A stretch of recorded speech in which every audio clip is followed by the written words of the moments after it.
Hello, everyone. I should really change that toot fart command, dude. It just doesn't hit the way it used to. It doesn't apply anymore. What's up? Hi, everybody.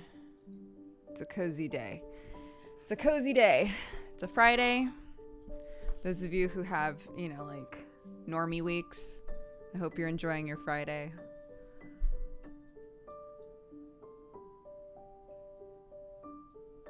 Hello. Toot fart is in danger. I wouldn't change the title of the command would still be called the same thing. It would just not reference a list anymore because it was hyper specific to when we were doing the list of 2022. I don't think there isn't.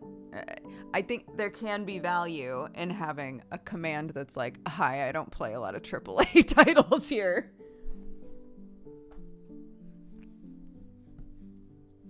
Dude, fart will never be the same. What the fuck? Guys, calm. Guys, be calm. In case any of you didn't know, is our lovely Mada Marianne's birthday. So if you'd like to wish her happy birthday, she's a lovely, wonderful mod of ours. So happy birthday, Marianne.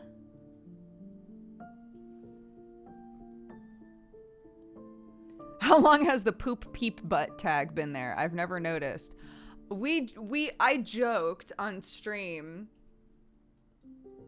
I'm trying to remember what exactly it was that this was in response to, but someone in chat was like, we were talking about a thing, and I was like, yeah, there isn't a category for that.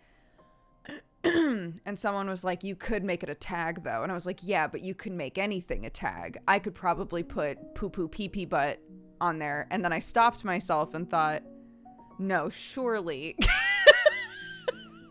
surely they wouldn't let me do that. Surely they would be like, not this tag, dude. Not this, homie. They did not stop me, so now I just always have a tag that says poop peep butt. I'm sure I'll take it down at some point, but as of right now, it's still funny for me, so. Then again, why shouldn't I keep the tag? I don't know what I expected. Well, it's because I guess the word butt doesn't get picked up by the community guidelines thing, but the number of times that I make a title, not that I'm like a salacious streamer, but the number of times that I make a title and it's like, this doesn't meet community guidelines, please change it. But then I am allowed to call the beginning of a stream intro shit and they don't care. And I can have a tag that says poop peep butt and they don't care. I would love to know the hyper specifics of how the community tag bot works that tells you, rewrite this, please.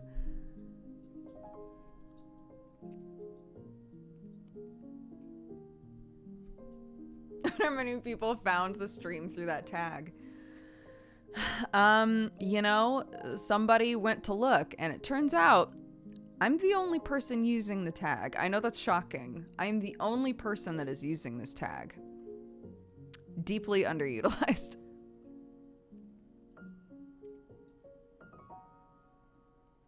What?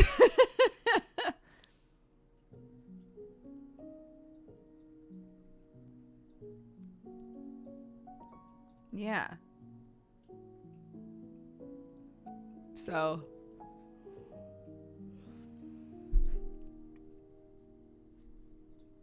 Yeah, so feel free to start using the tag. Spread it around. We're gonna continue Children of Silentown. I forgot that this was going to be Friday. In kind of referencing back to me starting this stream by saying if you have a normal job and Friday is like an important day of the week for you. I forgot that today would be any different from any of the other days. And yesterday when we were playing Children of Silentown, we got so into it that I didn't realize what time it was, which is so rare for me. And so I offhandedly was like, maybe we'll just play more of this tomorrow, forgetting that today would have been a study hall stream. I'm still going to play more Children of Silentown today because, again, we got really into it and I just need to know what happens in that game now. But I do apologize that we've had so many weeks where I've been like, yeah, we'll do a study hall. Don't you worry, boo. Craft time's ahead. And it just hasn't happened.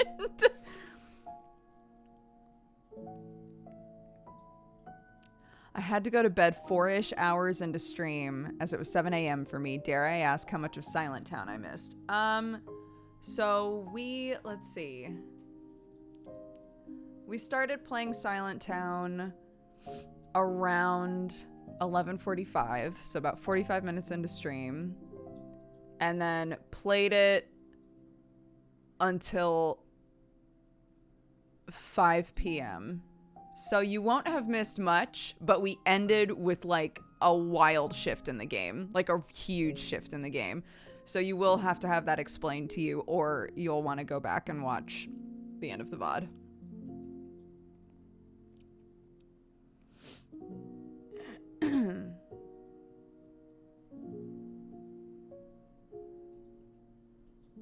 But yeah, we'll give people a couple more minutes to get in here, and then we can keep playing.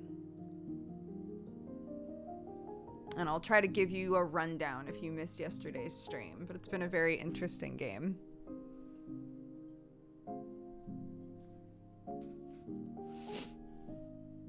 It's a kind of a mystery game.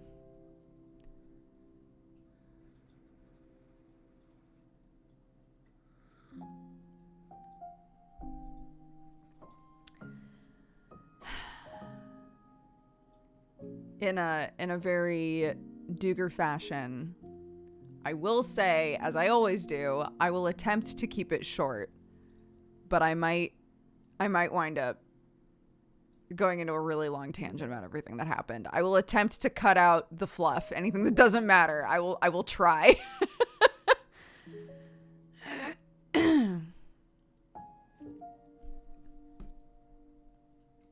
I'm so bad at recaps. I'm always like, I can make this short. I can do it. I can make it succinct. And then the whole way through, I'm like, wait, and then this happened? Oh, and then I forgot about this.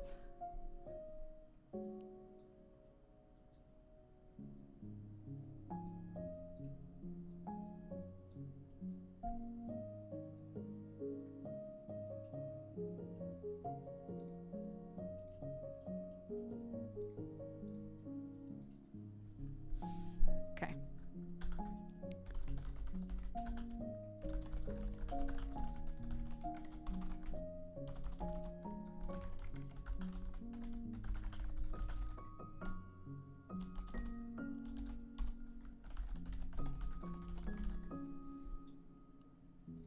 Okay, I have tweeted.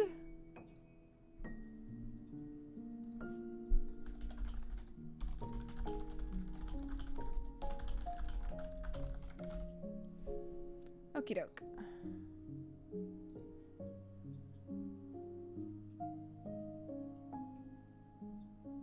Yeah. It's like when some people are really good at just like trimming the fat on information that they need to give someone. And then there's a equally impressive but like opposite superpower, which is the ability to take like a pretty simple piece of information and turn it into an interesting monologue. Both things I find fascinating.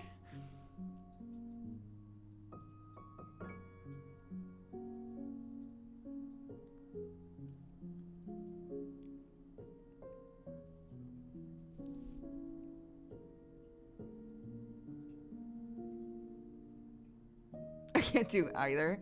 I feel like I can't do either as well. But, you know, if you watch a lot of D&D actual play stuff, you really realize what it is for someone to have a monologuing gift. Just the ability to fucking reach all the way up their asshole and pull out like a gorgeously crafted monologue that was never written down ahead of time. Like, I'll never be able to do that. I can appreciate this as a superpower.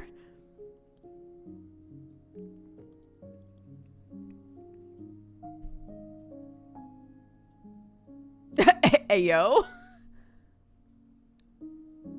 My husband and I are on opposite ends of that spectrum. I simplify his stories, he expands on mine.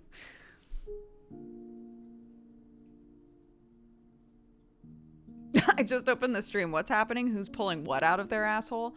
I was saying that there are two, like, equally impressive but opposite superpowers that people can have, and one of them is taking a lot of information and trimming all the fat and simplifying them down to, like, the important bits. And the other one is taking a really simple piece of information and turning it into, like, a gorgeously crafted monologue off the cuff.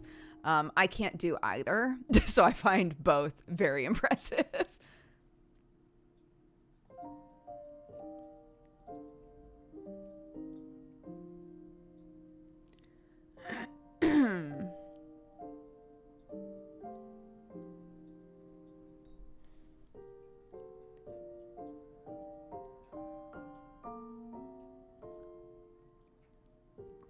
I'm starting to get really excited about my character for Last Call for Adventure. I've been talking about her with Bronze. I think she's gonna be cool. She is completely different from what I thought I was gonna be playing, and that's fine. I'm like super fine with that.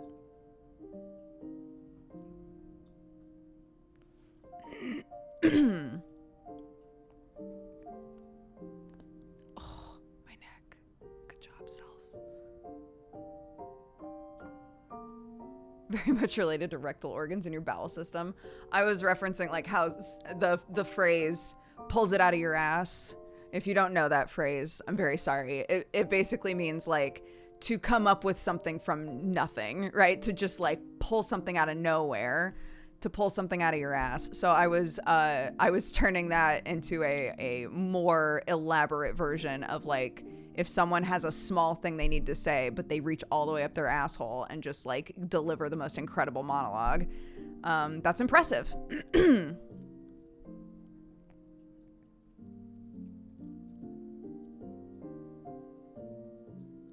I have, you made it sound so graphic the first time. I'm sorry.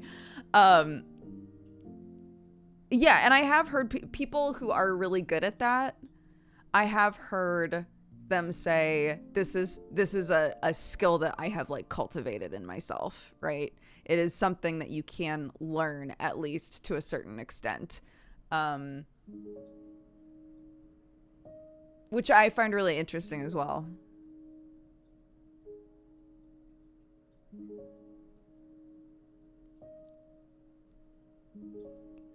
Marianne.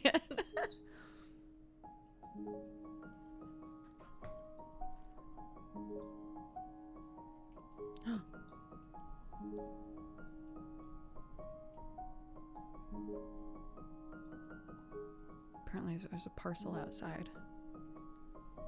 The old lady next door just texted me.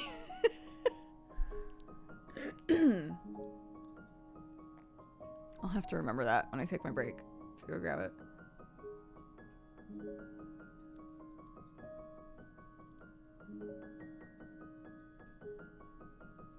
It might be my loom. I've been waiting for my loom for so long, it feels like. My little darning loom to patch up holes and stuff. I'm really excited about it. There's a hole in one of Sam's jackets that we have tried to patch, I think 7 or 8 times, and every time it just rips again. And I'm like, I don't know what to do about this anymore. And now that I have this darning loom on the way, I'm like, bro, that shit is never falling apart again. Do you need to watch the first group's campaign to understand the second group's campaign on Last Call? I do not believe so. I think it's a very like, I think the idea of it is very like hub world. So there's like a base world, kind of like in a video game, right? There's a base town that all of the characters are in for one reason or another. From one episode to the next, there could potentially be like different groups of people that are going off to do different things that need to be done outside of this town, right? Which is why the rotating cast works. So I believe with each crew coming in, the intention is for that crew to then have you know, a couple episodes where they do some kind of like a small adventure and establish the characters. And then from there, it's sort of like, okay, you know, we have an episode on this day. Who can come be in it? Who, you know, whose characters would this apply to? Sort of a thing. And what's cool is that the more characters that come in and join, we're like developing the world with Bronze, basically. So like I'm playing a race that no one's played so far, that I've actually never played, and Bronze was very open about, like, you know, it will, together we can start to develop like what is the lore of this group of people in this setting, right? So yeah, it's a cool idea.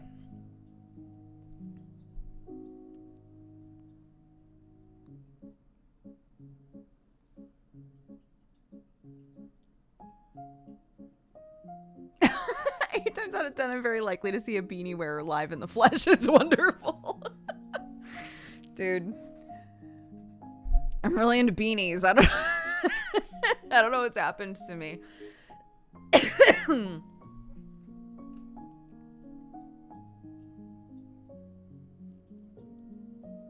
One of the tags should be beanies. Yeah, beanie lover. All right, let's get cracking, shall we?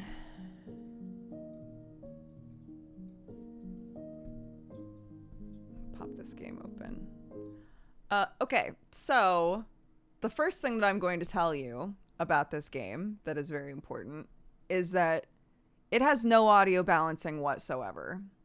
I need you all to know that, and chat will agree. We have set everything in this game down to 10%. And that works fine for the majority of the game when you're like actively playing it. But every cutscene, max volume. Whatever you're doing with audio in the options menu does not apply to the cutscene. It is suddenly loud as fuck every time there's a cutscene. So just be aware. Anytime a cutscene starts, you might want to have your finger on the pulse of your volume slider, right? Like to just do something about that. It is a bit annoying. Let's see if I can get the mixer to open today. No, that's fine. Hold on. I'm going to see if I can. Task manager. Is there a reason that this doesn't work? Please?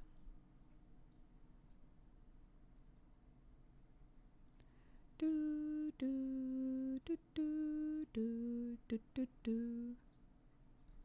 Mixer and task. Okay. Oh shit. Let's see.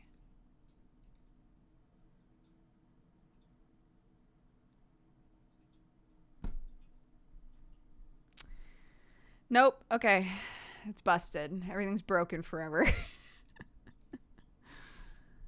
It's fine. All right. Swapping to the game. Oh, wait. Goodbye. Swapping to the game. Hello.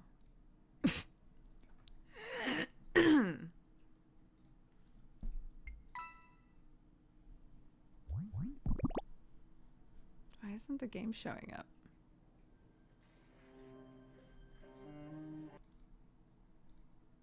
Please?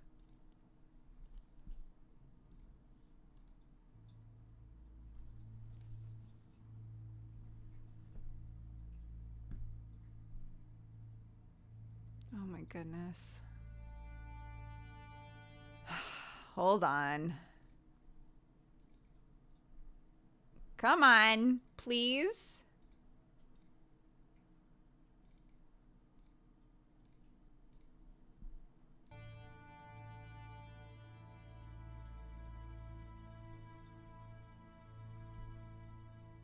Come on. Come on. Lord. Oh, oh! We did it. We did it, gang. Let's go. Yeah, just so you can see it. Look. Look at these sliders. Anyways.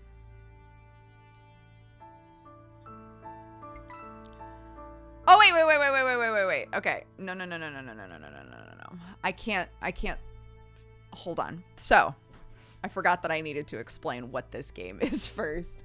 I'm not going into the game yet without explaining because I feel like it'll ruin some of the, like, reveal that's about to happen. So,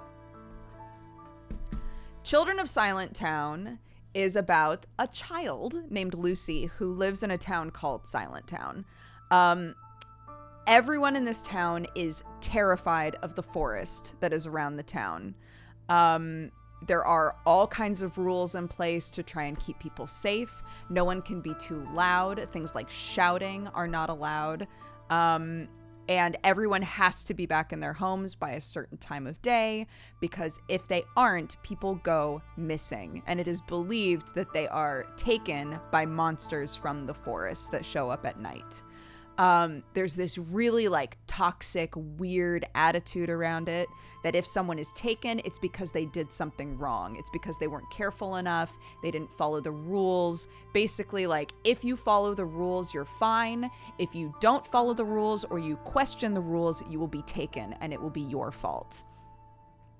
So, we play as Lucy. Lucy, her mom is a musician and a singer. It becomes clear pretty early on that not many people in this town sing. It's not against the rules, but they don't like it very much, right? Plenty of people like music as long as you're playing it in your own house. But singing is seen as, like, kind of frivolous and weird. But her mom loves to sing, and she learns to sing with her mom. And so music is, like, a huge part of this game. Lucy's love of music, how it connects her to her mom and all of these wonderful, like, times that she has with her mom. So at the start of the game, we're introduced to Lucy, who is our character, as well as a bunch of other kids in this town. A bunch of which are named after colors for some reason, but they all have very distinct personalities. They all love playing things like hide and seek, like tag. There's lots of sections in this game where you're just playing with the other kids. But the more that you interact with them, you realize, some of them are from homes that are so strict that it's just like destroying them inside, right? Like, it's hard to even, like, enjoy their lives because their parents are so terrified of these monsters and all of these rules and everything, right? All of the old people in this town, the more that you talk with them, the more you realize that, because they're all mean. All of the old people in this town are mean, aside from one who's just a weirdo. But the more that you talk with them and interact with them and learn about them, you realize that the reason that they're so bitter and so angry all the time is because all of their friends, as they got older, were taken eventually. And so there aren't that many old people in this town because eventually nearly everyone vanishes. And so, like, as a way of coping in this weird, again, like, toxic way, everyone's like, well, if they had just followed the rules, they would be fine. And anyone who goes in the woods to try and find these people again just doesn't come back. So no one even tries when someone vanishes. So at the start of this game, there's a harvest festival that's going to be happening, and we're told to run some errands in the town. That's how we meet a bunch of people. But more specifically, we're told to go to the bakery. We go to the bakery and it's closed, and we're like, that's weird. But we peek through a window and we realize the baker is in there and he's staring at a picture. And it's the exact same picture as one of the missing person pictures that's outside. Which are out there just so people know who's missing. They are not missing person pictures in a, like, we should try to find these guys sort of way. It's like, so that you can kind of have a moment of silence to yourself, right? To be aware of and acknowledge the people who aren't there anymore. So he's looking at this picture, and at this moment, we realize that the songs that we know are magical. We're able to glean information through the power of music, essentially. So as we play the game, we hear notes and we're like, that's a beautiful note, and we grab onto them and we're able to craft melodies. So the first melody that we learn is one that inspires honesty in people, and we're able to sort of glimpse into what they're thinking about in a moment of honesty, right? And so we're able to learn a lot of things about people, and occasionally there's funny shit, right? Like there's this one kid named Black who's just like an asshole. And at one point we used this song on him and he was just thinking about what it would be like if he was buff. You know, it wasn't like it was nothing deep. But we use this song on this person while we're spying on them. And we see that his son was taken by something in the forest and he was too scared to go after him and he ran away. And in that moment of honesty with himself, he realizes, like, what am I doing? It's my son. I have to go after him, right?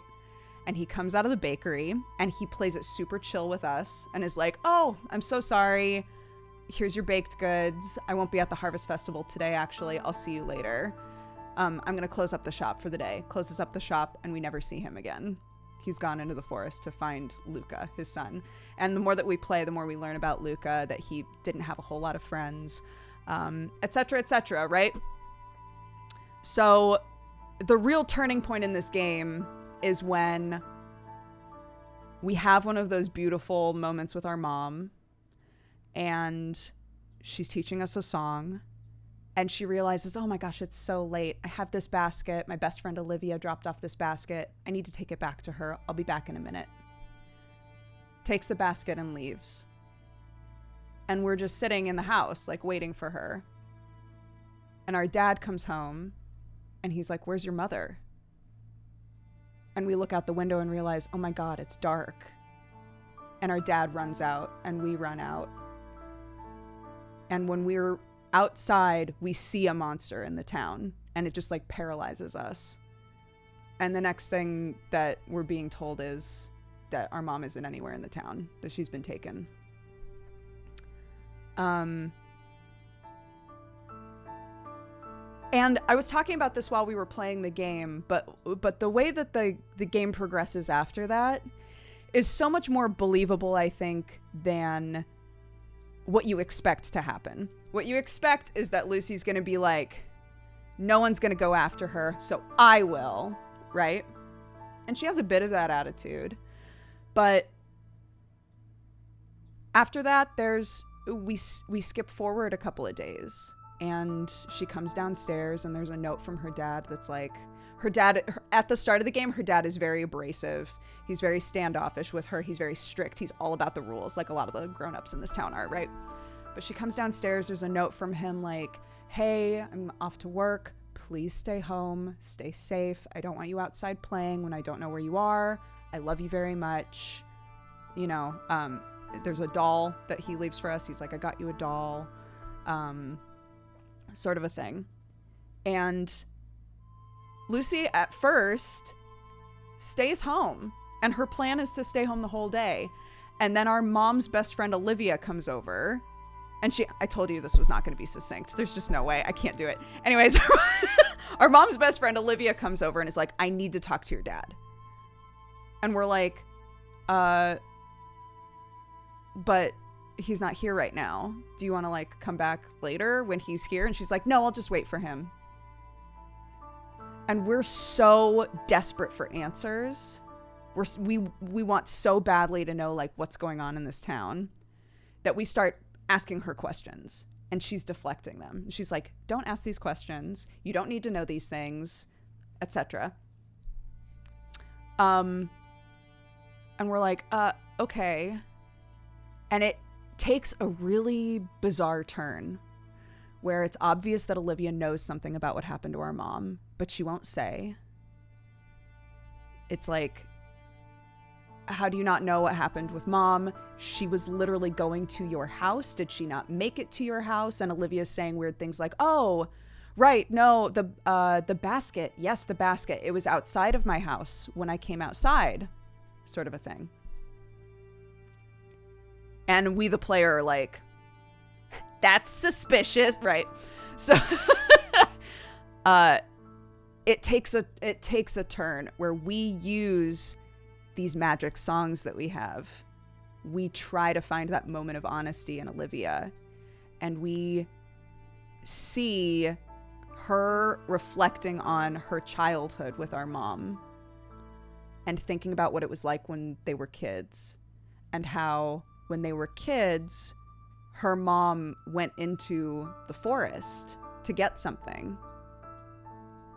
And Olivia, again, as an adult being brought up in this really toxic mindset, is like, your mother was always like this, she, why couldn't she just follow the rules? She's gone now. I need you to stay in town. You have to be safe. Don't wind up like her, sort of a thing. And it really freaks us out. And we don't want to be in the house with Olivia anymore. So we're like, you know what? Actually, I know where my dad is. I'm going to go get him. I'll go get him and tell him that you're here. And Olivia's like, okay, that would be great. Thank you, honey. Right? So again, we had every intention of doing exactly what our dad said and staying home. But this person comes over and creates this like deeply uncomfortable situation in our house. And we're like, I need to get out of here. Right? So we leave.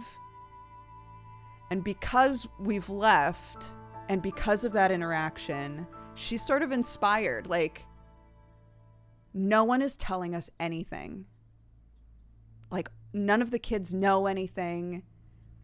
The adults barely know anything because this has been going on for so long. I need to like collect together what people do know and try to figure out what's happening. And if my mom is still alive, like, I need to know, right? So we spend this huge section of the game talking to everybody who will talk with us, right? All of the kids, any adults who will talk to us. It's how we find out so much information about the older people in town. And we collect as much information as we can about, like, have people seen monsters or not? Do other people hear the monsters at night? Because Lucy does. Lucy can hear the monsters at night.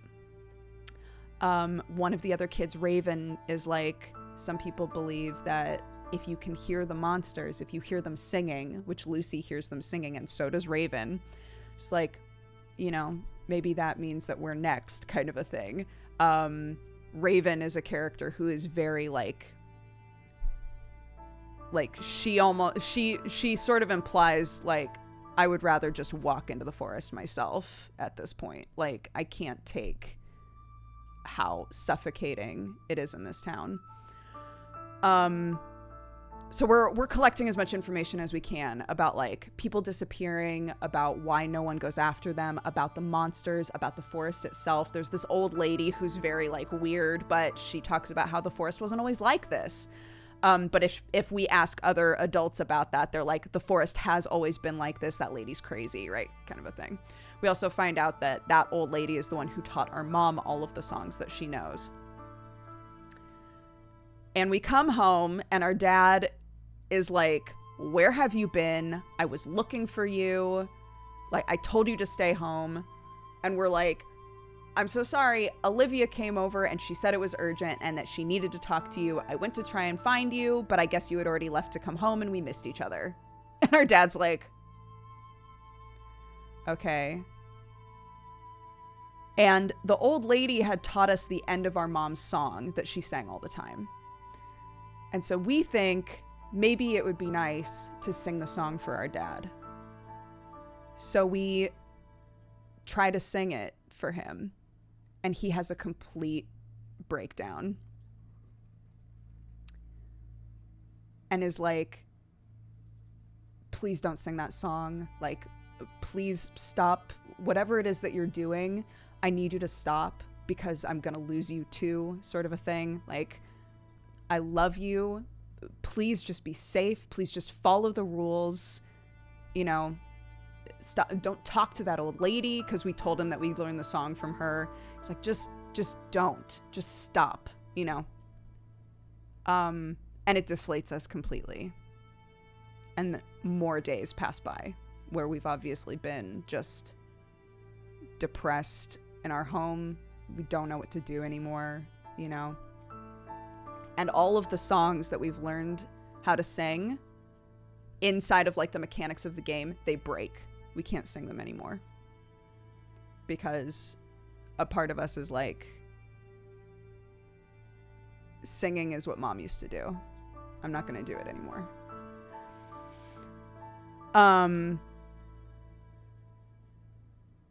Oh my gosh. And then what happens? Jesus.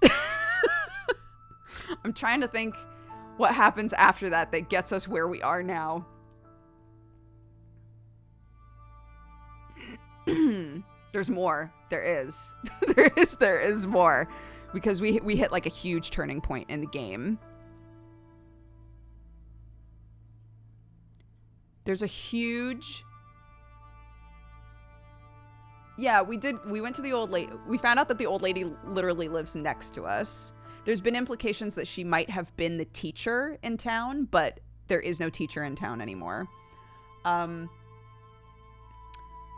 We go looking for our cat, and he's in this yard of a place that we've never been before, and we find out it's the old lady's house. And she's like, I found this sheet with all of these pieces of music written on it. Is it yours? And we're like, yeah, it was, but I got rid of it. And she's like, oh, okay, then I'll just destroy it. And we're like, no, you know. And so we take the music back. And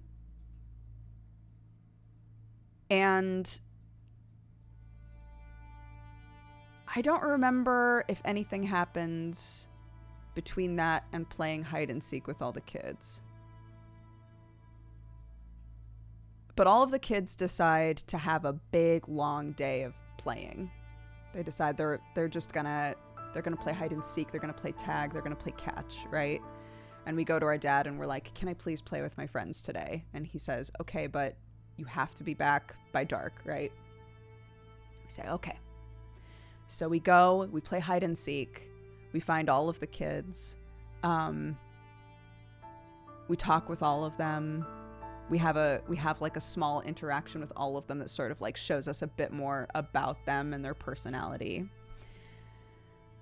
And at the end of it, like, it shows, you know, more and more kids are going home, basically. And eventually it's just us and one of our best friends, Blue, who's like, he's just like a nice, sort of weird kid.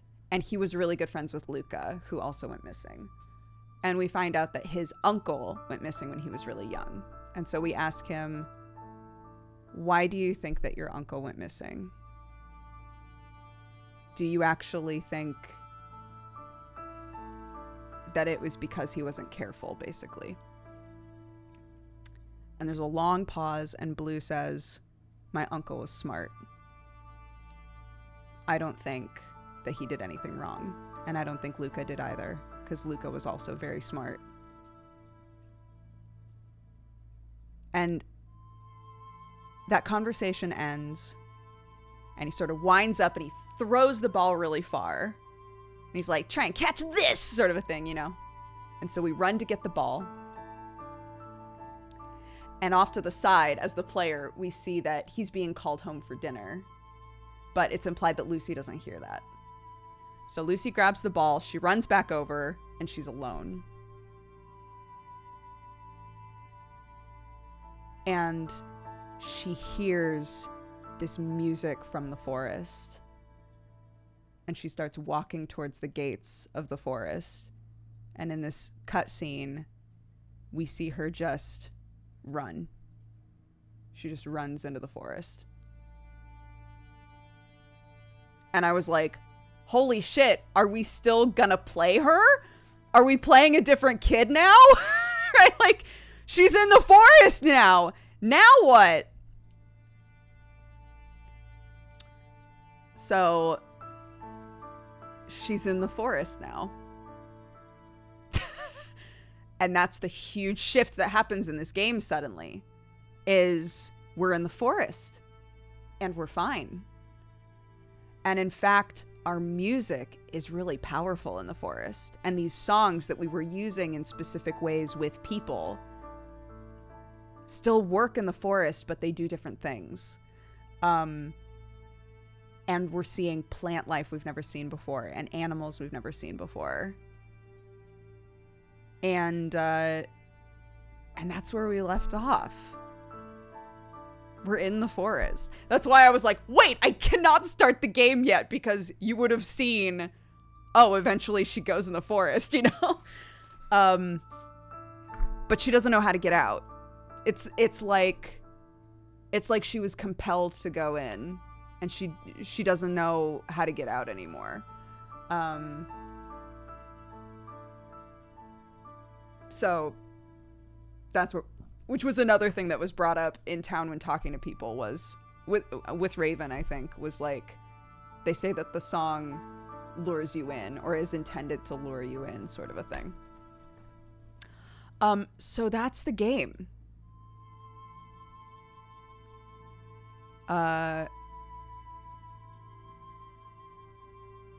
It's been really fascinating so far. One thing that we have been pointing out constantly to Amarian's great pain is all of the architecture in this game makes no sense whatsoever, and I think it's on purpose. I think it's done purposefully to unsettle you. Every building, our bedroom is a nightmare. Like, the more you look at it, the more you're like, what? Why is it set up like that? It's so wild. Every single building in this game makes no fucking sense. So yeah. Keep that in mind. We'll see if that continues in the forest, or if the forest makes more sense than the town, which would be an interesting commentary, I guess. Anyways, we're in the forest now. Oh, we also have, like, really unsettling dreams all the time. We might not have any now that we're in the forest, but we have really unsettling dreams all the time.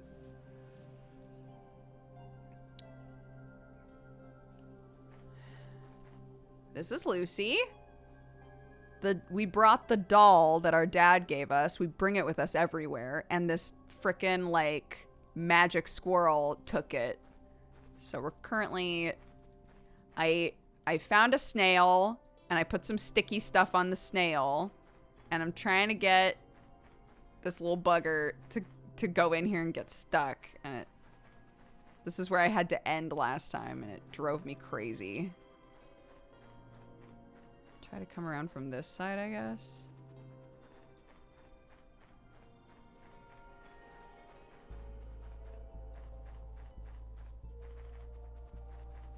Like, I just don't know how to get him to go in there.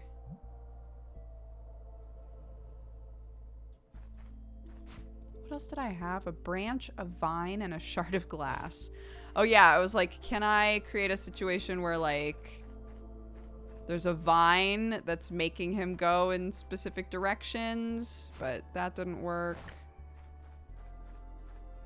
I have this branch. I can't seem to do anything with that either, though.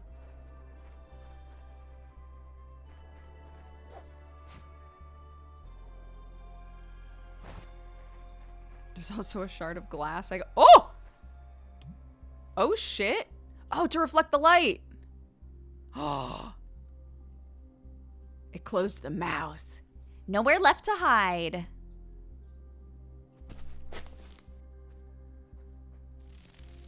What? Oh my gosh, our reactions were the same. It can fly? You little... Wow. Unreal. There it is. Stop! Oh, come on, Lucy. You have to get it back.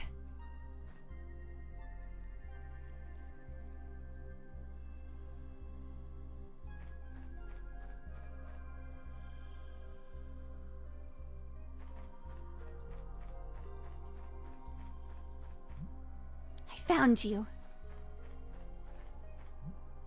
Oh, it's so dark in here. I can't even see what I'm stepping on.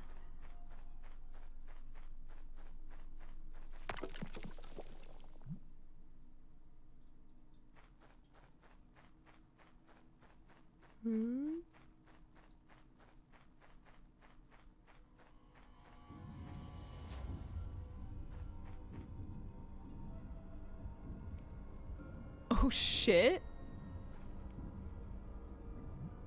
What was that? It was huge. Could it be a monster? Is it gone now?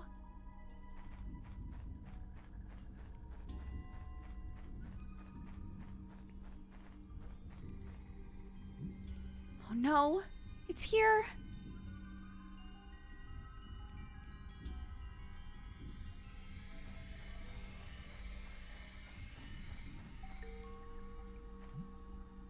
This.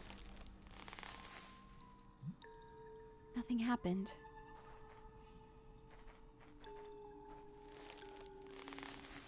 But can I climb it? I thought that's what I was trying to do. Ah!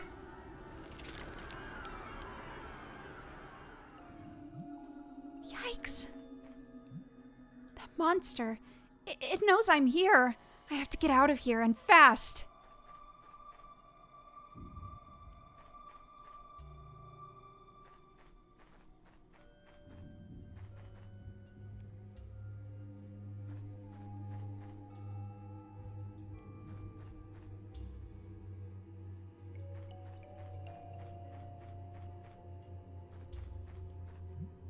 There's a weird socket in the wood. Okay.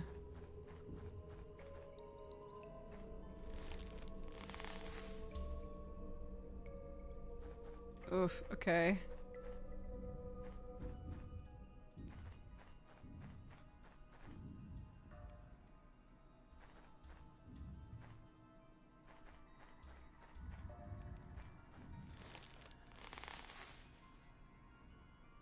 What does that do? Doesn't seem like it does anything. Can I grab that skull? I can. You got a skull. I sure did. Can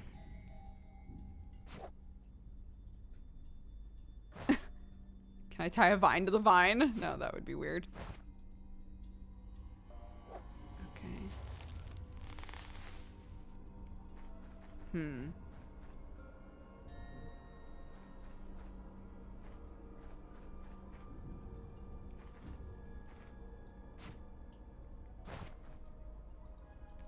Maybe... oh. Maybe the notch in here?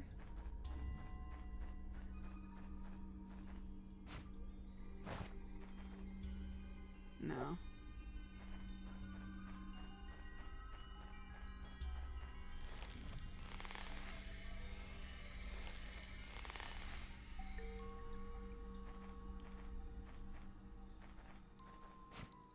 Okay.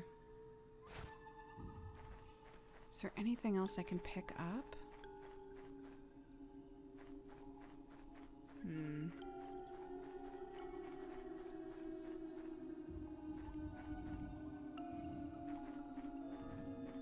It's a spooky doggo. Yeah. Okay, it literally doesn't let me walk into the red light.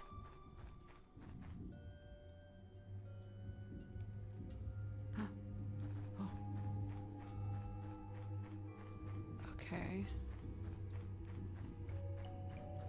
But I can go back this way. Is there a reason to?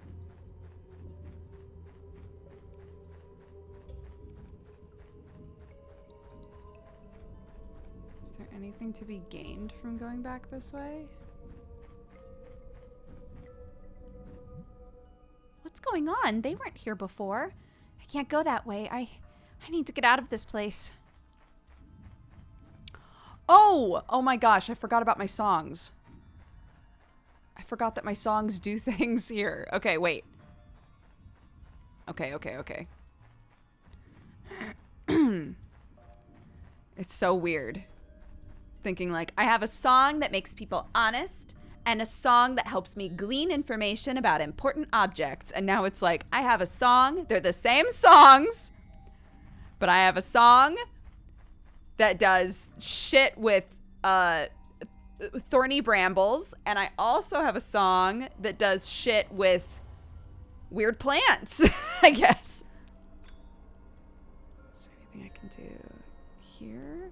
What about this one? Okay, no.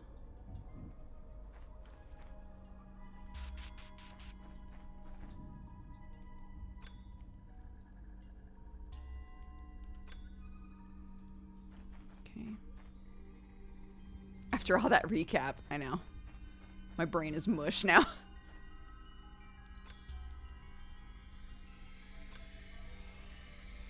Shit! I thought that was it. I thought the songs were the key. But I guess not. Never mind. Songs ain't it. Oh, I'm so sad about all these stickers I missed.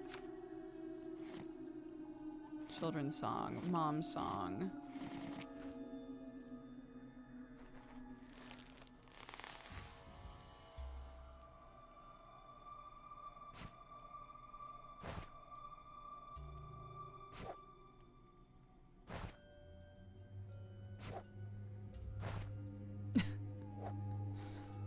Okay.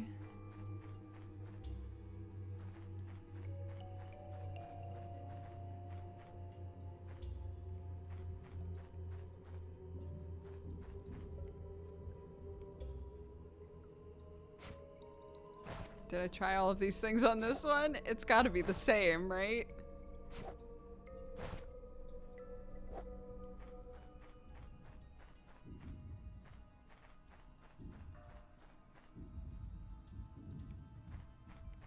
Wasn't there like a sash as well? I guess that doesn't matter.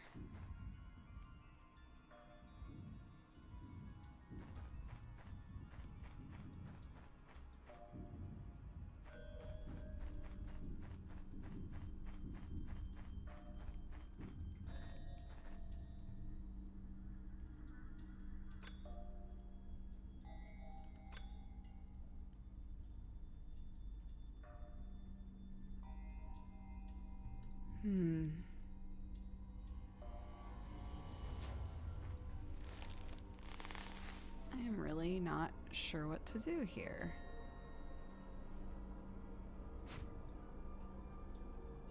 Combine? Oh, I forgot that you can combine stuff. Here we go. A skull hook, of course.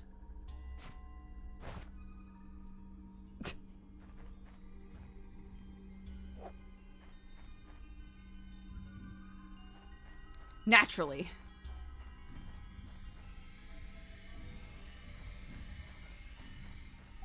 Can I use the skull hook on here? I sure can't.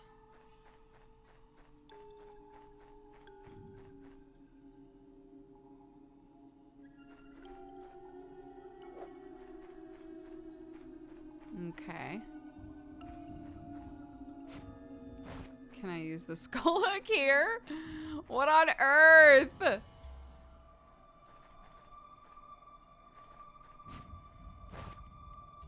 Wait, what if? Okay. I was like, oh my god. Here we go.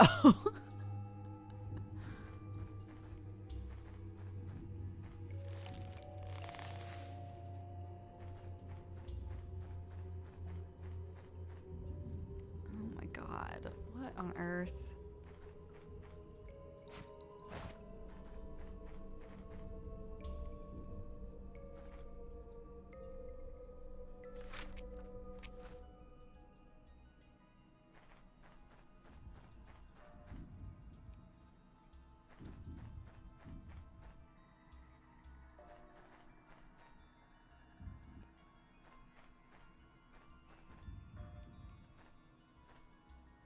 If I wait long enough, do you move?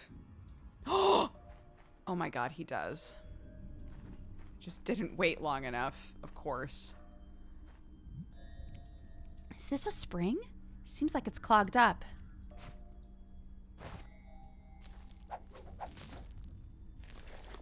Skull hook away! There's debris blocking the spring. Again! Oh! Oh! Wowder.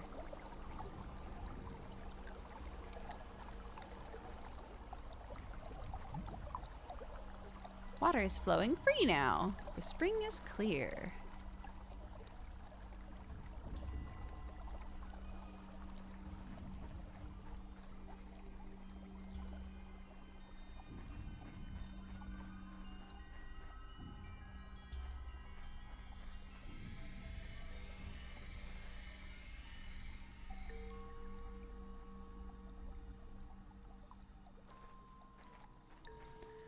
What a nice pupper. Oh my god, what if he's Cole? There's a part that I skipped, is that there's a woodworker that was in town, and his job was to go into the forest every day and gather firewood for the town. But he always had like this really somber, like haunted look on his face. He's the only person allowed to go in the forest. And at one point in the game, he ties up his dog at his workstation and goes into the forest by himself.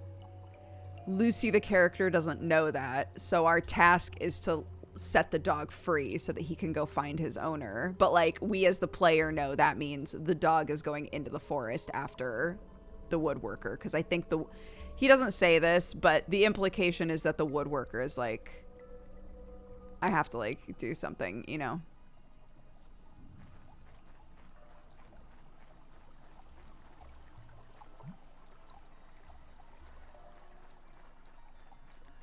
But what if this is Cole?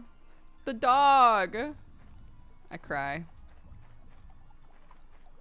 Has the water done anything out here for us, maybe? It's lit up now.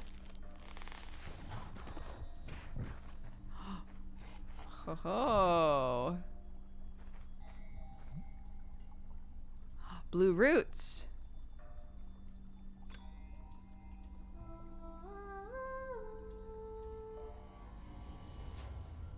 Oh my god. Okay.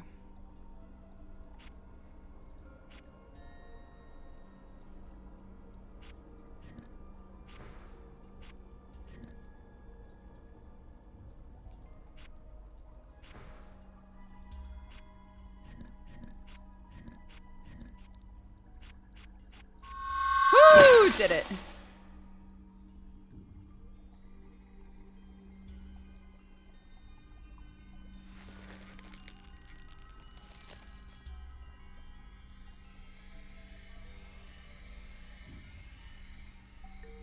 Ho ho. Can I not go in there? That would be tight as hell.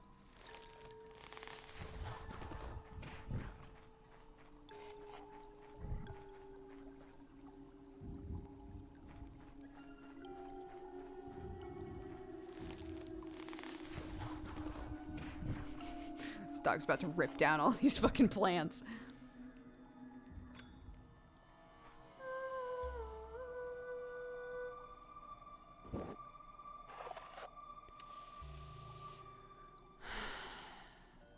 These puzzles are actually so hard for me.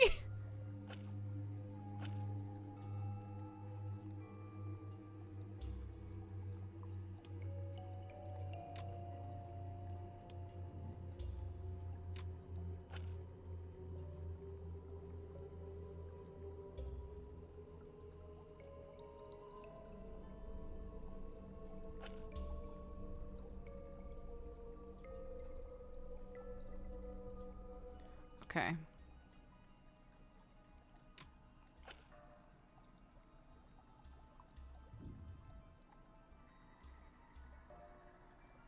Oh shoot.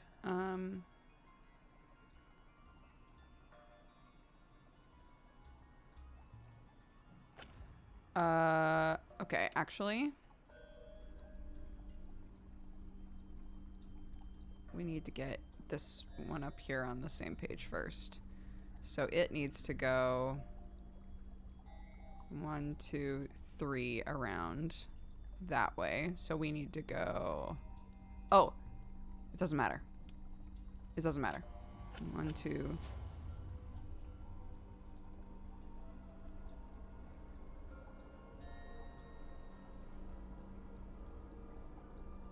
One.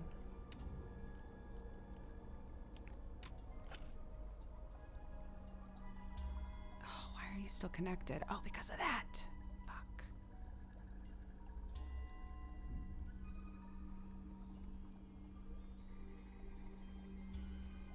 Shit. So either way, it's leading into that.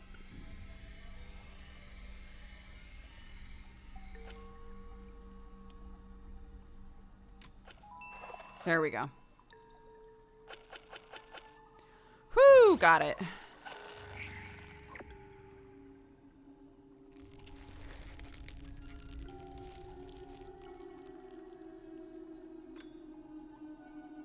Oh, I don't have to. Okay. Get hecked, pupper. Sorry.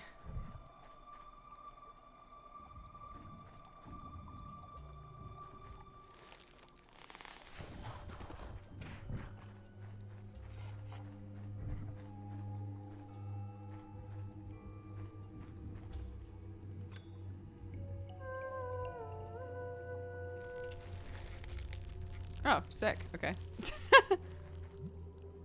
A door, but there's no handle, just a weird socket. Another one? Okay.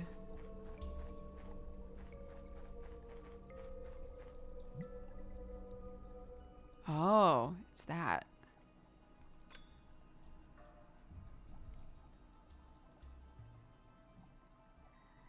Oh.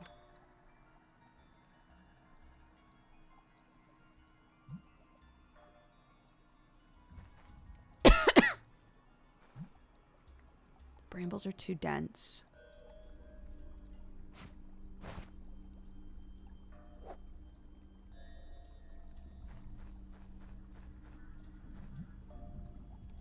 This vine is way longer than the others.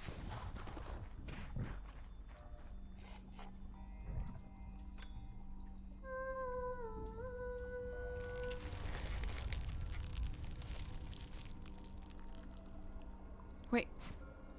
Where's the thing? Where did it take it? Down here? Come on, man.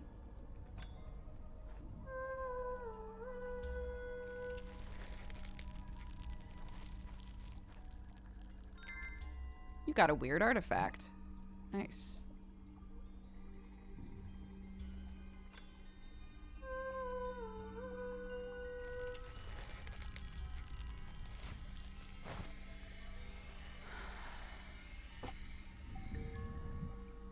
Opened. I can get out of here. But what about... Wait!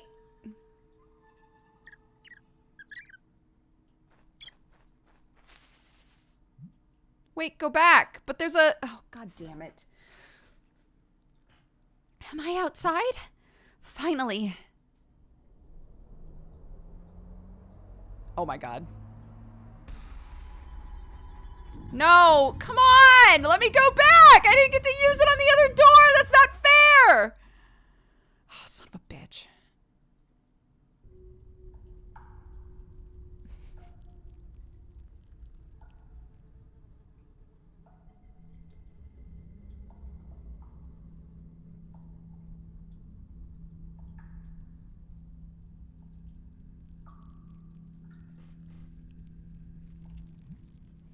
Dad.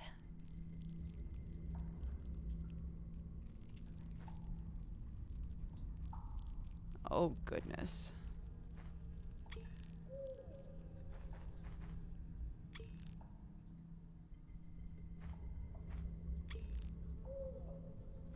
Oh my god, is this one of those get them all to light up sort of puzzles? Oh,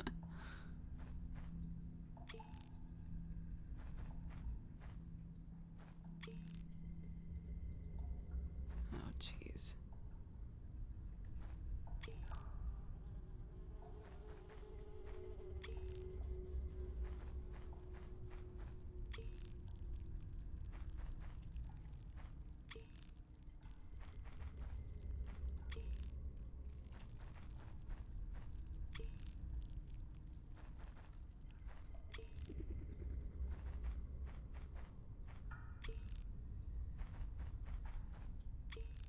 God damn it. Okay. No, you have to like keep track of either you just keep touching stuff until it works, or you have to keep track of like what each one does. So this one does the first and last one. This one does the middle ones. This one does that entire side. And this one does 1, 2, 3. How strange. Okay. Wait. Did I do this one? What's this one do?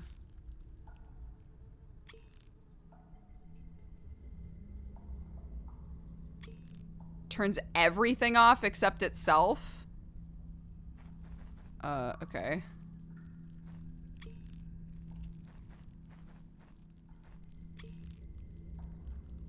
Oops. Wait. Wait. No, yes, that's good.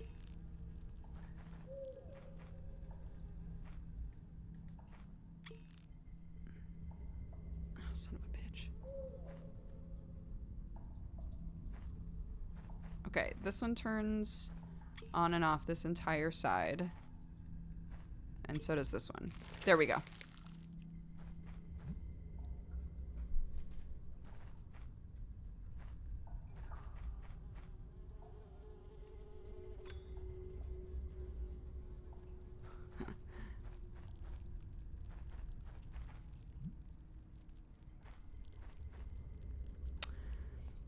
You're a brave kid, Lucy. Absolutely not.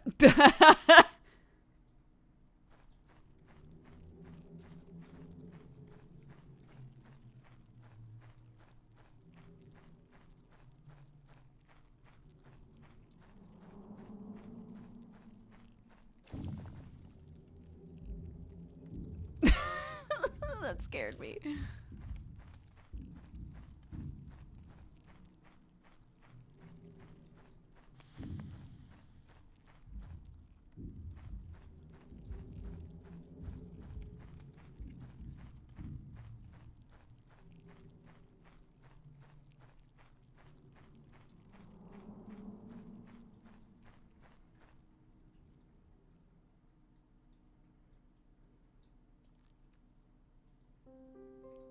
Lucy?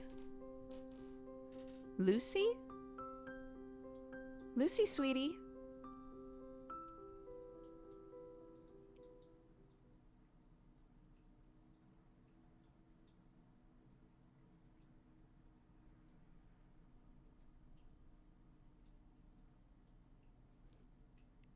Yes? Oh my god, I thought the game froze. That was so long. Did we just pop a squat in the middle of nowhere to sleep? Find shelter, dude. Holy shit.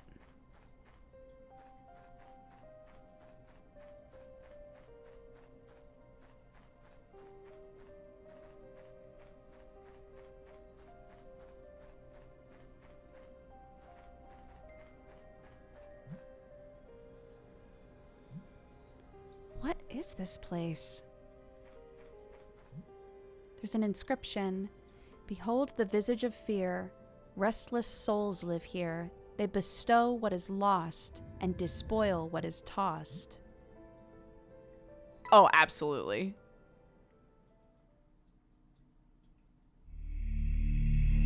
Audio balance, audio balance, audio balance.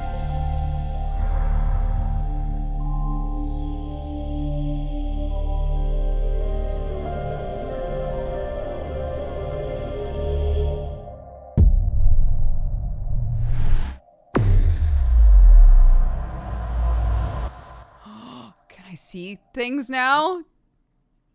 Ah! Oh, it's gone. What was that? I heard something weird. It sounded like a voice. No, it wasn't a voice. A song? Oh my god. Which song did that finish? You learned a new song. A mysterious melody. Perhaps it reveals secrets.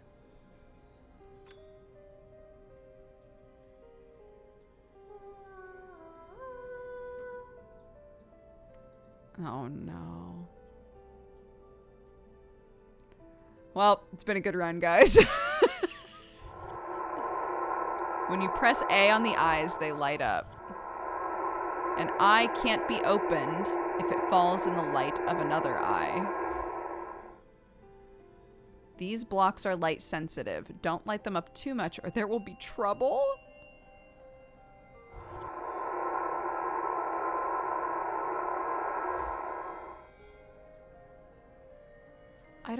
I don't know what the goal is here. To light up all of the squares?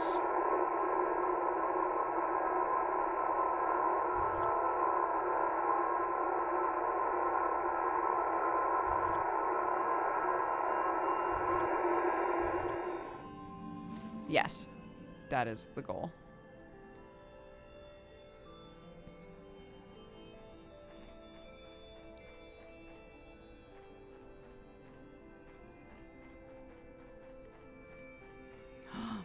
Maybe there's a secret over here that lets us get to this place.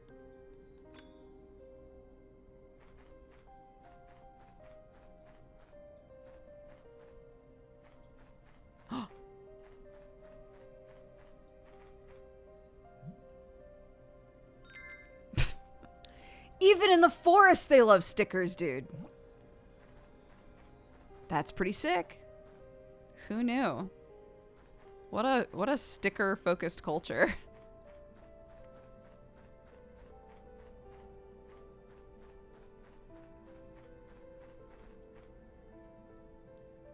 All my homies love stickers.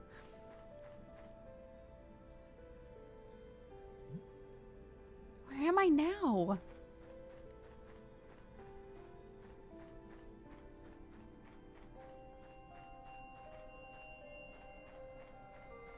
Okay, it's one of these. Okay.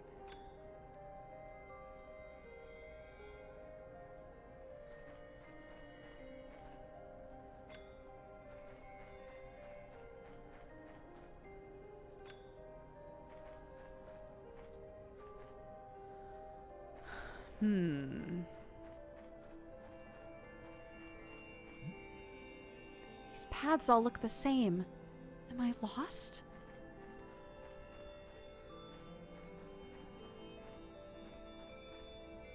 Okay, so I go this way first, right? Maybe down. Okay, right, down.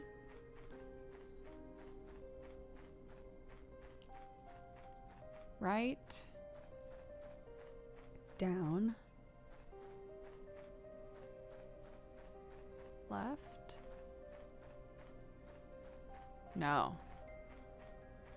Right. Down. Wait, what? Oh my god. Oh my god, is it different? Wait, what happened?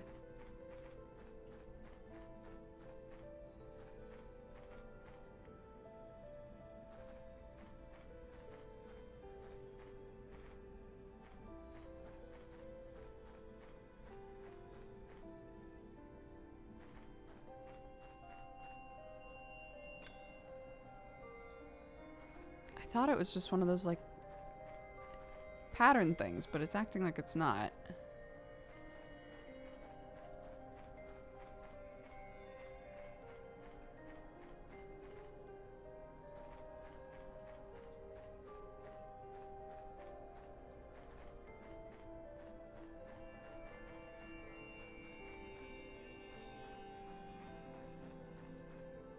Right, down.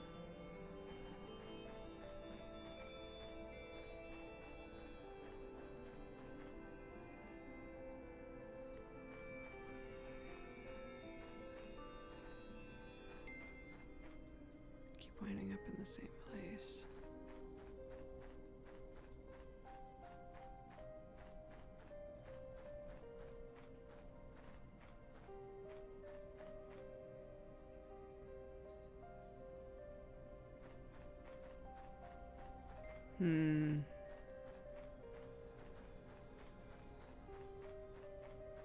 Yeah, going right doesn't seem to... Oh!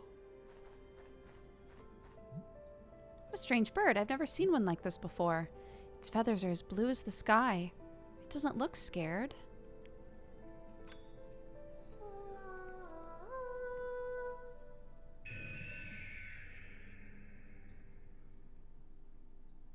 Don't use the song on the birds. Don't use the song on the birds. Don't use the song on the birds. What the fuck?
Dude.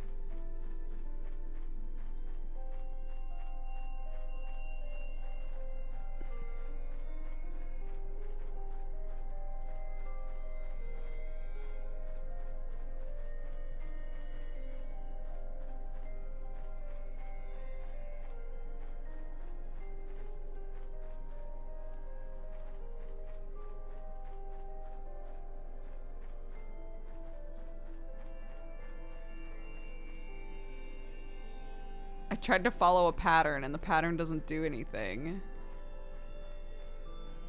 Or at least it doesn't seem to.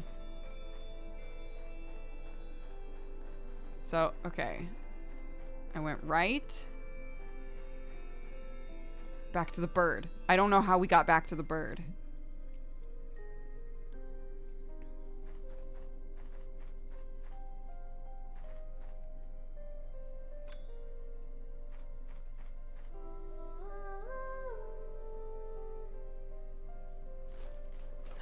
It likes that song. I follow the bird.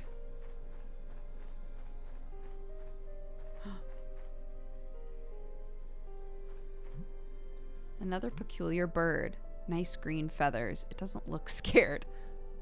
It doesn't look scared.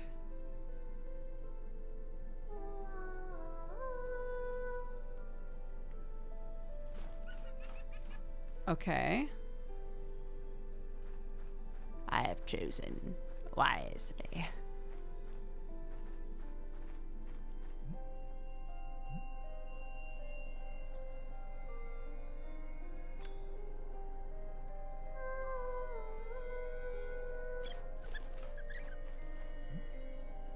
Wait a second. I see something familiar. How fucking wild would it be if we got out of the forest and wound up back at the town?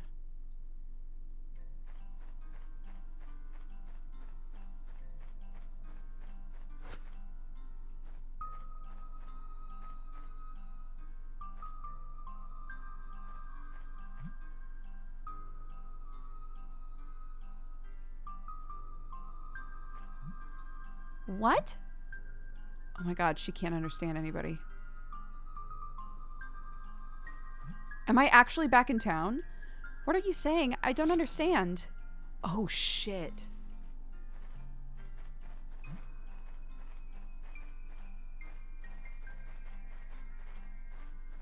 We got out of the forest. We're back in town. How crazy would it be? They won't do that, though.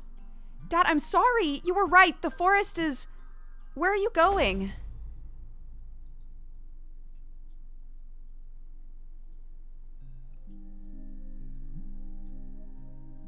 Why were they all so angry? Dad didn't say a word. He left without telling me where he's going. Everything was so confusing in the forest, and now the town seems all confused too. It's scaring me. I don't understand. Something must have happened.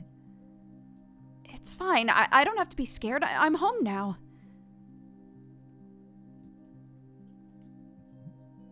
Hello, clothes trunk. I want to look at my picture. Does it look different? No, it looks the same. The forest and the town, they're both scary.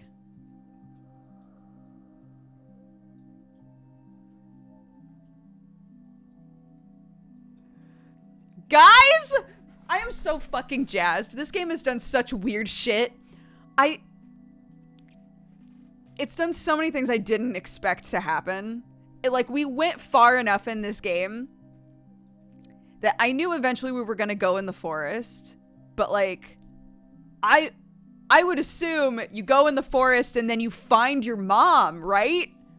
But we got out. That's so much more interesting. We went in the forest and we got out and we're fucked up now. We can't understand people. The forest has changed us.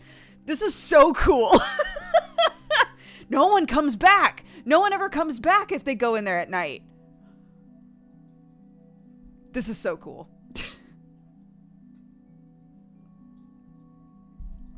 Okay, sorry. I'm really excited. This is so weird. What? Those are the same brambles I saw in the forest. What are they doing here? What are they doing in my house? They're covering most of the door.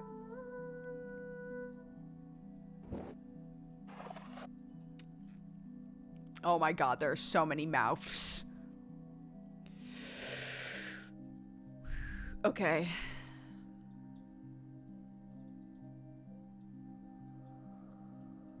Okay. This is interesting. Okay. So it's gonna have to... Oh, Jesus. Okay. So we need that one like that. And this one is fine as it is. But it doesn't matter too much. Either way, it can be turned.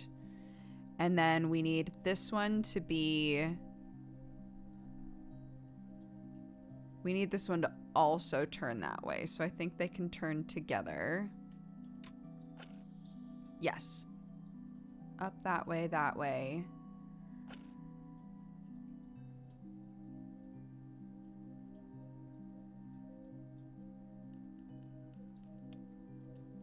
So we'll connect all these so that they also turn together. And then this one will also turn. Yep.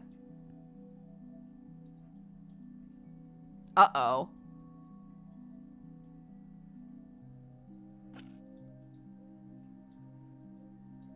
But we need these.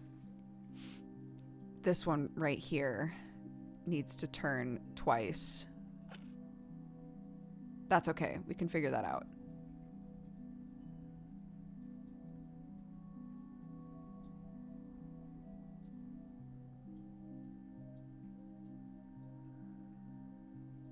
That one also needs to turn twice.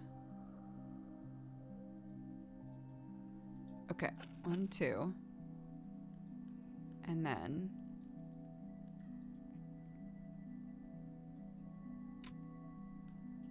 Uh-oh. Is that not gonna work?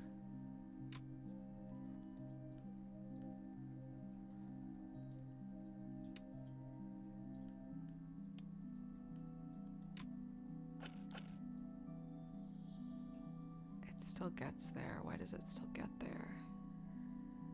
Oh, because of that. Wait. That needs to turn one more time.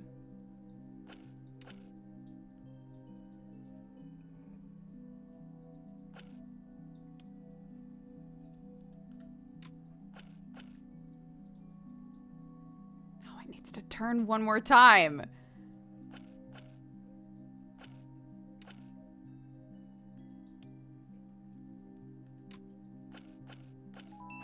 There we go.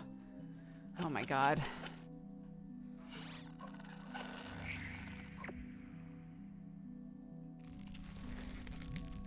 It worked. The brambles have disappeared. I'm scared to go in here, dude. Dad and Mom's wardrobe. Her clothes are still here. These are Dad's books. When Mom was teaching me how to sing, he used to study here. I think he's good at what he does, but he's more interested in what others think. The window looks out over the valley. From here, the forest seems far away.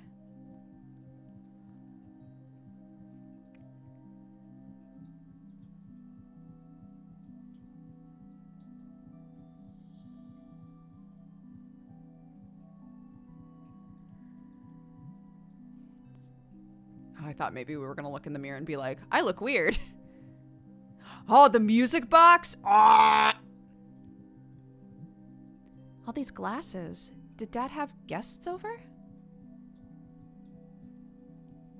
Oh my god. Is there something weird in the cellar? I have to know.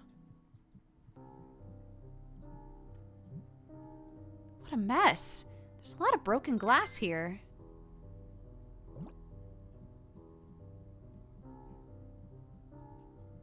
No.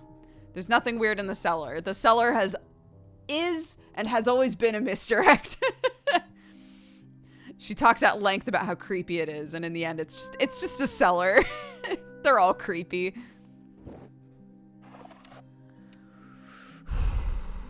Okay.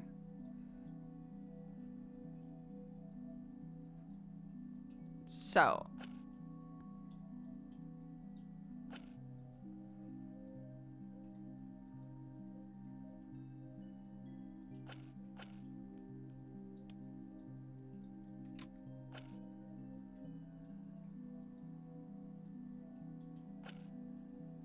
oop.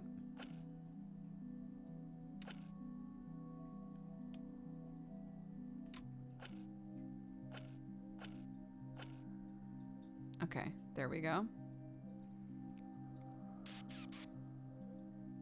But then how do I get it here?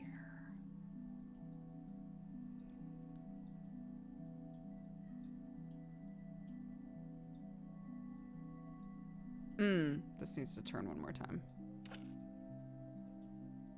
It needs to just...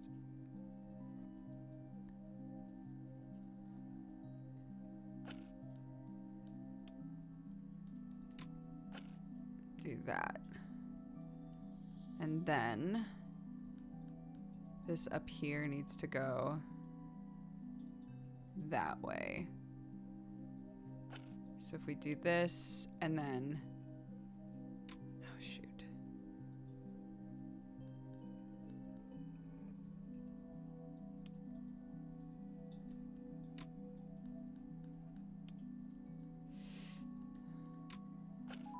There we go.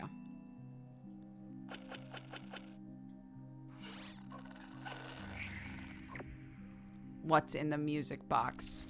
Or the box, or whatever it is. They disappeared. It's locked. But, okay, fine.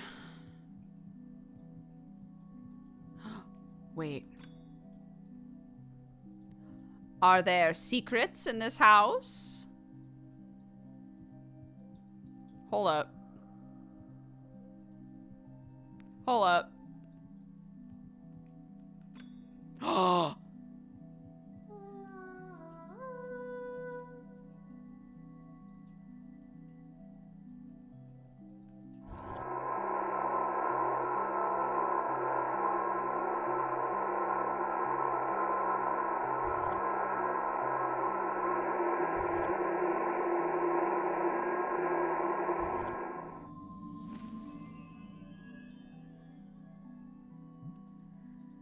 I'd never seen this drawer before. What? Are we gonna open it?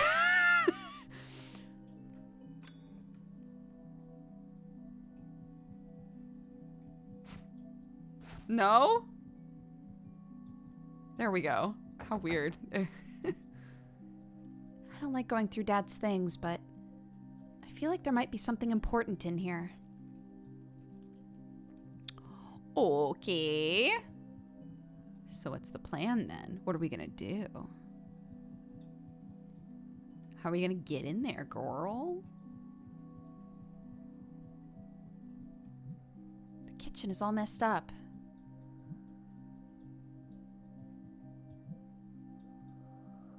A lot of ash in the fireplace.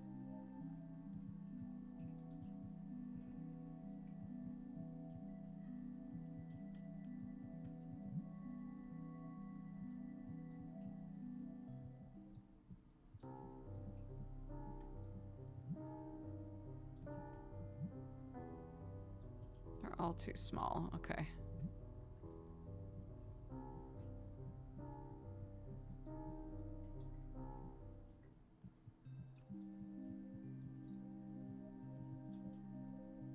Do I have anything in my room that we can use?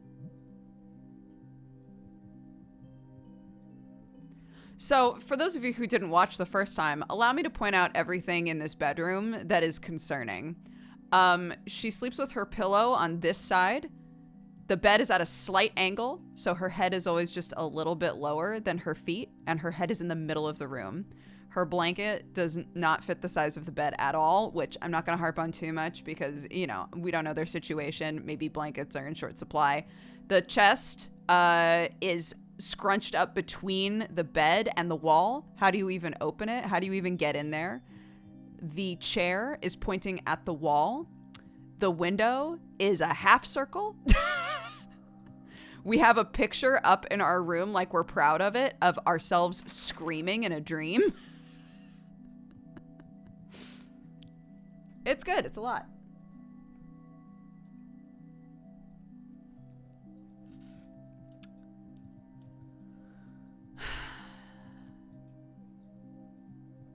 Okay, how am I gonna get in there?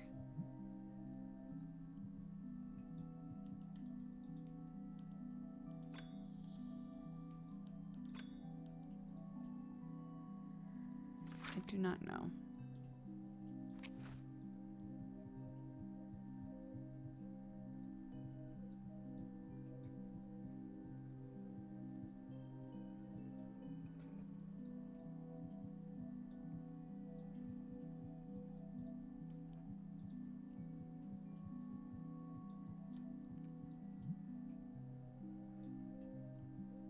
Can I leave? I don't think I can.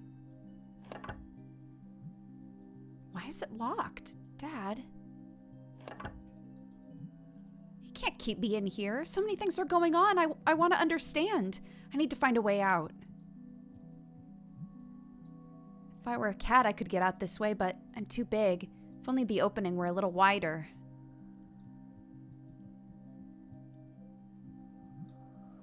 Anti-monster windows. I'd have to break the glass to get out. That doesn't seem like a good idea, though. Dad's already angry enough.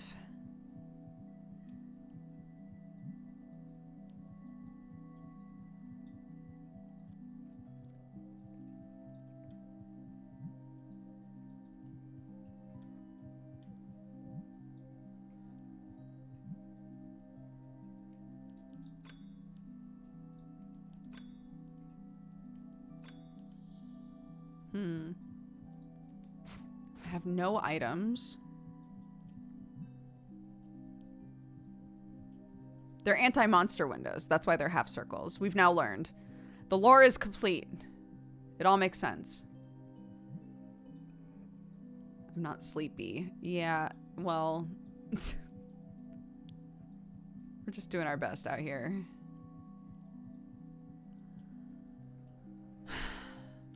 Is there a secret in my room? No.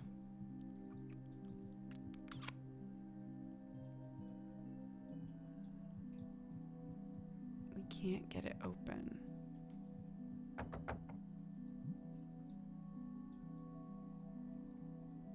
feel like there might be something important in there. Yeah, me too.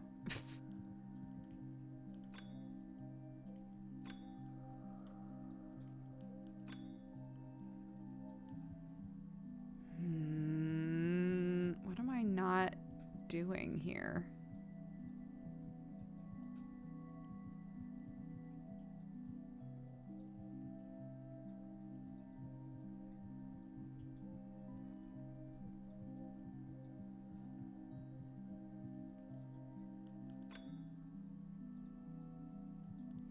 No. What about in the cellar?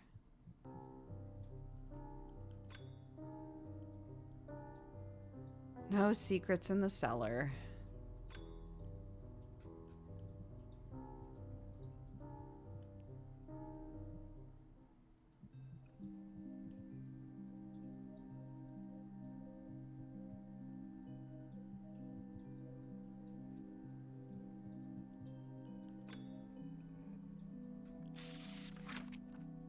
God.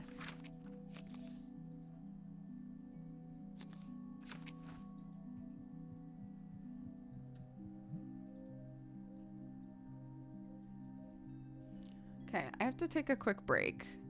Maybe we'll give our mind a little relax. We'll see if it's something obvious that I'm just not thinking to do.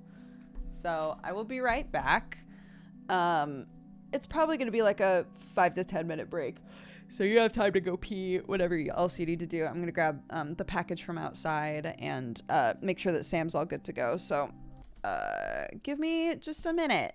Go stretch him. Go stretch him body.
Hi, sorry about that.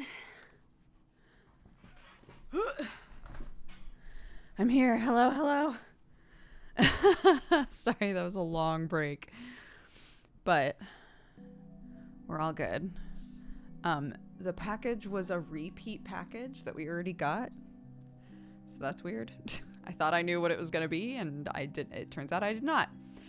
Okay, so situation right now. We're weird. We came out of the forest and we're weird now. There's a spooky secret drawer that we found, but it's locked. And we want to get inside. So we're looking at everything. Dad's books.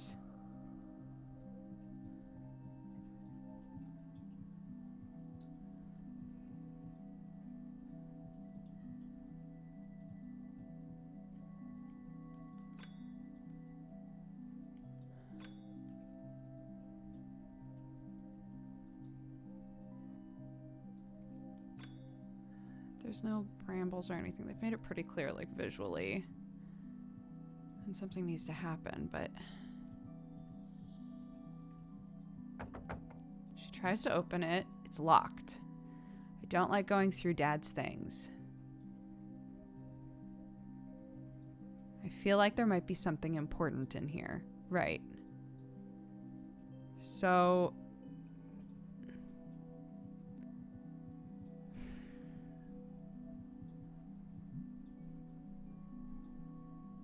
old broken mirror.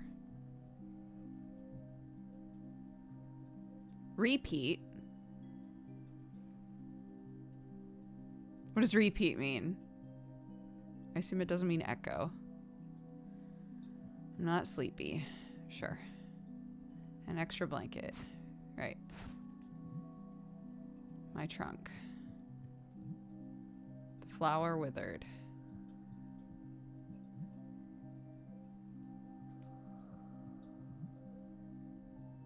Forest and the town. They're both scary. Okay. And then there's also this. It's locked.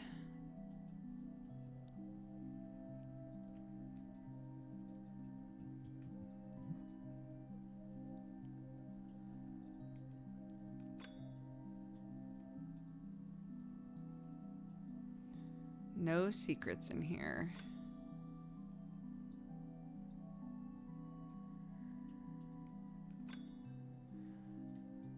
I like that my songs didn't morph back, by the way.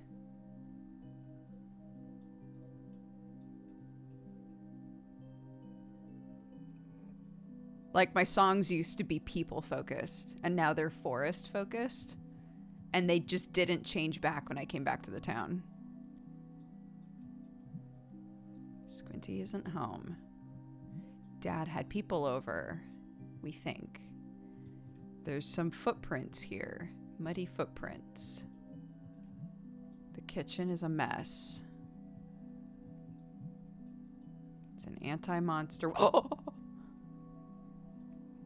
I looked at this before. I need a burglar's tool to get out of here. The fire iron is perfect.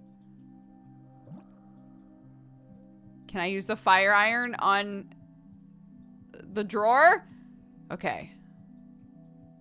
Okay.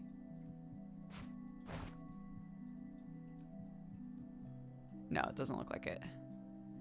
Nope. Okay, that's fine. Like, you found the drawer, just be excited. Okay.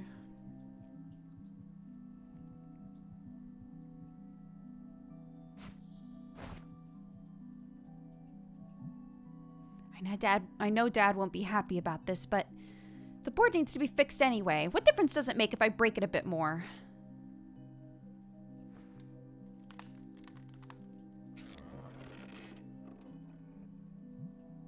I hope you won't notice.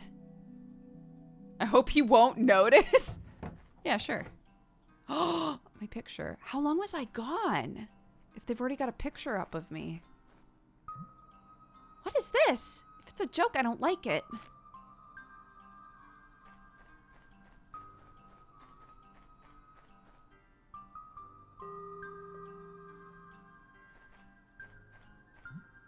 The wall has been repaired. I don't know how to explain it, but I feel like there's something out of place. Like a secret?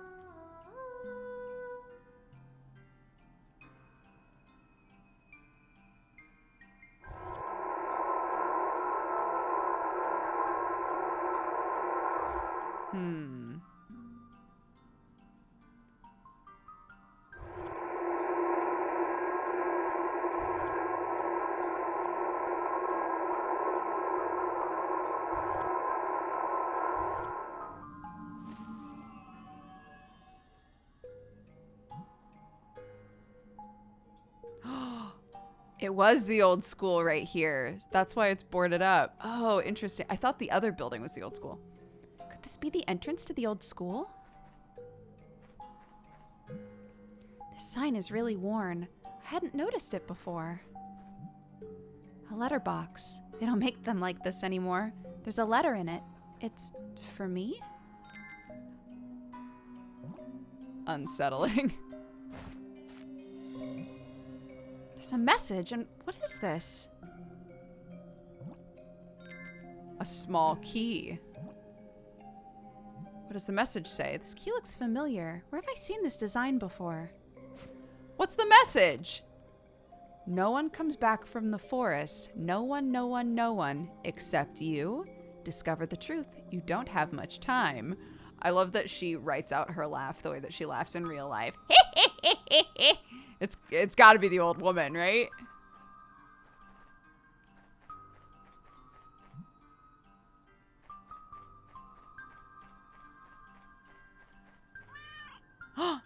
Kitters? Squinty! Squinty, you've been here the whole time. At least you don't hate me. Oh my god. Please tell me I can understand him now. The town doesn't feel safe. There's a weird atmosphere and it's scaring me. But you've always been you, my friend Squinty. I need to find out what's going on. Never mind. If he just started whole ass Salem the cat talking to us, I would have been like,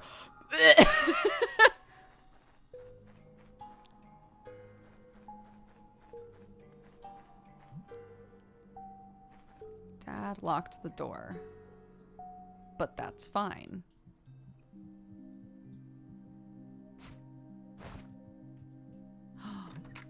It opened, and it still works. It's a music box. Is this gonna finish off our last song? There are letters inside, and another key. These two aren't signed. You'll teach your daughter to sing, but you don't have the guts to do it yourself. It would happen to your pride. Doing things by halves only does harm. Ignore my letters as long as you wish, but keep in mind that you are wasting her potential. As I taught you, I could teach her. Stop listening to that half-wit husband of yours. She kept them. Damn. If I was her husband and I found those, I'd be like, why did you keep these? Are these letters from that crazy old lady? So it's true, she taught Mom how to sing. Mom never replied. I wouldn't have either. She's really obnoxious.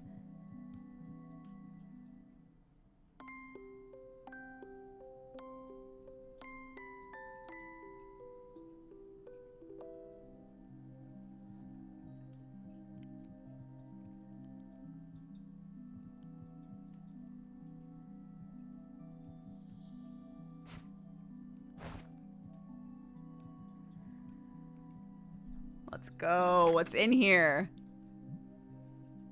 White sheets, pencils. Oh, this notebook looks like it's gotten a lot of use. I shouldn't read it, though. I shouldn't read it. It must be very old. Most of the words are faded.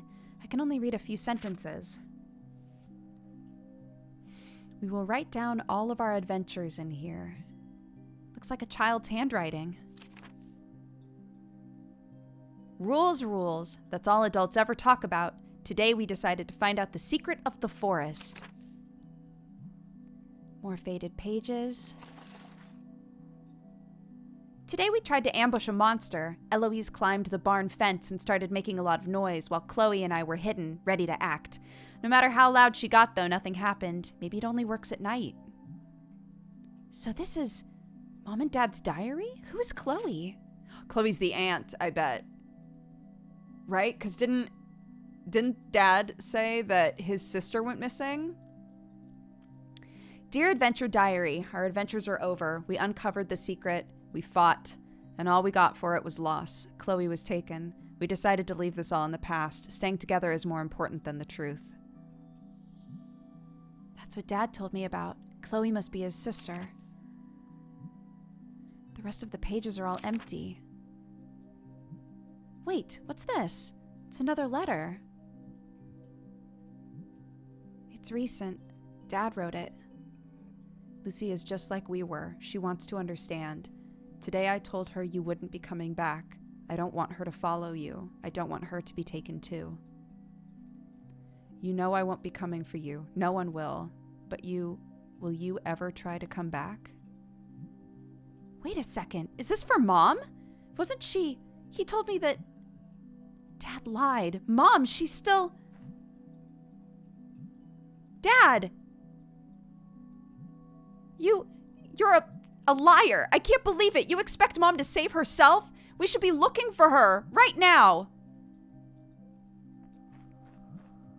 No, let me go. Let go of me. You're a liar. Don't lock me in. Wait. I hate you. You always said Mom was gone and there was no hope. Dad? He left again. I can't believe it. She's still out there somewhere. I think she's in the forest. So this is it. I don't care about their rules anymore. I'm going to look for her. I won't be afraid. No more trying to reason with Dad. Tonight, I'm sneaking into the forest, and I won't get caught. Monsters don't scare me. People do. Why is the dad speaking in gibberish? We went into the forest and we managed to get out. We're like the first person that's ever gotten out. But the forest has like fundamentally changed us. We see the world like totally differently. And we can't understand anything anyone is saying. And it doesn't seem like they understand us either. All's quiet. Dad must be sleeping. Good. Operation Saving Mom begins. I better take some supplies with me and I have to find a way to get out of here. A container could be useful.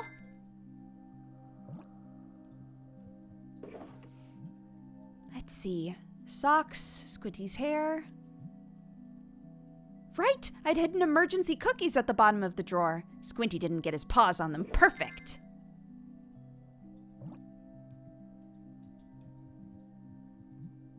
You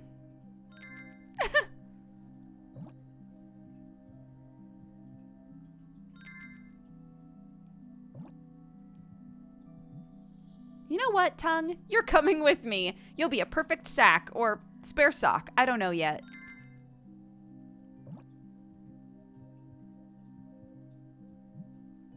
I wonder where Squinty is.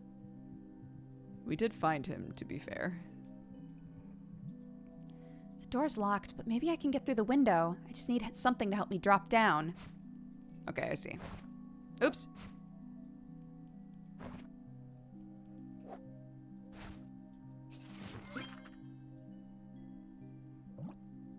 Classic.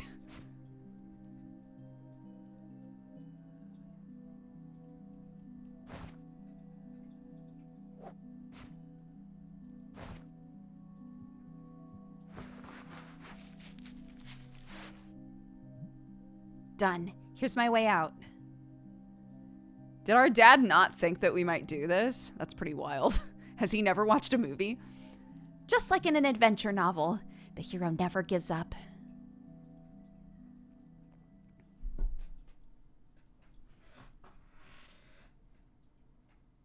Let's go!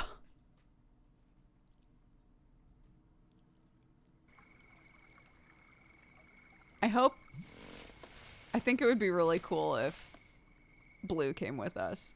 Not necessarily all of the kids. I would love it if it was all of the kids, but like, I think it would be really cool if Blue was like, what's up? I'm gonna come too. Nope. Just us, by ourselves. Ouch, I didn't see the zone. I don't recognize this place. Where am I? Ugh, it's so dark I can't even see where I'm going. Why didn't I take a lantern? Well, it doesn't matter.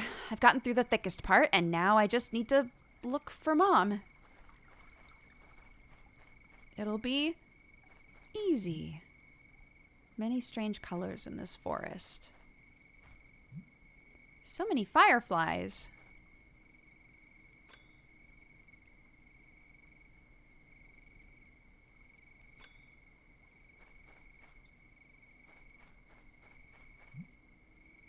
It's dark. I can't see where I'm going. Oh, I know what to do.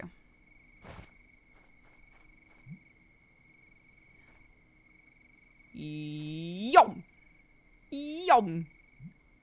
Ugh, I can't just grab them. Why not? Put a cookie in the jar. Oh my god. I did not think that would work. Okay, sure. Let's see if I can lure them into the jar with cookies. Sure.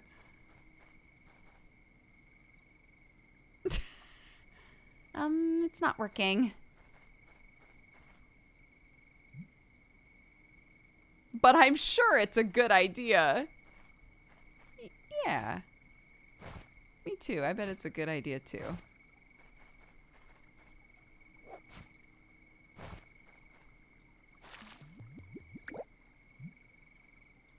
The cookies in the jar have softened. Okay. What about now? Come on, fireflies. Oh ho! They're like, I don't know what the fuck this is, but I love it. Oh, okay. Grab some dry bark. Sounds good. I thought that would be easier to remove. I got some bark. Very cool. You look so cute. You'll be my light.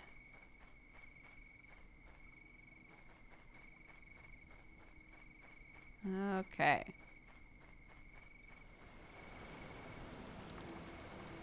Unnecessary.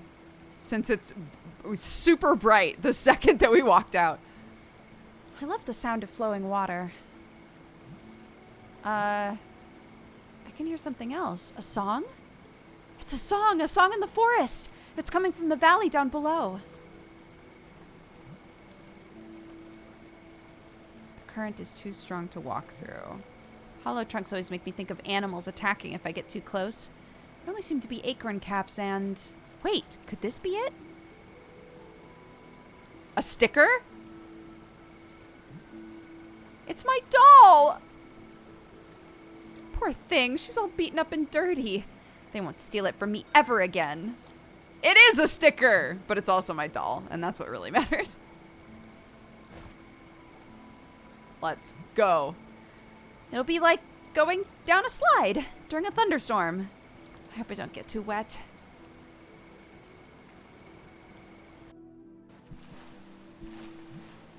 Ah! Don't get too wet, I said. And look at me now, soaked. An epic fail.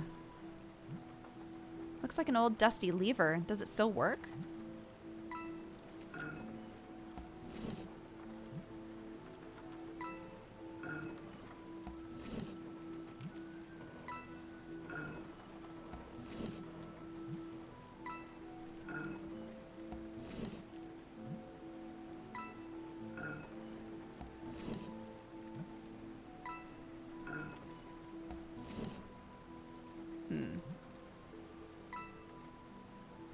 Okay. It's a grid with canals below. I think there used to be running water through it. Okay, so whichever one is lit up, that's where the water is. There's water down there. I wonder where it goes. Okay, interesting. The statue is damaged. It's holding an empty basin.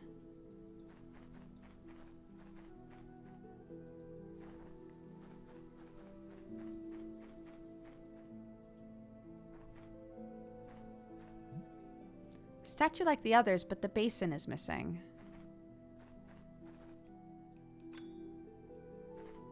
Okay, interesting.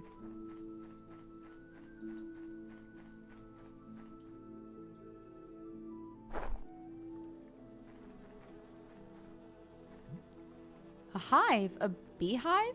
They kind of look like flies too, though. Bee flies. But luckily, they don't seem interested in me. Okay, so this is where the water's coming currently. What is this strange plant? The leaf looks very young. It's all rolled up. Wah, wah, wah, wah.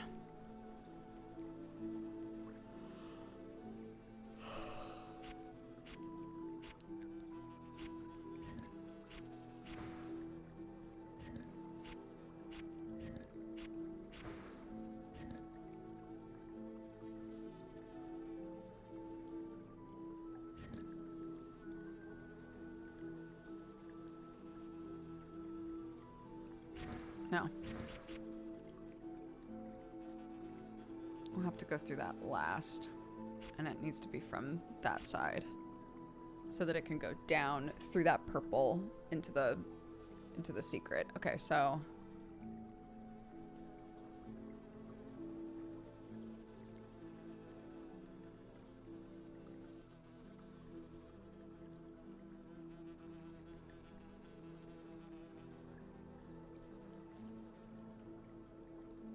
okay. I think I need to start here.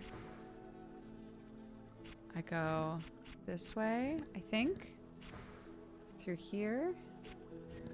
This way.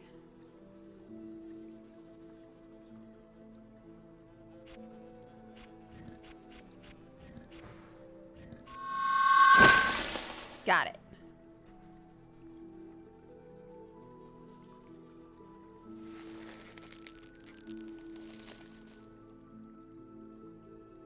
Oh no, the poor bee flies. The hive fell into the trunk, pushed by the water. I think the tenants have fled, but I'm not going to touch it barehanded. You could use the sock, like a little hand, dude. The basin of the statue is cracked.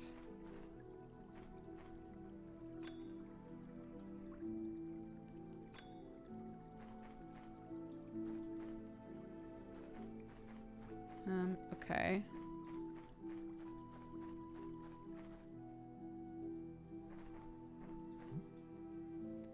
It lit up.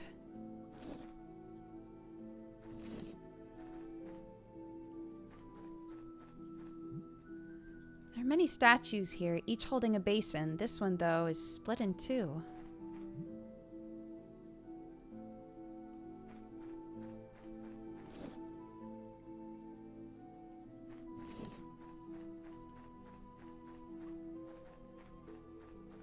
Oh, this is where I came through.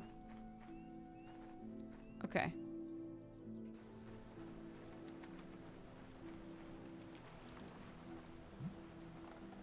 Carvings in the rock. Seems to be a button. Okay.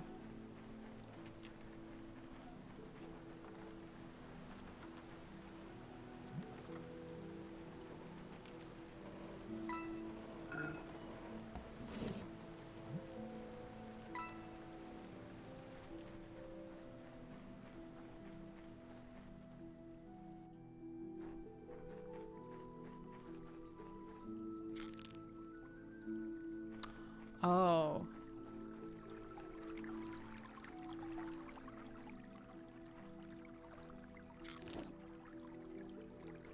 Oof, God.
Hmm.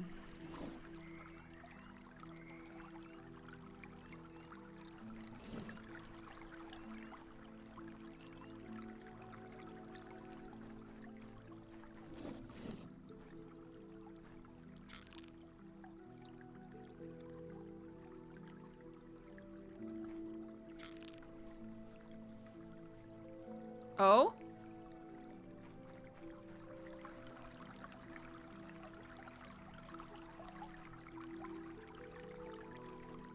Maybe not. Let's try one of the earlier ones instead.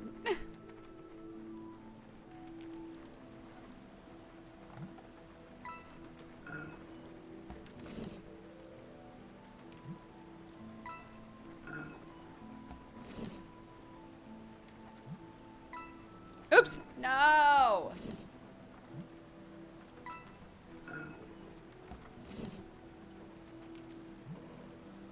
A short recap of what happened in town. Basically, with our new, like, magic songs, we saw that in the town there are a lot of brambles that we were never able to see before when we lived there. By loosening up the brambles, we found a hidden drawer in our parents' room. We snuck out of the house.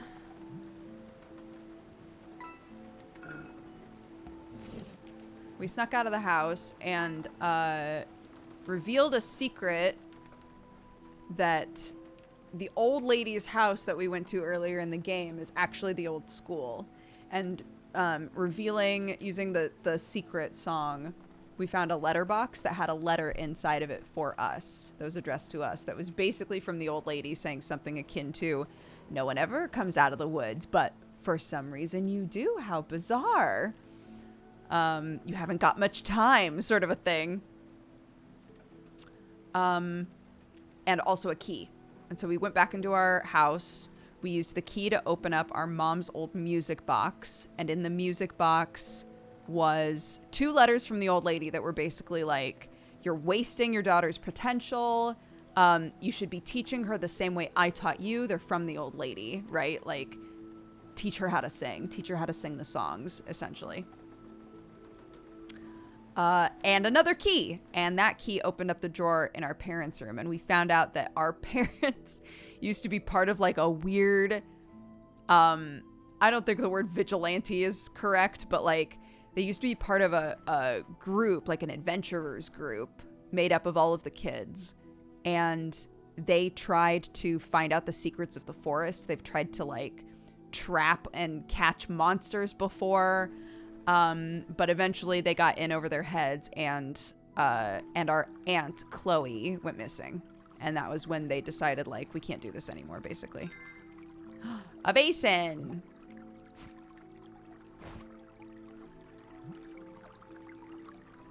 It's not the right one? Okay, interesting.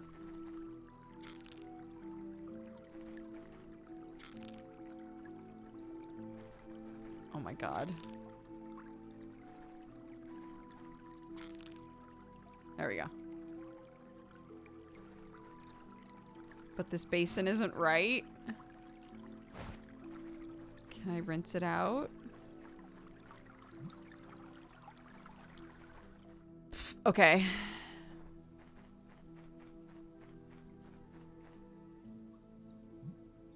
With all this fog, I can't tell if I'm looking at a lake, a river, or a swamp. At least I know there's water.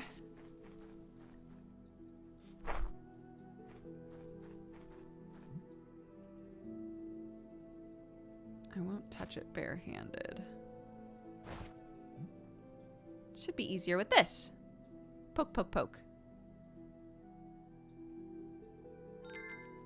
Oh, okay.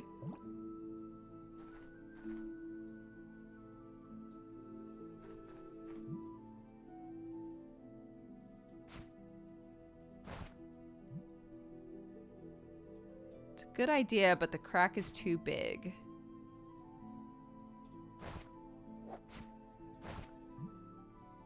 I could try filling the crack with my sock, but once it got wet, I think it would just slip out. You know what? That's fair. That is a super fair assessment.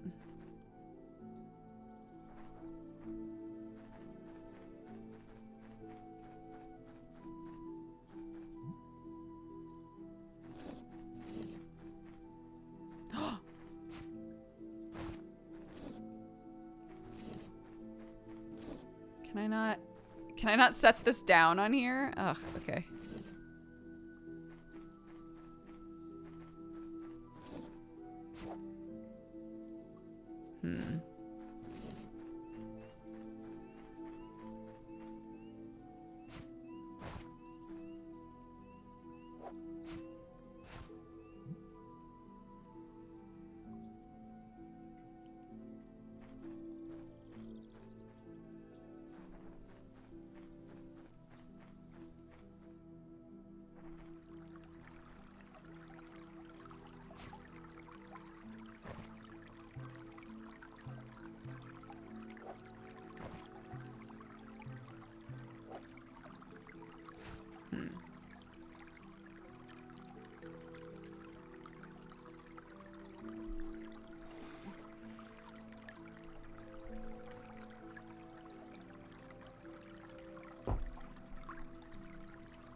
One sec, sorry, I have a message from the school.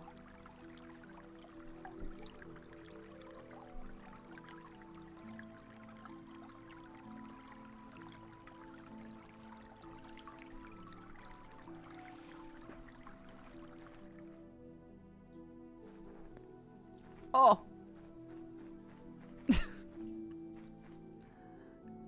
Crack 'em neck. Okay, let's try setting it to 3. That one seems, I don't want to jinx myself, but that one seems like the simplest one.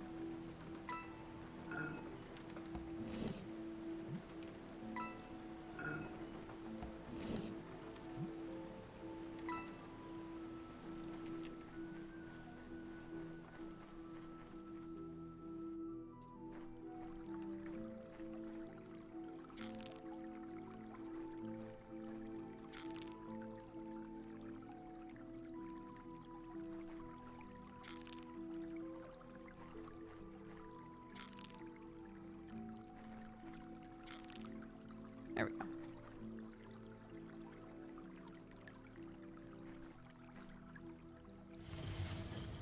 Oh?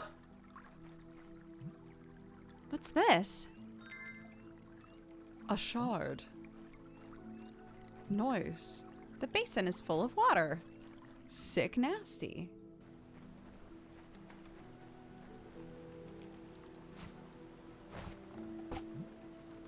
It fits perfectly. Wow!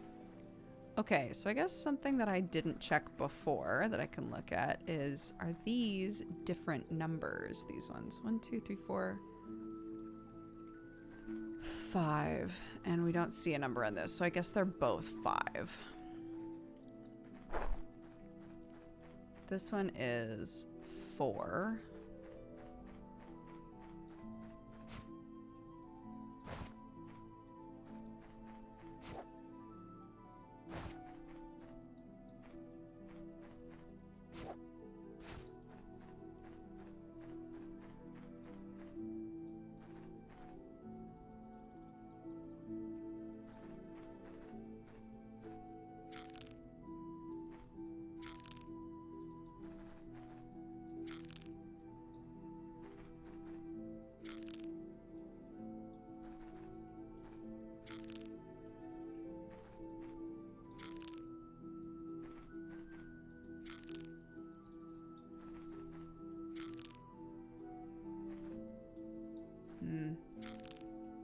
Dang it.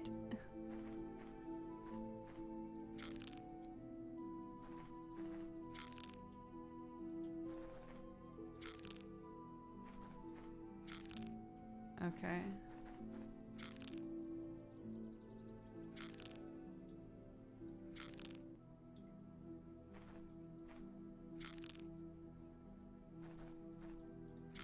There we go. So if I turn on 4, what happens?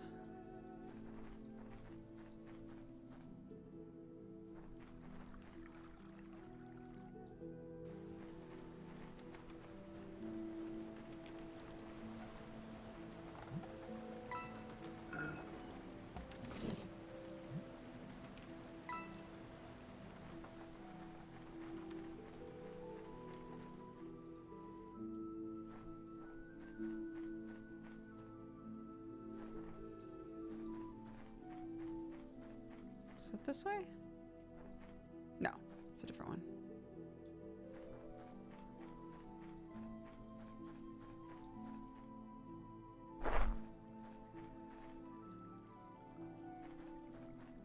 Oh, right, the crack.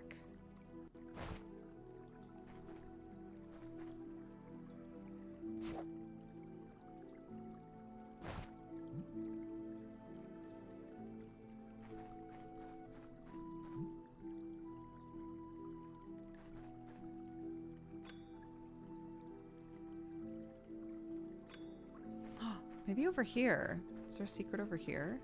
No, I already tried that, didn't I? There's nothing.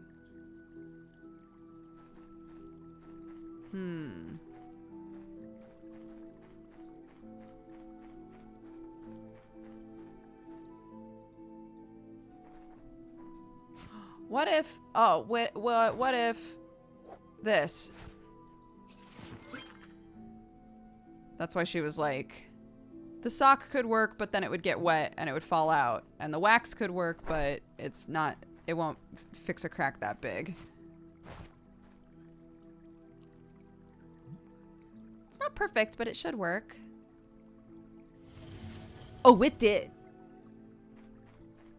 Bam. Hell yeah, baby. Let's go.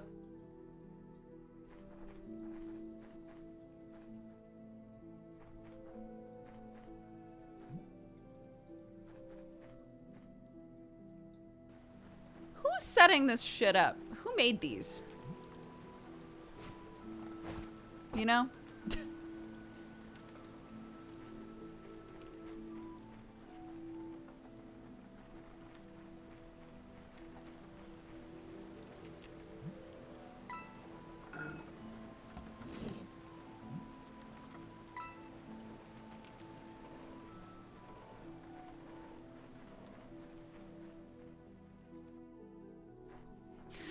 Yeah, literally, like, who took the time?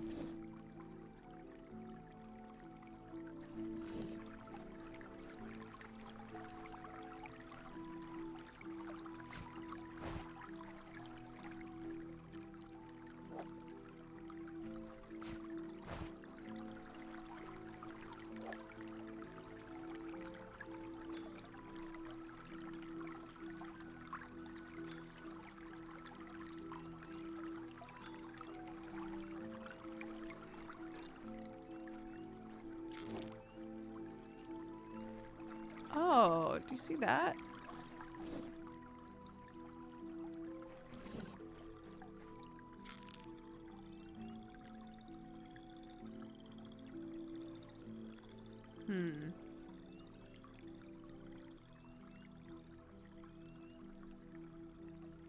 Yeah, no one ever comes back because they get stuck on the puzzles.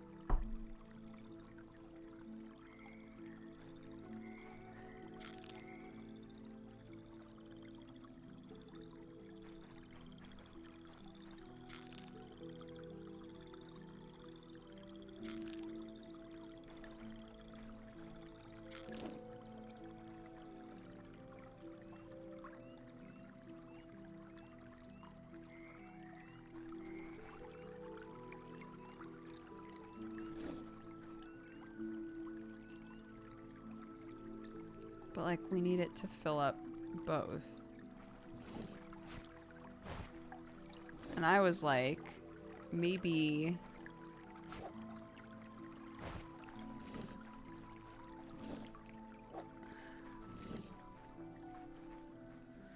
Oh my goodness.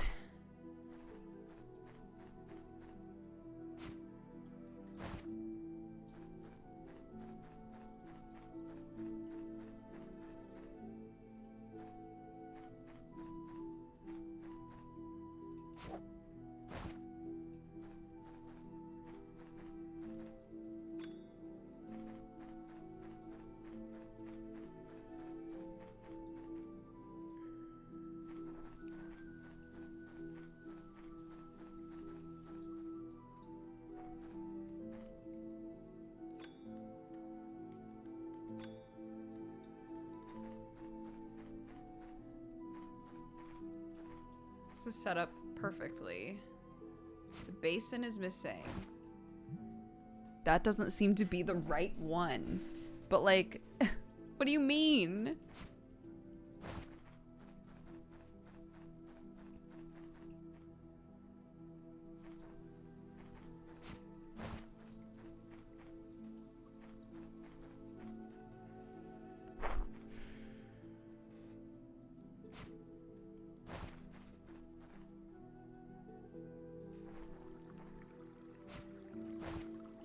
I tried to put it down on one of these to like hold it down. That seemed to be the most obvious thing to do with a bowl full of sand. But it won't let me. I've tried to pick up this bowl or swap bowls. It won't let me.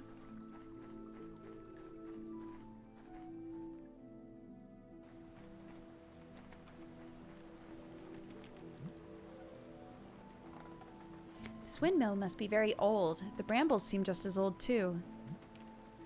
They go together nicely.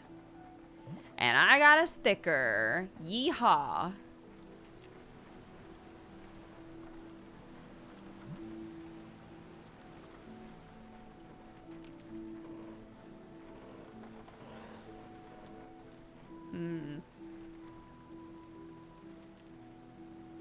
Sticker supremacy. Yeah. Or something, you know.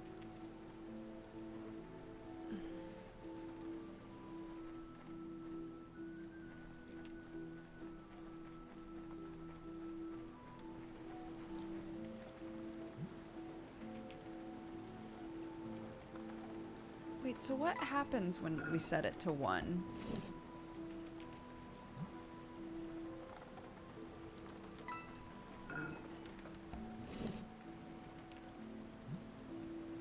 Or was it 2 that there didn't seem to be anything for? You can also just turn it off altogether. Like, it let us just not have any of those open, which is also interesting. Oh.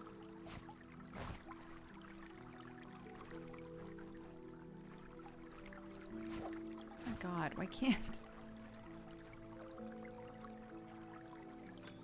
Oh! Here we go.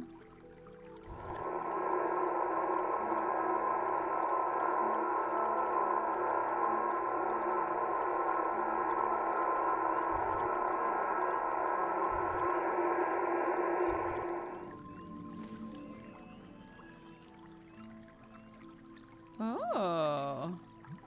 A statue appeared. It's missing a basin, though. Oh, how strange. I have one right here. Plop. Here you go, back where you belong. Sick nasty. Then where's the other person's shit? Oh, goodness.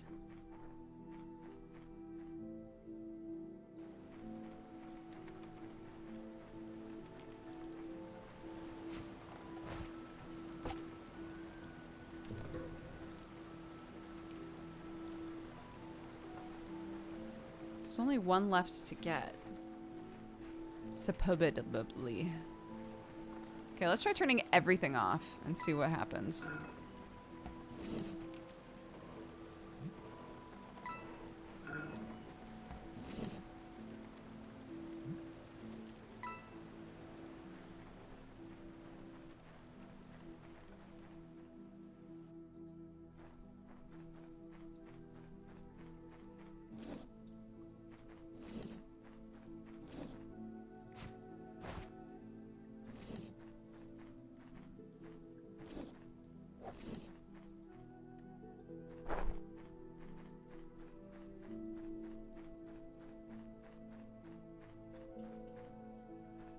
Why is this back here?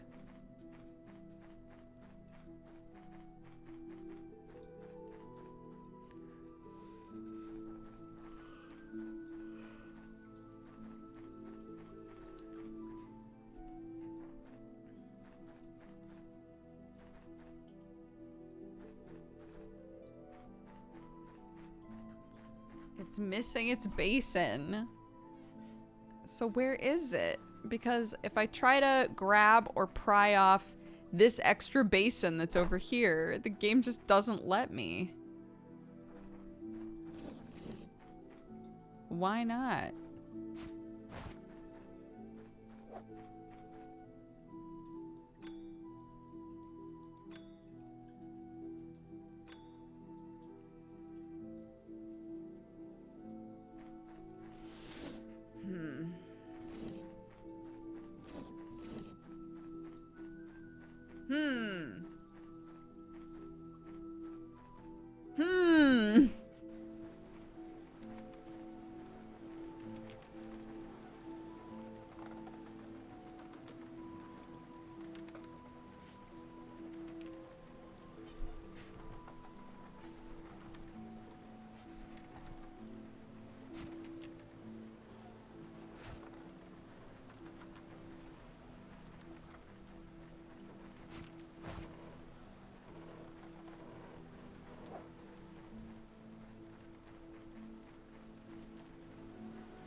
Man, when they put a "you find all the secrets" sort of thing in here, that was the beginning of the end.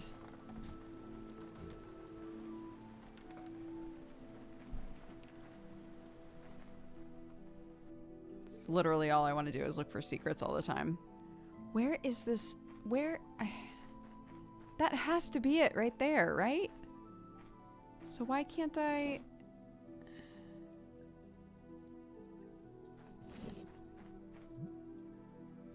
Its basin is split in two. Right. I know. I know that.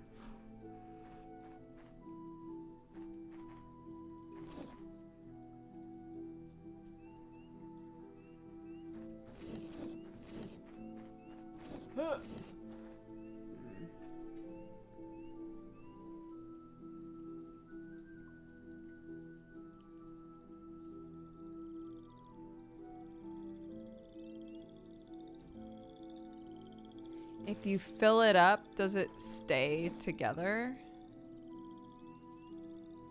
Maybe? Hold on. I feel like I stood on them for a long time, but maybe not. Maybe not long enough, you know?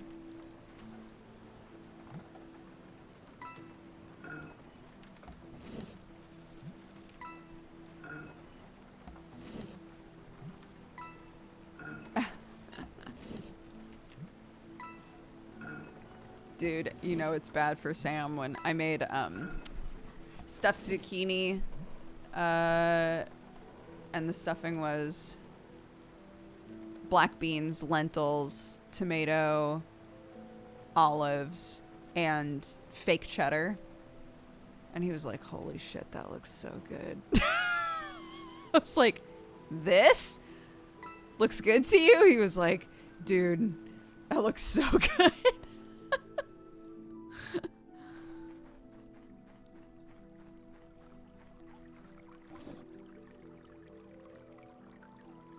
Okay, if I just stand here for a while and if it fills up, do we win?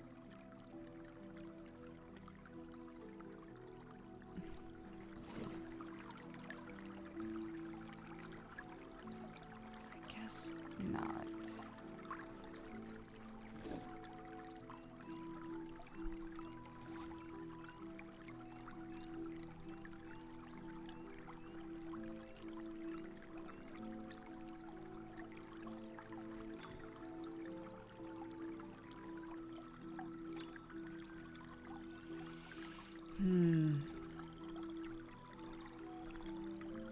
Oh, I love olives. Big fan.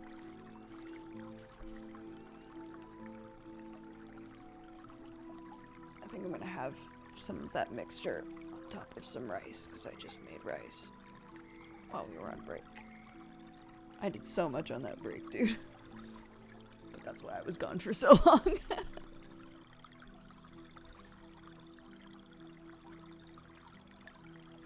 What does the far left song do? It reveals secrets. So if you select it and there's like wiggly shit going on. Blaradonna! Thank you very much for the raid. Welcome, raiders. Hi, everybody. We are, I believe, nearing the end of this game, although famous last words.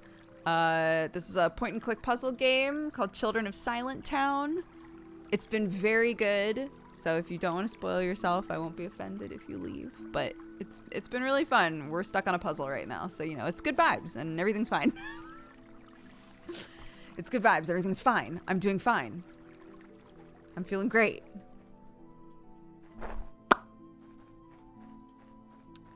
We're trying to fill up little basins.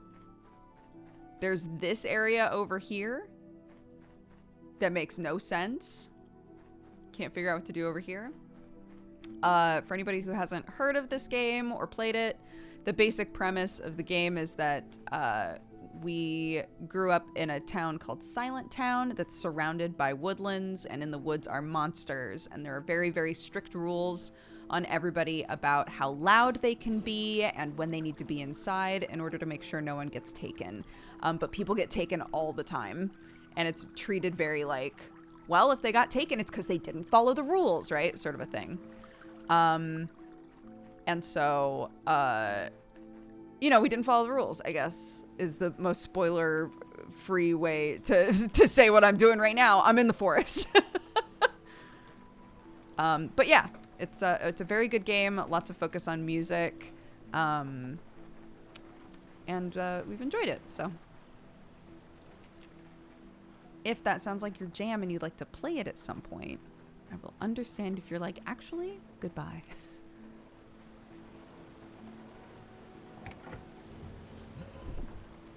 It's stuck, but maybe I can pass through. Let's go. Yes! Oh my god. We really said, you know what, screw that puzzle.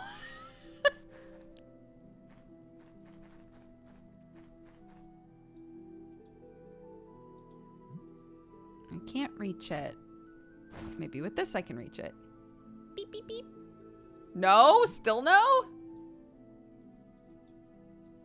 Damn, okay. I don't know necessarily that it was a misdirect. I think we'll still need to address it, but I've never seen a fruit like this before.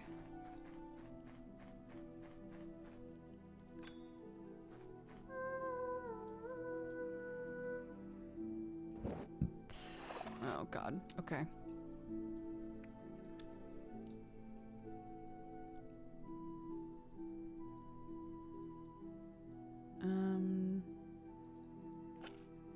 Oops.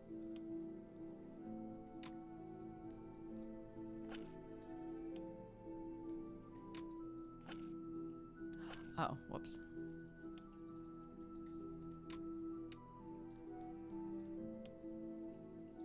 We have magic songs, but every song has its own, like, puzzle that you have to do. Oops. Wait. Oh. This way. No. Not that way. Wait, what is happening to me?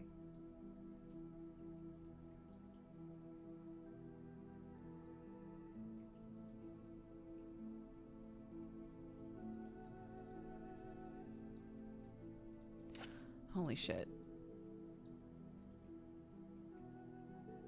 That was the problem.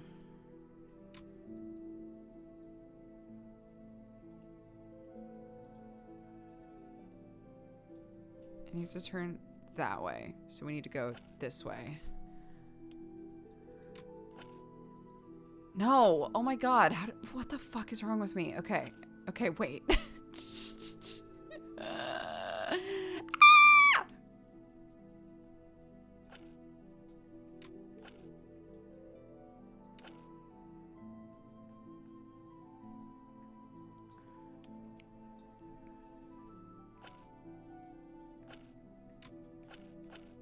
Okay. Yes. That's good. And then... Okay. And then this one needs to turn this way.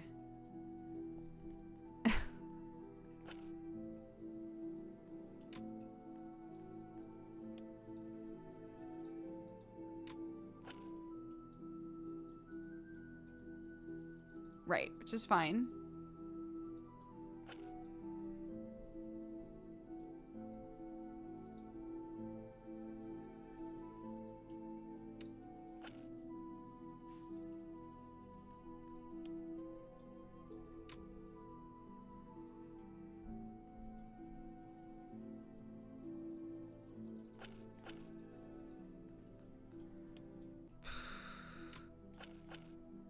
Right? Okay, one left. This fucking one. What is wrong with me? Okay, wait, okay, so it needs to go... Okay, it might be easier to go that way. 1, 2, right? So 1, 2. 1, 2. Okay. Jesus. These puzzles are so hard, dude.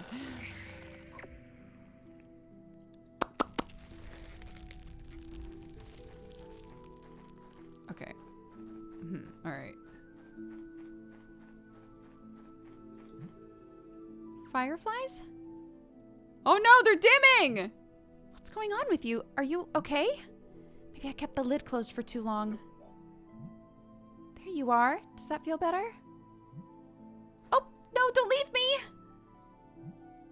I can't see anything like this.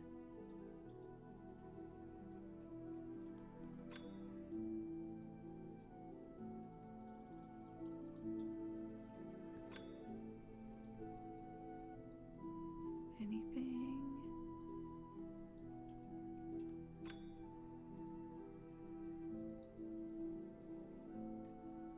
Oh my god.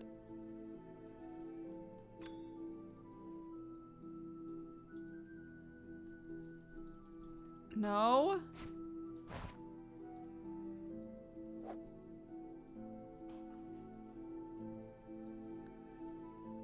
What am I supposed to do? Oh! Not even the moon. Okay. I hear the sound of leaves moving in the wind.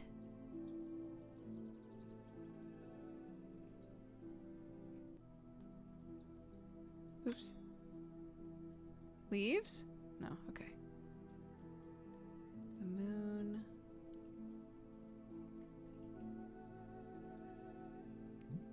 I see something shiny. Maybe I can reach it.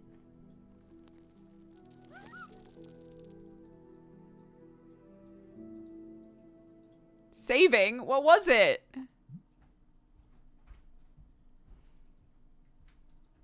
Another crevice. I hate this forest.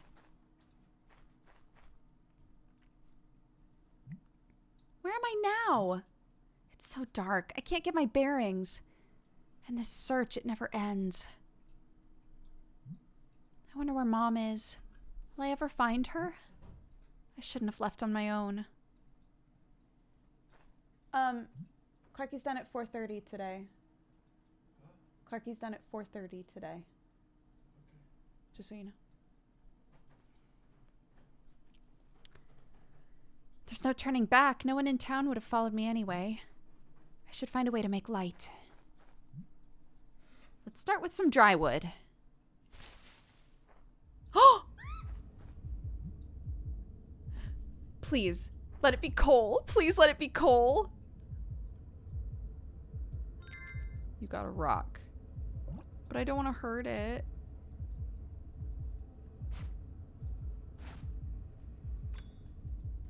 Can I try to sing to it?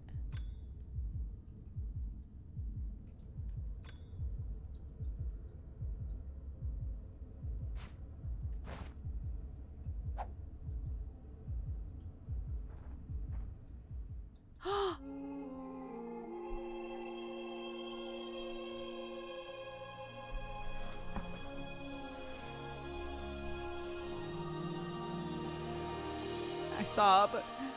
I cry.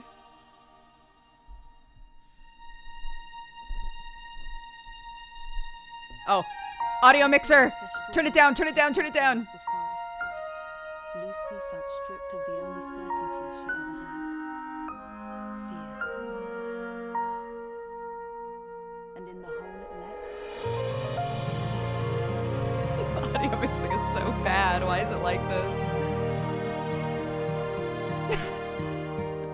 This is such a nice, wonderful moment. You can't even hear the voice. I'm sorry, what?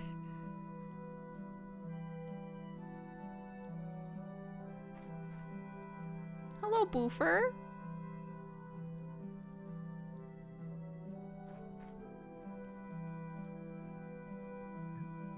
This is incredible.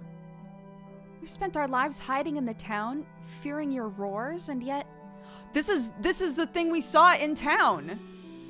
I don't get it. Then what happened to Mom?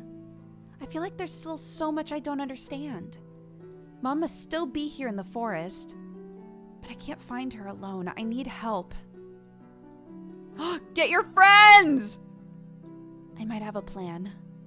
If the townsfolk knew that you weren't dangerous, well, they'd start looking for the missing people. Even Dad would help me, I think.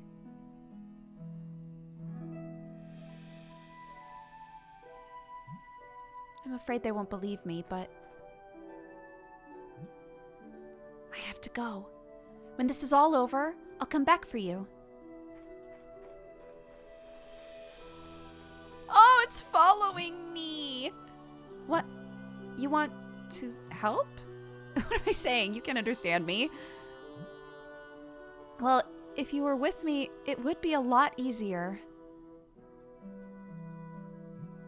Okay, then come on, let's go. Oh my gosh. If we get this precious creature attacked, I'm gonna riot. The trunk doesn't seem very stable. I'm worried it won't hold us both. This dog's about to be like, you aren't the only one with magic songs, my dude. We should pass one at a time. Stay here, I'll go first. No, wait here. How can I make myself clear?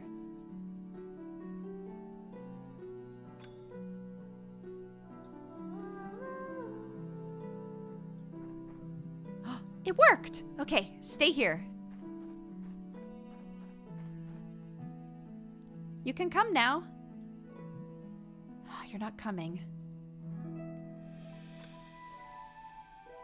Okay, so not that one. This one?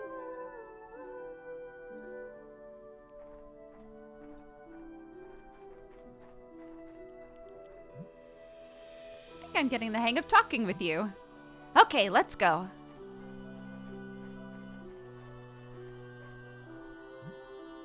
Oh no, we're stuck. How can we climb up?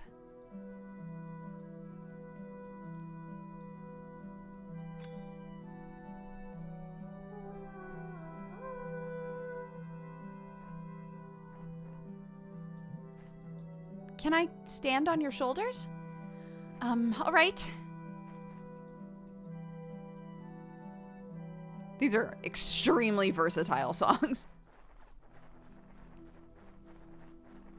One thing I can respect about this art style is the decision to just not draw feet or hands at all. Skip them. Too complicated. Who needs them? No, for real.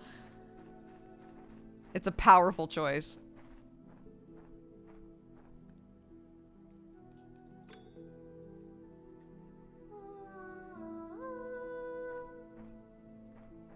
Oh, yes, Pupper. Yes.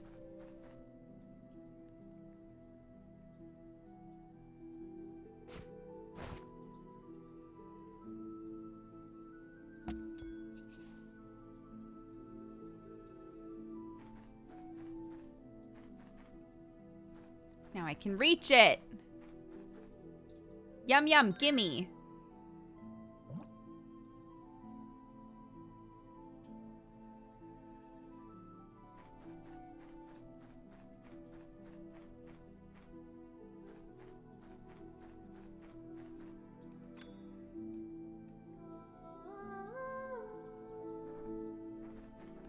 with me, honey. Come here.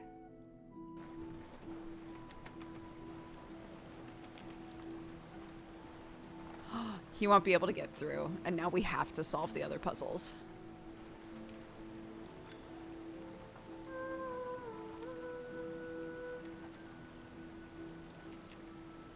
He's like, nar.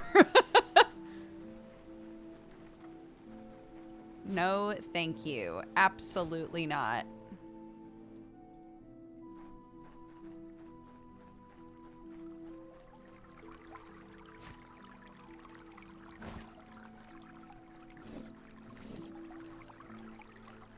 Can I use this somewhere?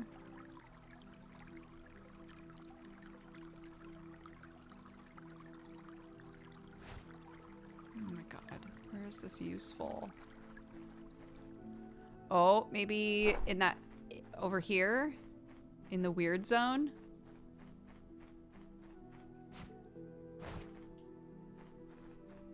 No, that's uppies. That's where we're gonna use the dog for uppies. I'm seeing the Matrix now.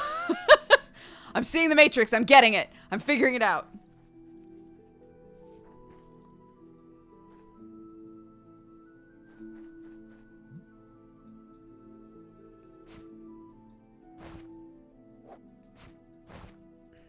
Okay.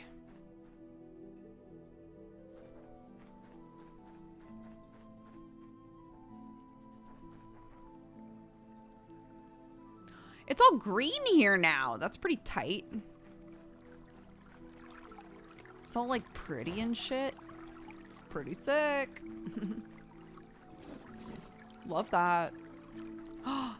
And I use the doggo here. I make the doggo sit on the rune. Okay, wait. So, okay.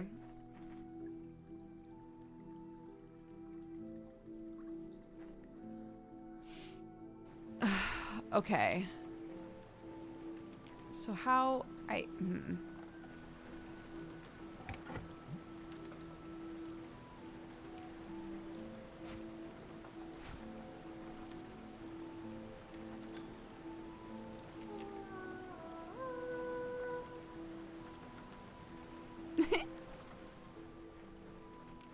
him saying no.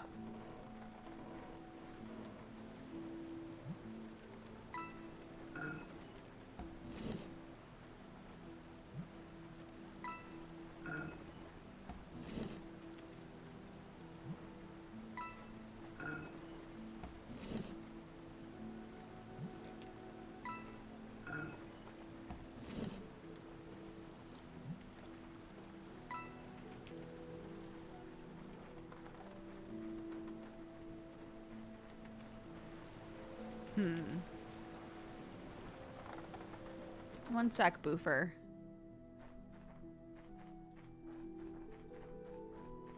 He followed me. That's very cute.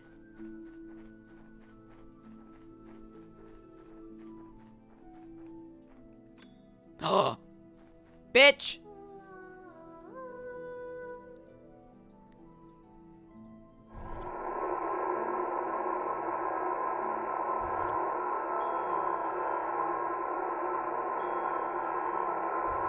Now?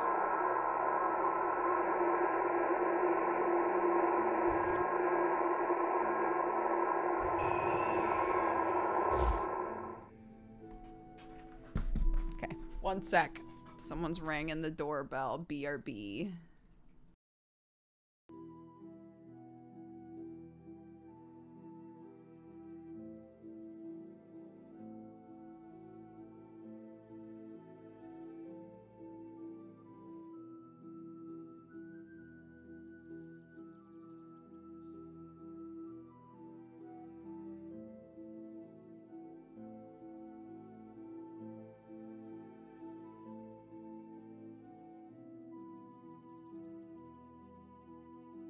Never mind, Sam got it.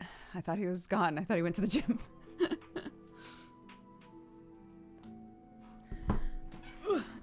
I am gonna need to, like, actually grab food for myself in a sec.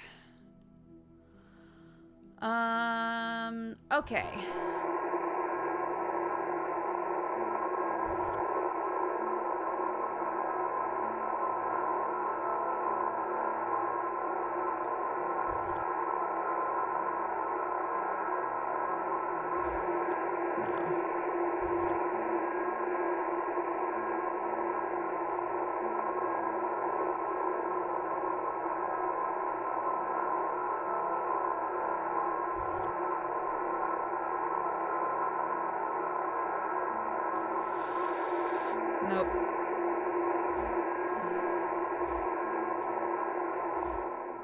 What an unsettling noise.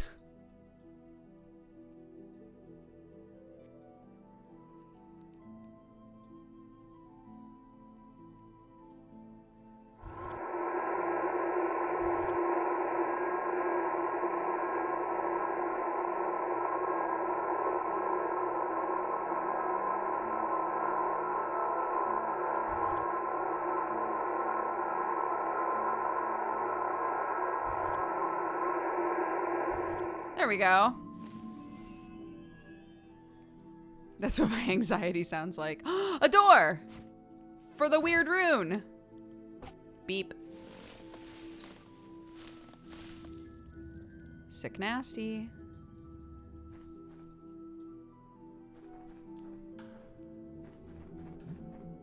Another weird stone glyph. Okay. Stay. Good boy.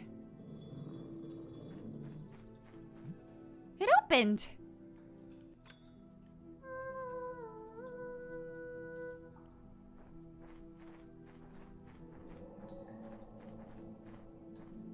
The town's history written on the walls, of course. What's this? Who could have drawn these? You got a sticky. A huge, ancient-looking stele. It says, when faces became masks, when thoughts took shape, when sound turned to silence. The rest of the stele is ruined. I can't read anymore. Is it a secret? No, okay.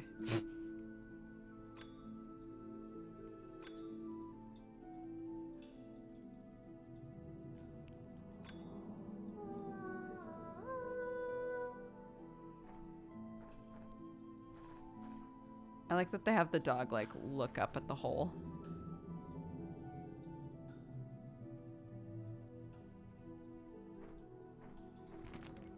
Oh, honey. Did you get hurt? Wait for me. I'm looking for a way to come back. What? Seems like a terrible idea. Now, where am I? Yeah, it's a good question. A net!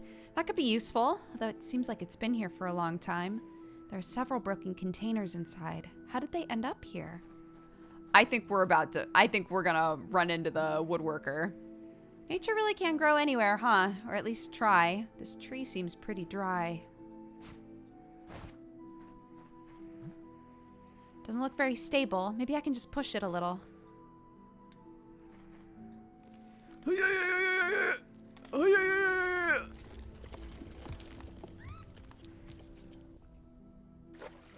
Coral, you got a doggo waiting for you now. You can't be making these choices. Oh, hey!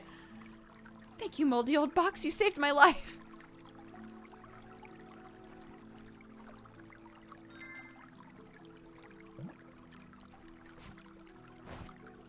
Okay. Perfect. What are the odds of that?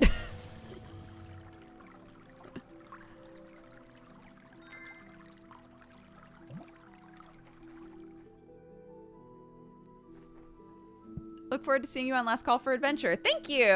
I was just saying, I'm getting really excited about my character.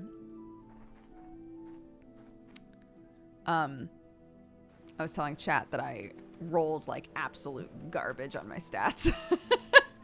So I had to get really creative for like why that is. And it's very fun. It's very cool. Hey, no, honey. There we go. Great! Let's find a way out of here. Boof! Come on. This way.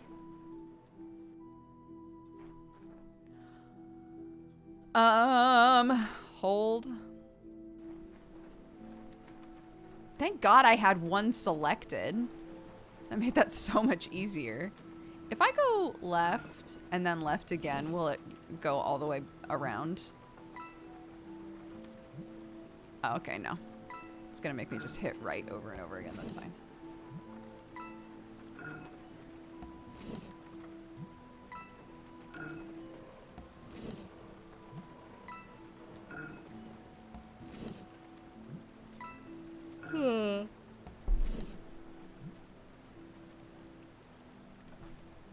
That's it.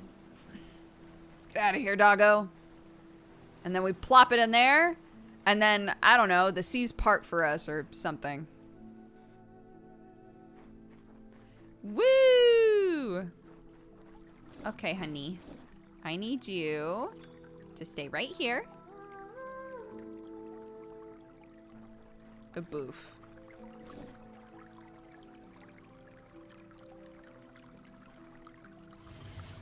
Yay!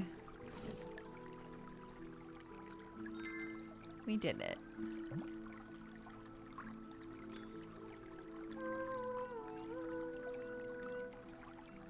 But hold on.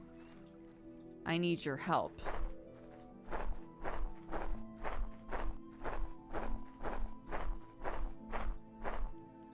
You're very loud.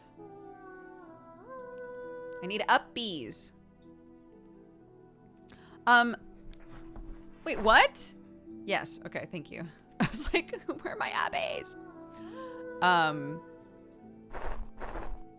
It'll be streamed to everyone's channel who's in the session. So any sessions that I'm in for Last Call for Adventure will be streamed here. This is a Thibescus field. It's incredible. There's so many of them. I can hear that song again. It sounds closer now. Oh! I got a note! Oh my god, thank god I went up here. The Song of the World. It has such an ancestral feel to it. I wonder what it's hiding. I don't know. Can I not use it? It's not giving me the option to use it. Bronze is the DM, yeah, for the whole thing. And JP's producing it.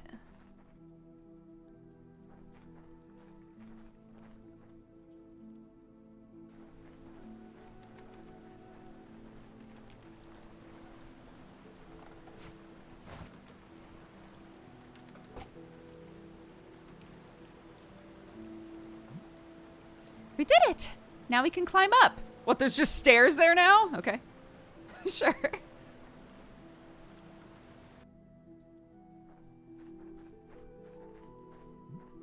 Okay, let's go. Without your help, I never would have made it this far. You ready? Honey, what? This girl. What happened? That's what I want to know. There was a landslide. Are you there? Can you hear me? I have to get out of here. Okay. I need a way to move the rubble. Alright. It's a big rock with a curious shape.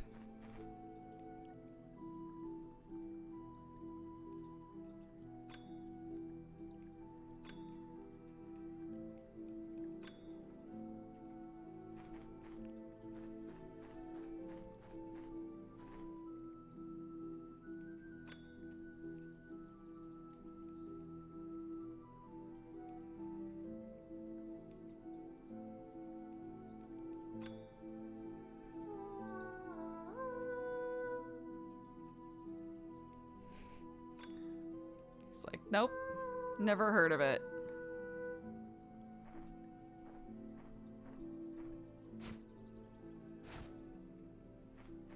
Oof, Lord. Okay.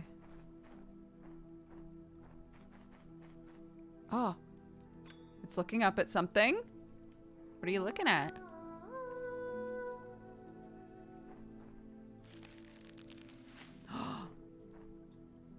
Okay, all right.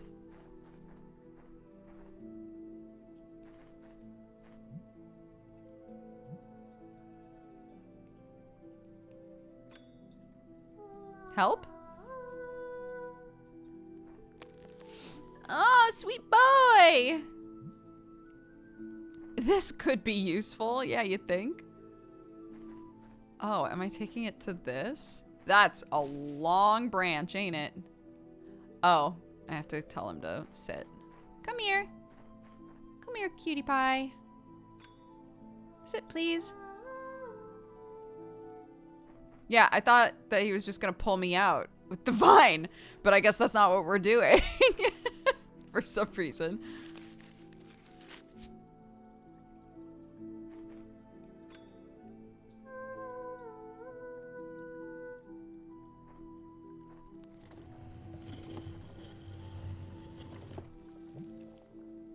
It's stuck. Well, yeah, that seems about right. It seems like it would get stuck, so.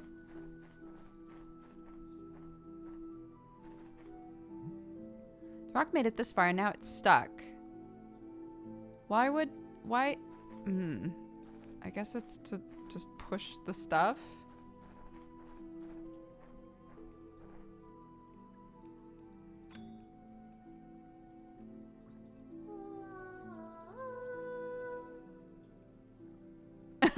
He's like, I am helping. Yes. True. How about sit? Sit there.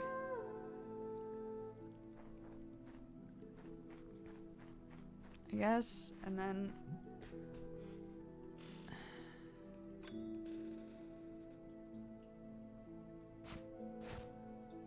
Lord.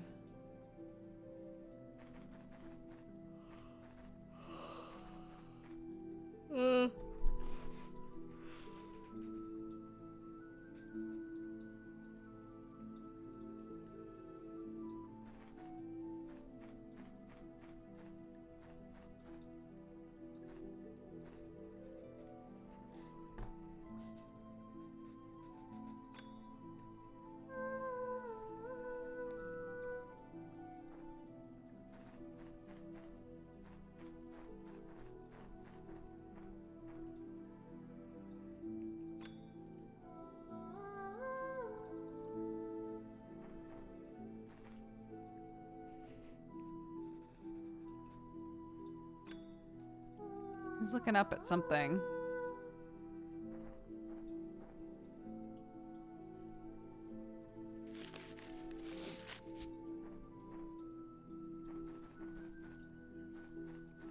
Take cues from the doggo. It's working! Come on!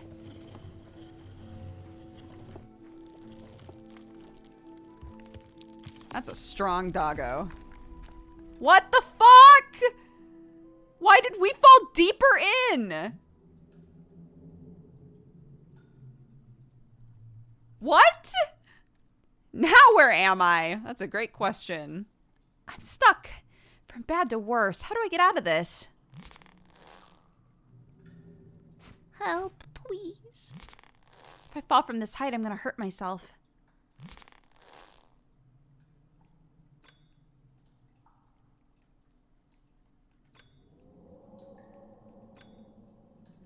No songs to help me now. Oh, Pupper! You came! How did you make it? Stay right there. Let me jump. Ugh. Oh, I made it. Where would I be without this dog, dude? You passed through here, right? There must be a way out. Oh, come on, let's go home.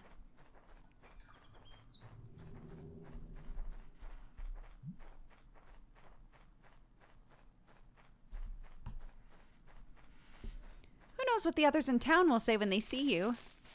They're probably gonna turn into a crazy mob if I was gonna make a guess. I hope they don't get scared. Don't worry. I'll explain that they have nothing to fear.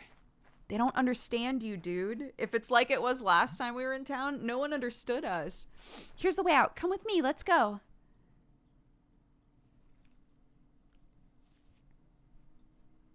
I don't think this is gonna go well. No one's gonna understand me. Oh shit. Audio balance, audio balance, audio balance. Lucy realized she was back home when the sounds of the forest gave way to a familiar silence. Though the songs that the townsfolk have always been deaf to still resonated in her head.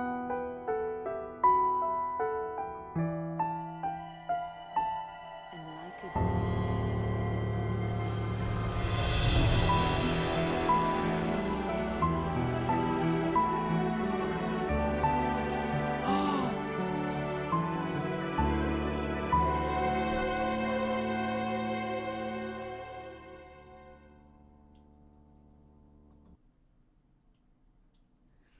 say out loud that I wondered if the people were monsters?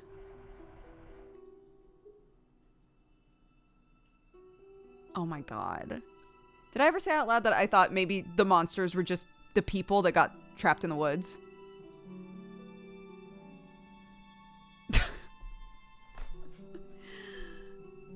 Wait, so, but when I came back the first time, they recognized me.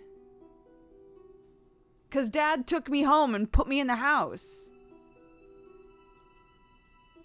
They only got freaked out when I started talking.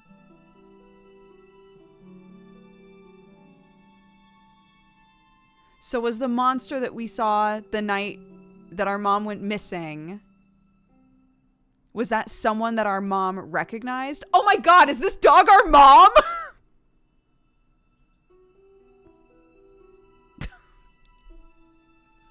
Sorry, that just hit me. Okay, wait, alright. Okay.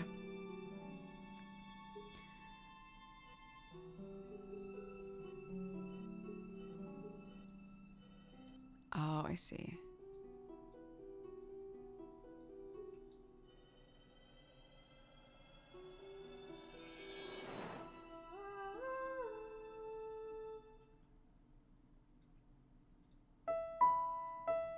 Her voice, a whisper against the rage of the townsfolk, broke through the gaze of the children who still believed. That's all our friends! They were the ones who cracked the rule, and a breach opened up for those who deep within didn't want to lose anyone else. And yet, how could it be enough?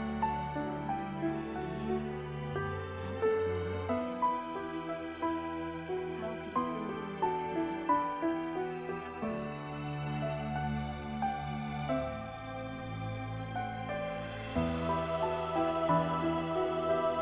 Those two words, worlds apart, could not change in a single night.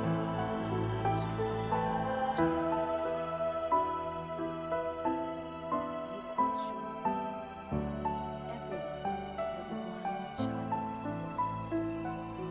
A child who had seen and would never forget. Chose to teach all who would listen.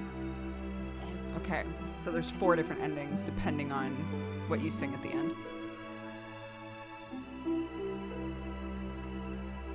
In one ending, we become a teacher, but we don't fix anything. whispers through the trees, hidden by the shadows of an endless forest. We hear those wild sounds. And we listen, watching over those who chose to believe in our future.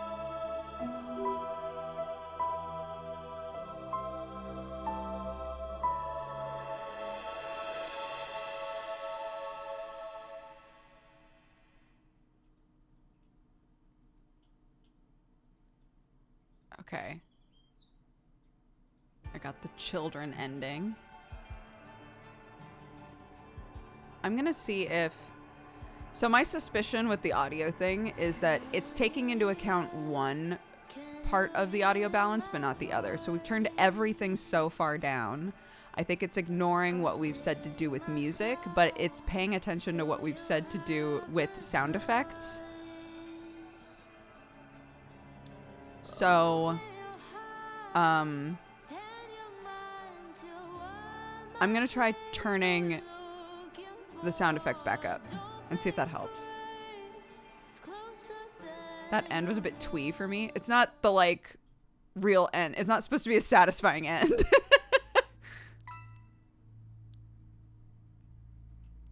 New game plus! No. Don't do that. Wait, for real? There's no way you're gonna make me play the whole game over again in order to try the other ones. No way. What?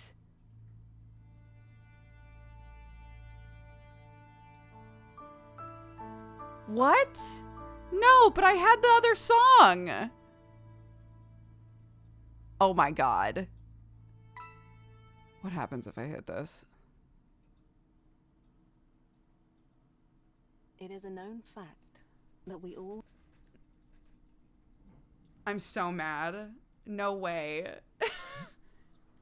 No way. What?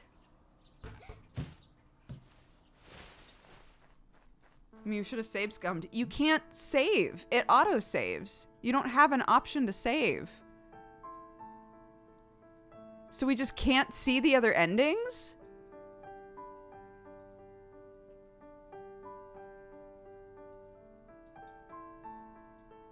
What? I guess we're going to YouTube, because fuck that. I found that song. I'm so mad. Are you for real?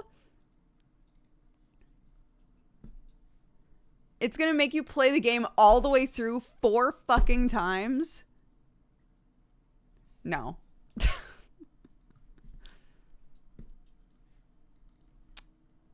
All right. Okay. Children of Silentown endings. Has someone made that yet? All endings. Good, bad, secret ending. Okay, here we fucking go. What? Oh, I don't need to watch you do all of that.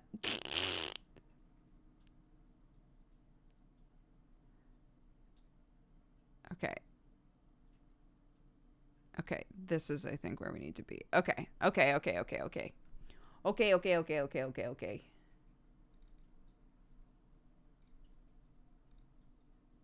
All right. Here we go. Ready?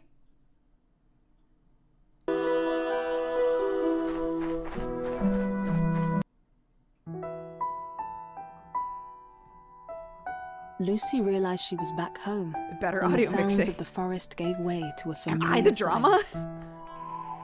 Though the songs that the townsfolk have always been deaf to still resonated in her head.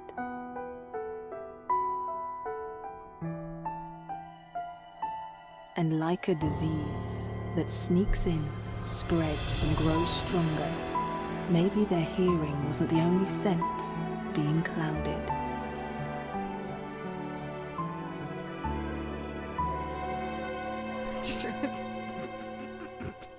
I just realized that it says baby zone in the corner. Hold on 1 second. Actually, I also realized I can't see chat. Let me fix that really quick. Okay. Here we go. Here we go. We're back. We're back.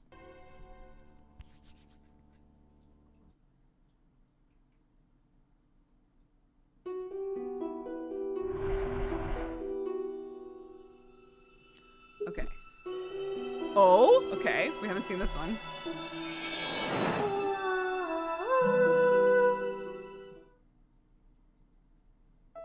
The notes rose into the air as clear as they'd ever been. Lucy, though, didn't know that her voice could no longer reach them. You would think it impossible to understand what Lucy felt that night, but the truth is that we understand. We do know what it means to leave behind the place we come from and our loved ones. It is our mom! But deep within, we knew it was the right thing to do. So let these people, all their husks, go on with their half-lived lives. Here in the forest, we will keep singing those they call monsters.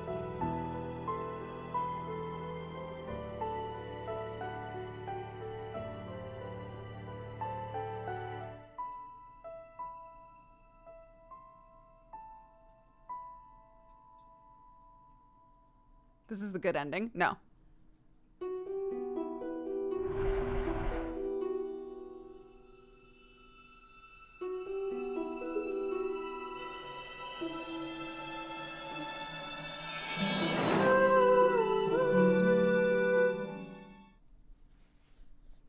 Deep in her heart, Lucy knew someone would remember her voice. Someone who, although blinded by Her fear, dad? Is would this the one that still gets to her hold on dad? the privilege of doubt. Oh. Someone with nothing to lose, who would look below the surface. We do not believe in coincidences, but in choices. To remember or to forget. To leave or to stay. Some choices will always haunt us, making us wonder who we could have become instead. We Wait, can only it just hope fixed that our one mom? day we The won't feel hug? the need to look back.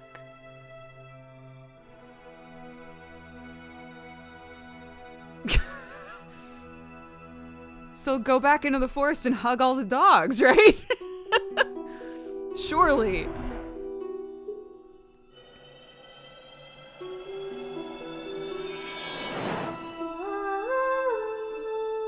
Like, but we hugged the dog plenty of times. Why is it specifically our dad Her voice, seeing through it a whisper against the rage that of the fixes it? townsfolk, Question mark? broke through the gaze of the children who still believed. They are the ones who cracked the wall, and a breach opened up for those who deep within didn't want to lose anyone else. And yet, how could it be enough? How could a single note be heard in that willful silence?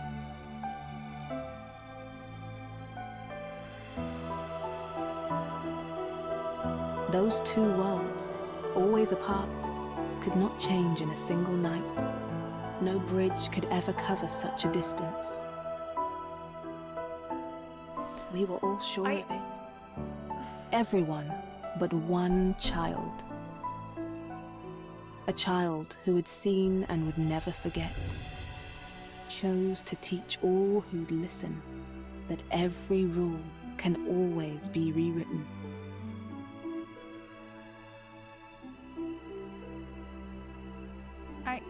Since then, I know we haven't seen, like, the ending, right?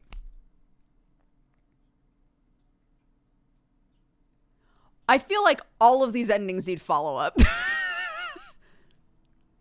all of these endings need a follow-up, you know? I can appreciate that none of them are the, like, true ending, that you need the fourth song to get the true ending, and we're gonna see that, but, like...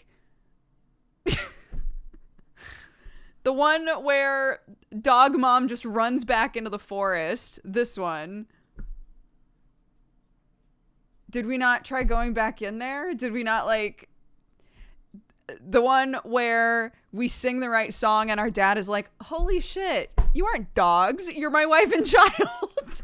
That suddenly somehow fixes it and makes it so everyone can see that it's his wife and child. So then did you all go back into the... But the mom looks back, like, wistfully, like, oh no. Did you all go back in there and, like, find all the other monsters and be like, these are people. We should figure out what to do about this. Like, now that we know that they're people, will we see through the illusion like the dad did and bring everyone back?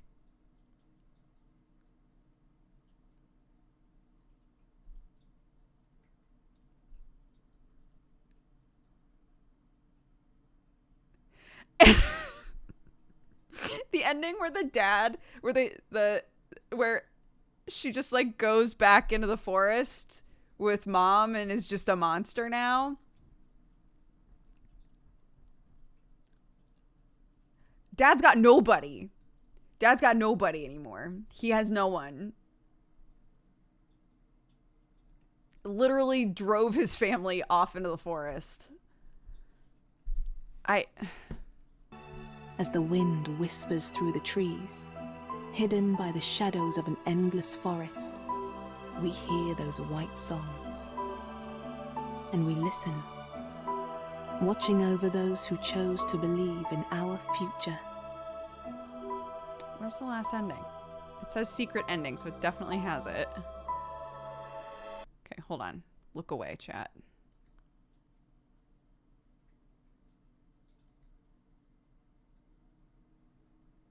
Where is the secret ending?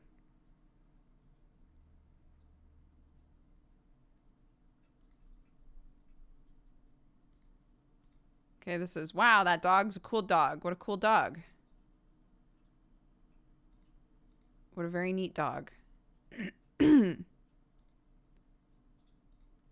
is the one where they're like, get out of here, goofball.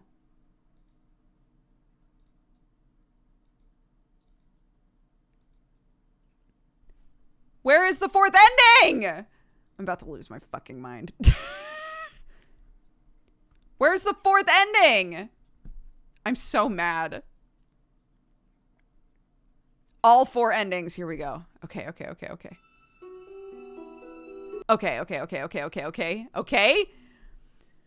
Dude. Okay. Good, they're starting off with the one that we didn't do. No, they're not! Ah! Okay. Worst ending. And now. And now the last ending. Save me.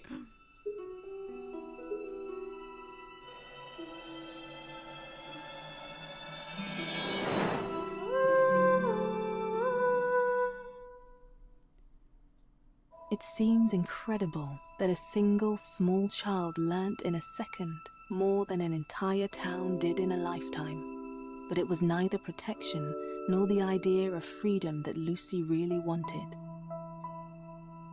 It was to wake up those who once only saw us and them.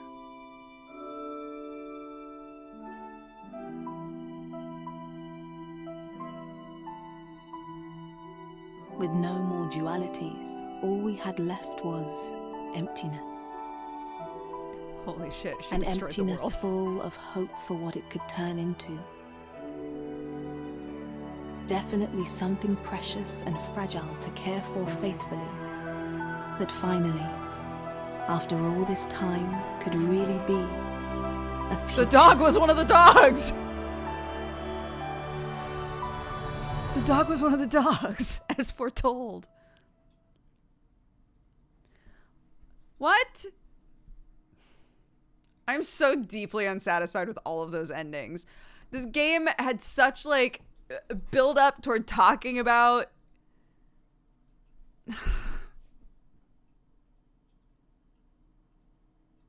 If anybody who worked on this game is watching right now, I'm very sorry.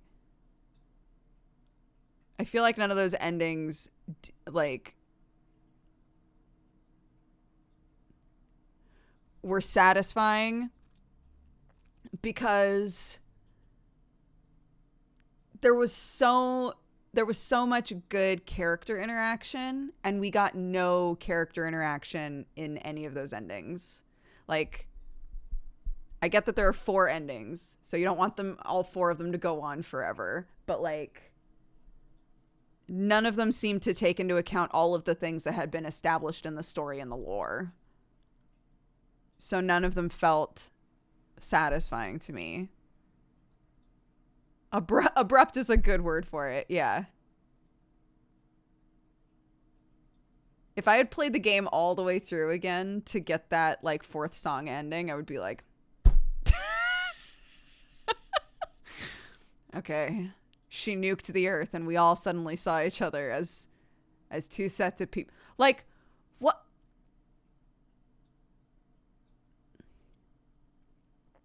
Was it supposed to be that fear is what created the situation in the forest in the first place? Was the forest different before? Were the monsters always there? Why do we see people as the monsters? How come all it takes is music to see them as not monsters? I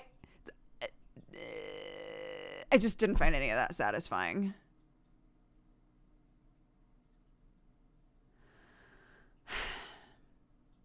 And I think it was supposed to be like a... people are afraid of what they don't understand sort of thing, right? There are a bunch of people that found freedom in the forest, and that's why one of the endings was the mom looking wistfully back to the forest, right? It was like, I'm back with my family, but in the forest I had freedom, and in this town people don't have freedom, right? But, like, I don't know.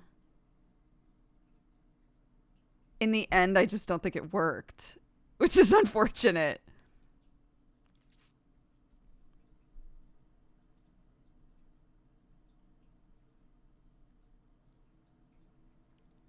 I think the point is it was a them versus us situation. People who are strict and traditional and people who want to be free and creative and do different things. Right, but a huge part of this game is like that everyone is mourning these people who are in the forest and no one knows what happened to them.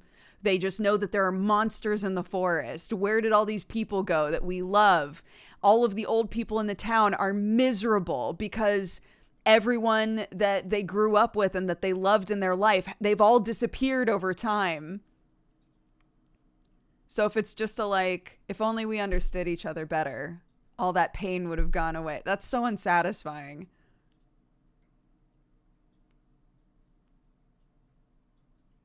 I really loved if they had used Raven as more of a foil. I was waiting for Raven to be like, I'm going in the forest, bitch, bye. Like, they established some cool stuff with the kids that we unfortunately didn't see like a follow-up on. I don't know. A game can't go on forever. I get that, but like I just think they established a lot of really cool stuff that they didn't follow through on or like tie into the theme well enough for me.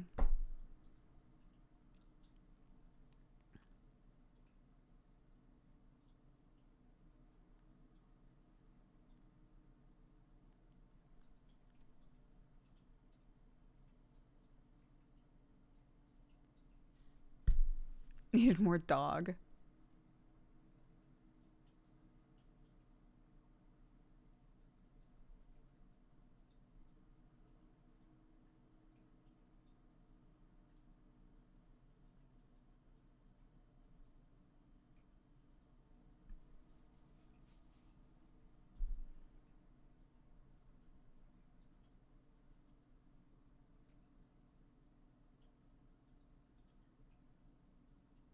Yeah, I don't think it's just that they left and the adults were lying. In the end, the father was paranoid about his daughter going outside even. Yeah, and there's the whole thing, the book that we found, our dad's book, that's like, we tried to catch a monster. We've gone into the forest. We keep trying to find the secrets. And then it ends with, we're not going in the forest anymore. My sister's been taken. Right? She's gone. We're ending this. We're not doing this anymore. Right? They treat it as like people are being taken. They're potentially being murdered, right? It's not that the adults are like, okay, we're all in on it, right? There's another town in the forest that's filled with a bunch of like hippies and we don't like it. We don't like hippies, so we're just going to pretend that they're monsters instead.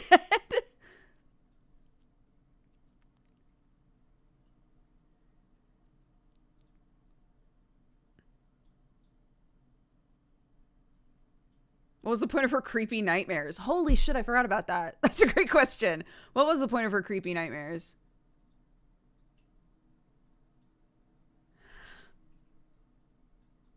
You know, it's fine. I'm going to go grab food and brew on it for a minute. Perfect timing. When we get back, we'll do coffee time. And I won't complain about this game the whole time, I swear. I will be right back, guys.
Hello. Yes, we're swapping to coffee time now.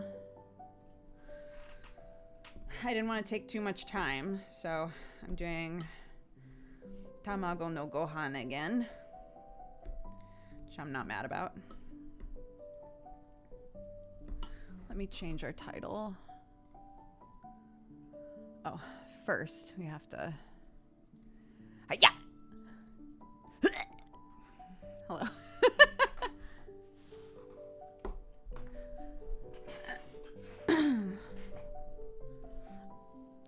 Not upsetty, only spaghetti. Sure, that's what I say. That's what I always say.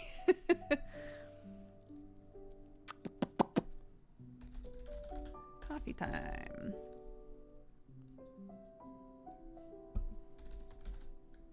And some Final Fantasy later.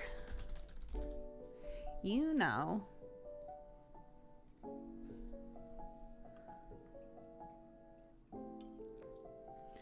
I think the problem is this was originally a short movie that got adapted into a game. Oh, interesting. I did not know that.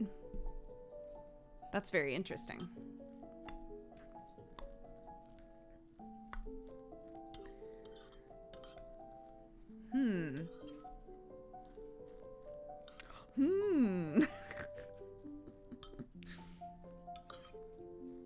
As I stir my egg. Yes. Fascinating.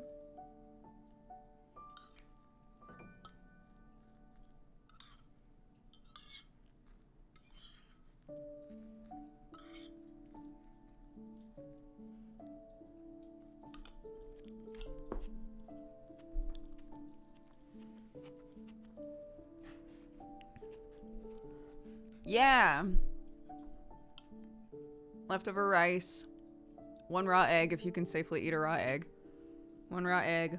A little bit of soy sauce. A little bit of sesame oil. Scallions. That's what I do. And chili oil, if you want. I didn't want chili oil today because my tummy's a little like... And I thought maybe chili oil would make it go...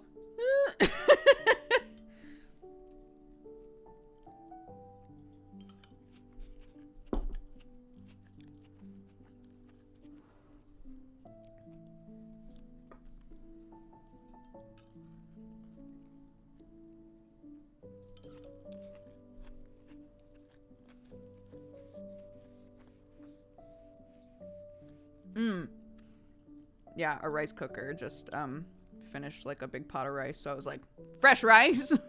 Let's go.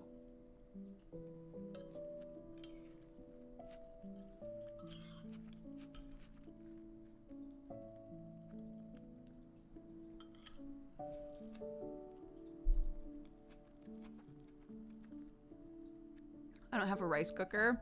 I didn't have a rice cooker for the longest time. I always made rice on stovetop. If you eat a lot of rice, a rice cooker is a game changer, to be honest. It's so easy. The rice always turns out good. Big fan. Big fan.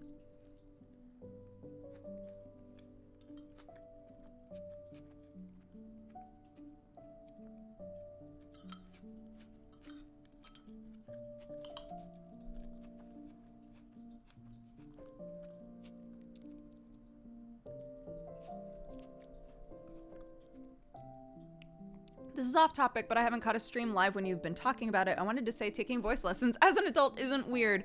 My mom used to take them when I was younger and did not use it professionally. I have fond memories of a kid going with her. Oh. I am excited. New patch stuff for 14. I'm very excited. Would it be worth getting a rice cooker even if I have an Instant Pot? I have an Instant Pot and I love it and I use it all the time. I have never been able to make rice that had the right like consistency in the Instant Pot. Some people have a lot of luck making rice in the Instant Pot. I've tried it many different ways and it can get to like a, yeah, sure, it's fine stage, but like having a rice cooker, I've found that the rice always turns out good.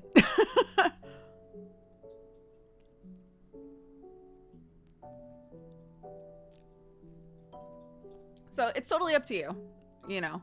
If you can make rice in the Instant Pot and you're fine with it, then cool. If you prefer doing it stovetop, cool. I adore our rice maker.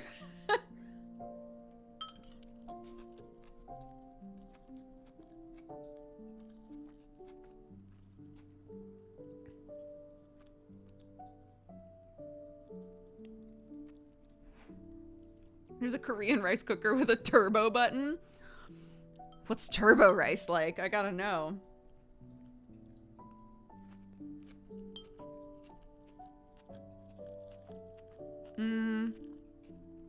I'd have to look up what rice maker we have. I'm not sure.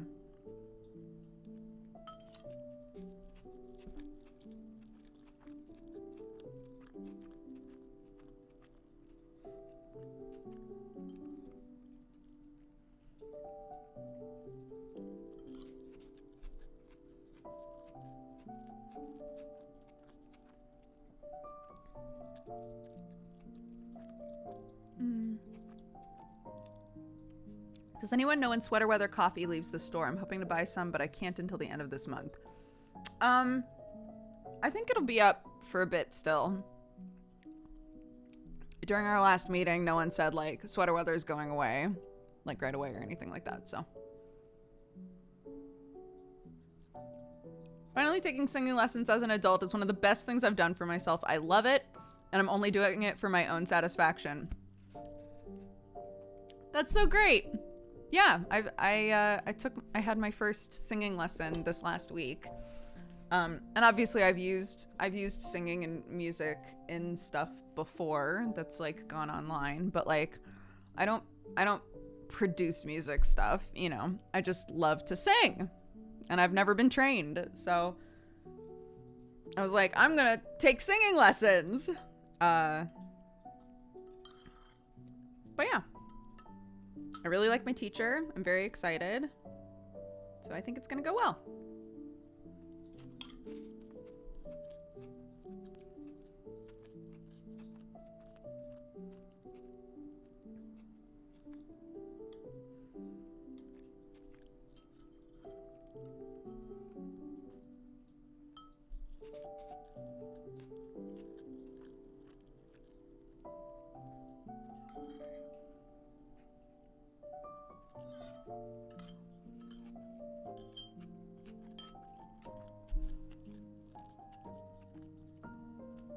Did I send the Itachi rap as an audition tape? No, they're singing lessons. You don't have to audition for those.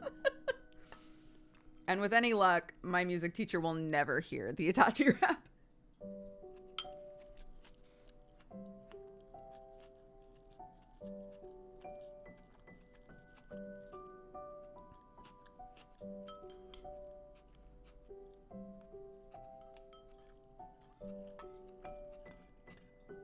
I'm so glad people are enjoying the sweater weather coffee so much.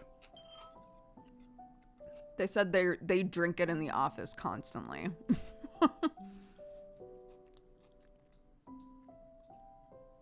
I just got here. It says no spoilers or backseating for a bowl of fruit. Yeah, don't backseat my life, dude.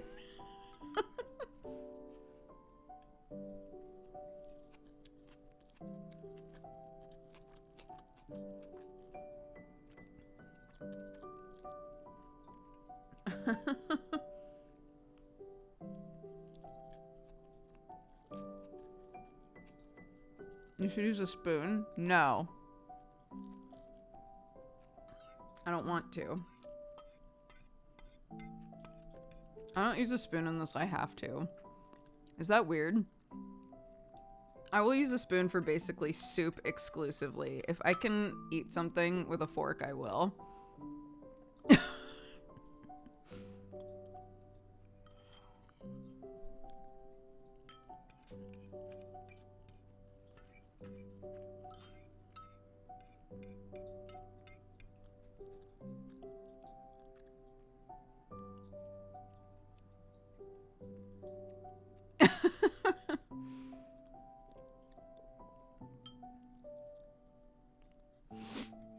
My husband's that way too. Things I would use a spoon for, he eats with a fork.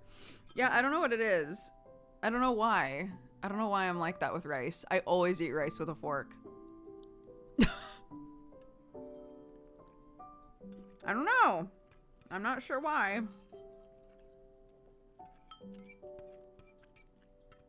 But it gets the job done just fine.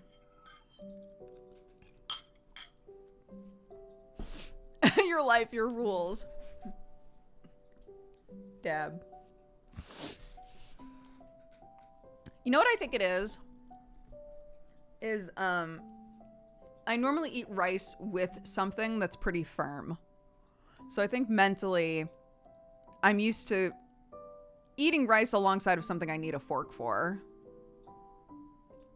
So I just eat it with a fork. I guess. If I'm trying to like concoct a reason.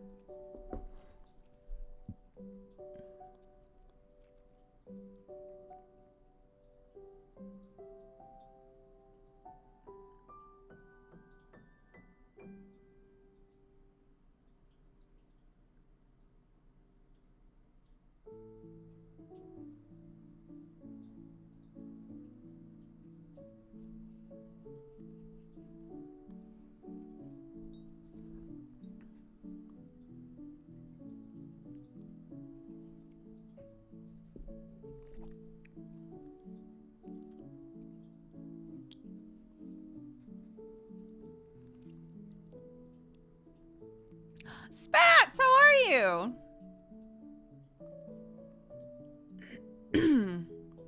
Good to see you, bud.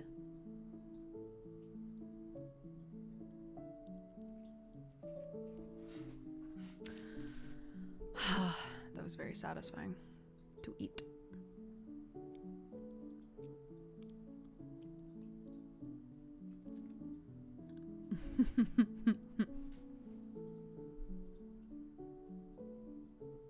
Oh, I wanted to say I've been a huge fan since I was introduced to your channels. You are one of the reasons I decided to venture into streaming. I hope it's going well. Thank you very much. That's very sweet.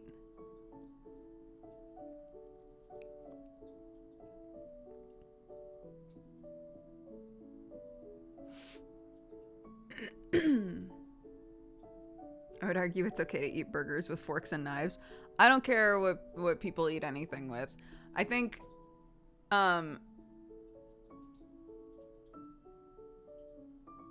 in the moment that you're told that the thing you're using is weird for the food that you're eating it with, I think you have a moment of like, at least for me, with the rice thing just now, right? Seeing so many people in chat like, why aren't you using a spoon? My immediate reaction was, do I always use a fork? I do always use a fork. Is it weird to use a fork? Right? You start second guessing everything about how you eat that thing.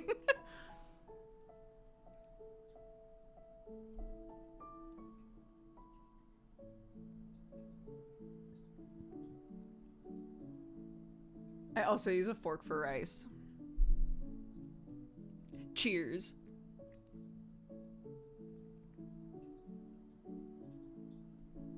There's some burgers you need to eat with a knife and fork because they're massive. If a burger is that massive, I would rather just eat something else. It might be delicious, but like, I don't want it in burger form if I can't get my mouth around it, you know? I don't fuck around that way. There's a certain point where, like a snake, I will go to try to eat something, and if my mouth has to get too wide, it feels like it's stuck that way.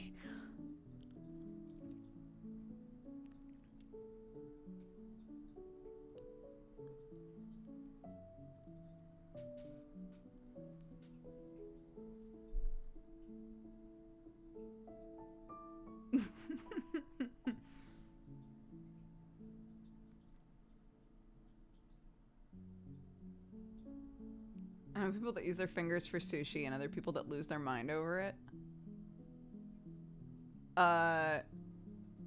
When Sam and I are eating sushi at our house, what utensils? What's the point? We grab everything with our hands, you know? If I'm at a sushi restaurant, though, I would use chopsticks, I think.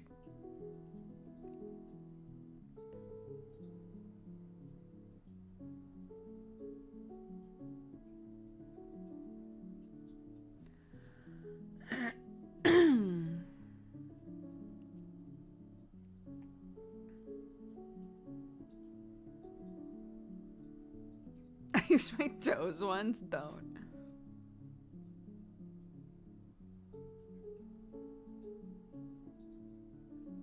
Didn't think you were supposed to eat sushi with chopsticks. A lot of people in chat are saying that it's intended to be a finger food, so maybe you're not supposed to.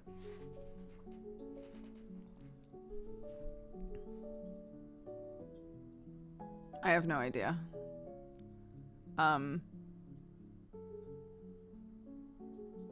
As many of you have probably heard me talk about, I have aversions to my hands getting like various juices and things on them. If I'm eating a burger and the burger's too juicy, I'll hold the burger like this so that my hand doesn't get wet, because I just hate that shit.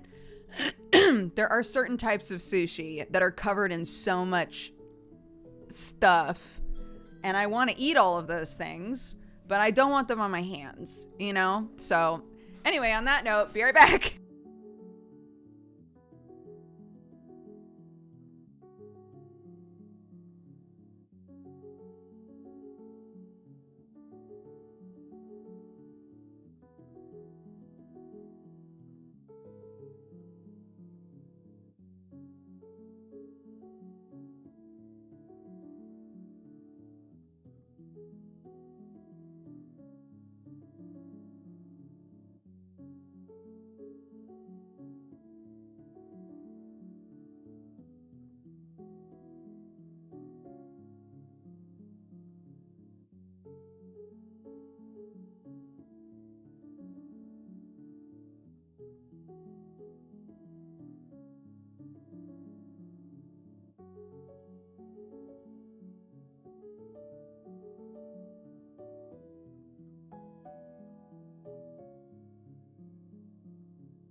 Oh my god. You know that capitalism really popped off today audio? Sam got Clark a thing.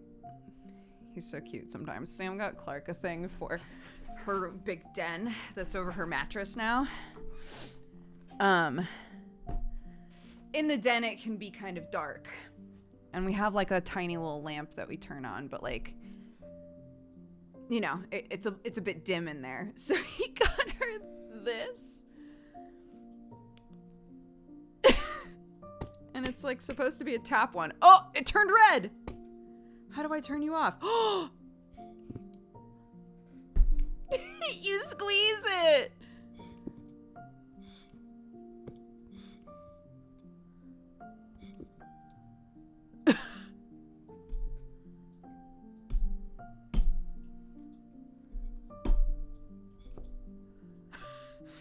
It's a bit finicky. It's a little bit finicky. That's okay though.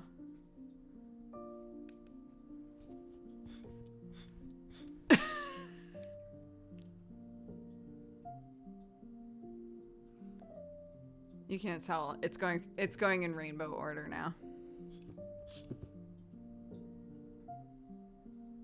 Just slap it. That's what I was trying to do. But I don't want it to go to the, like, it keeps going to like the red color. Why does it do that? You don't need to be doing all that.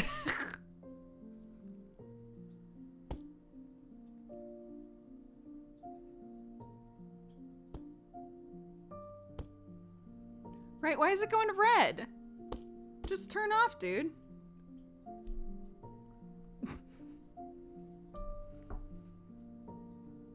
He's turning red because you're slapping him. Fair.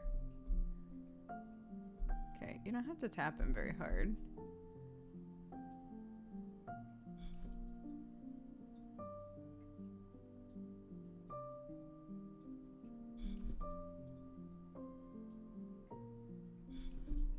It turns red.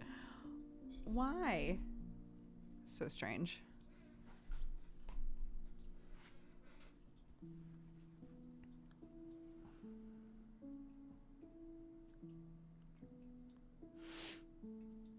But, you know, if all else fails, she can just go like that. She does know how to press buttons, so.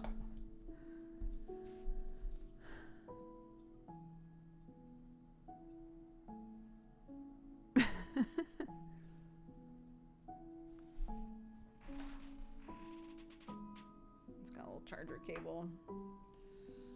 Yay, another micro USB. Yes, I love them. Delicious. Yeah.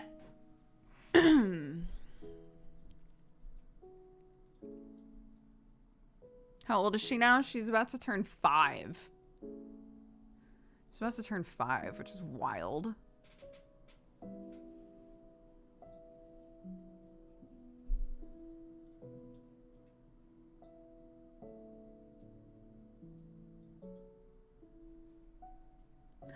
My wife and I are expecting our first in February. I can't wait. Oh my gosh. Congratulations. That'll be very exciting. You grow up fast. They do. She's doing her first sports club right now. Sweetheart.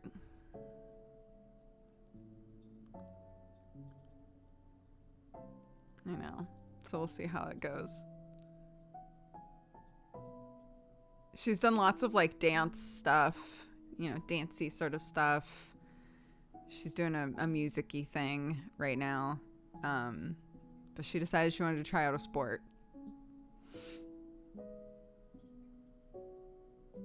What kind of accent does she have? She sounds like a mixture. She is primarily around English people, so I would say that she has primarily an English accent with some really harsh American vowel sounds in there.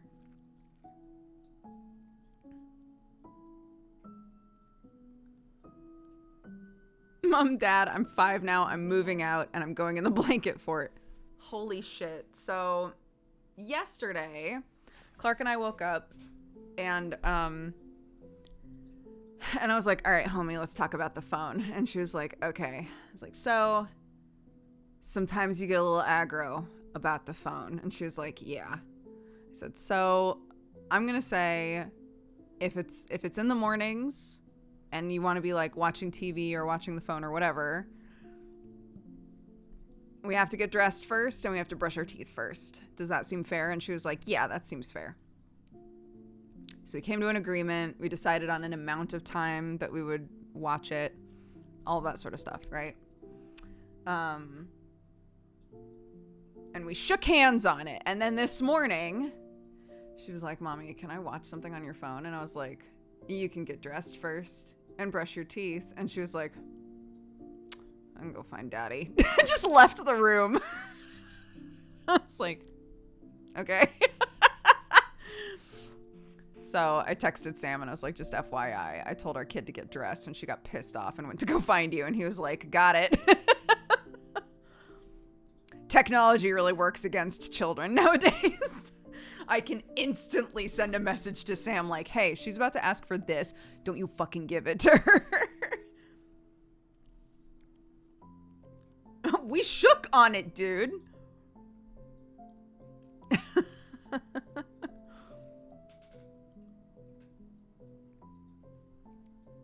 You know what, though? She has been doing amazing with the sleep training stuff. For anyone who wasn't there when we originally talked about this, basically, our kid hit the point where she had, and some of you are about to be like, mood. I still have that problem. She hit the point where she was old enough to imagine all of the terrible potential things that could happen at night, right? She's now suddenly scared of monsters, scared of like burglars, scared of all kinds of shit, right? She just concocts stuff. And so every time we would do bedtime, if we needed to leave before she had fallen asleep, it was instant panic, like huge anxiety, right? And I was like, I am not really sure what to do about this, like how to help her.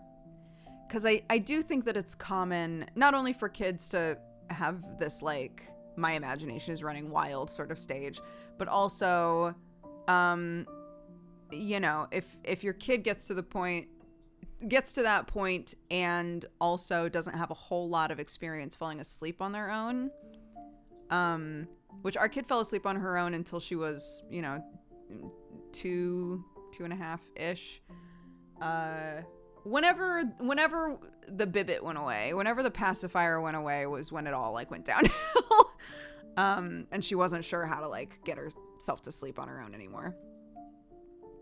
So, you know, ever since then, it's been like, we can't leave before she's fallen asleep. So I was like, we gotta try to help her with this. You know, I had tried everything to help make her feel more secure, more comfortable, safe, all of these things. And I was like, at this point, I think a big part of it is just, she just doesn't have any practice falling asleep by herself, you know? So we did a modified version of how we sleep trained her when she was a baby. And we put her to bed. We do the whole bedtime routine, lots of snuggles, lots of quality time, right? And then, and this has worked super well for us, by the way. So if this is resonating with anybody else and their kid, feel free to try this. I discussed it with her ahead of time, what we were going to do. But basically, we do the whole bedtime routine. And then once it would be like time to go to sleep, we say goodnight. We give her a big hug. And then I say, I'll be back in 10 minutes. And sometimes she tries to negotiate the number down. Typically, I'll say, okay, because she doesn't really have a perception of how long 10 minutes is anyway. I say, I'll be back in 10 minutes to check on you. And your part of the deal is you stay in bed. And she'll be like, okay, you know. And it was a bit iffy the first couple of nights, but she's really good about it now. The only thing is you have to come back, because if they're still awake and you never come back, they'll never trust you again, right? Like, they'll never trust that you're actually going to come back when you're like, I'll be back in 10 minutes. You have to come back. So that's what we've been doing. And I would say 9 times out of 10, she's asleep within like 3 minutes. It's amazing. It's worked so well.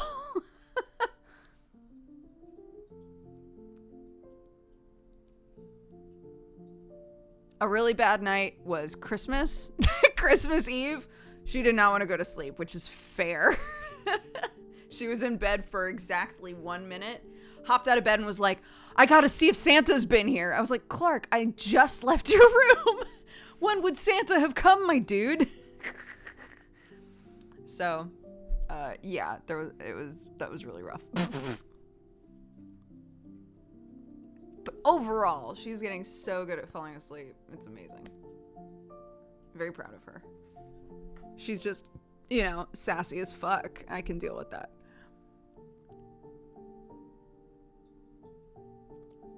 She asked for porridge for dinner, and I hadn't really planned anything for dinner anyway, so I was like, you know what, sure.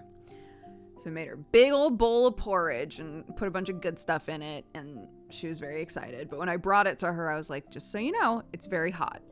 So, you know, make sure that you give it a minute and make sure that you blow on it and, you know, do the lip test to make sure it's not too hot. And she didn't respond to me. So I was like, Clarky, it's too hot. Just so you know, don't eat it right away. And she was like, I know, you said that. And I was like, okay. I walk away. She immediately goes to eat it and goes, it's hot. I was like, you don't say. That's so wild. Is it hot? Like, come on, man. She's just like me for real.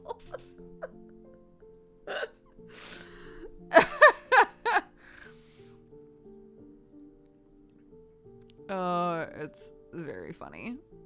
My my girlfriend works at a cafe. Most people don't grow out of that.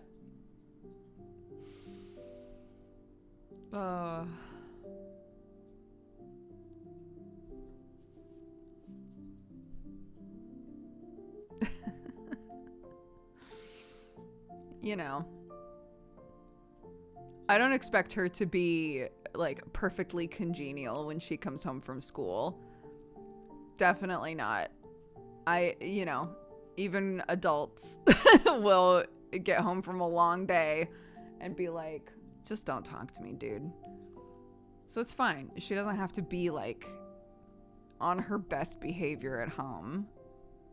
I'm not offended, but it is fucking funny when stuff like that happens. Like, don't get sassy with me, dude.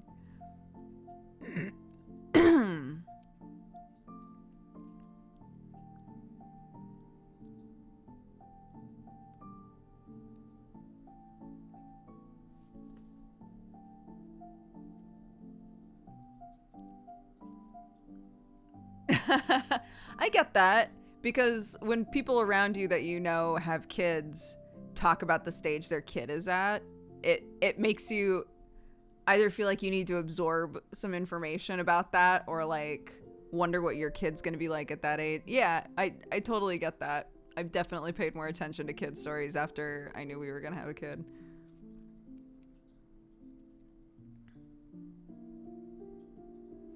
Yeah, we try to create a situation like that for Clark too. When she comes home, we try to make sure like the couch has a blankie and a pillow on it, the TV's on. Like, homie, if you want to come home and just veg and decompress, feel free. And some days that is all she wants. She just wants to curl up and chill and watch TV.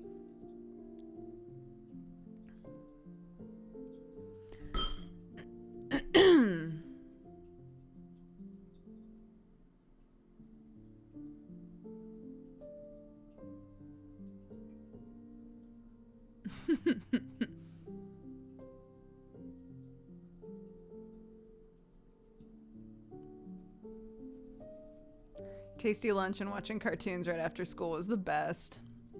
Yeah, she's cute. Sam almost always is the one who picks her up from school. And he always brings her a snack to have in the car. The times that I go to pick her up, if I've forgotten a snack, which I want to say is 70% of the time I forget to bring a snack, she's like, oh, Mommy. She's gotten so attached to like, I'm done with school. I'm going to have my snack in the car and just space out on the way home. And if you forget the snack, it's like, my routine. It's ruined, you know.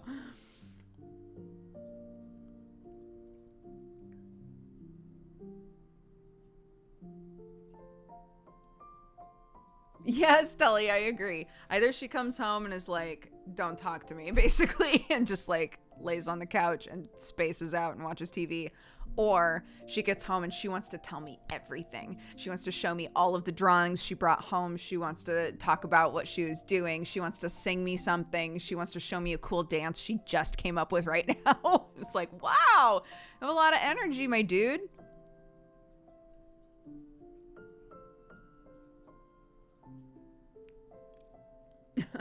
Snack serotonin. Yeah.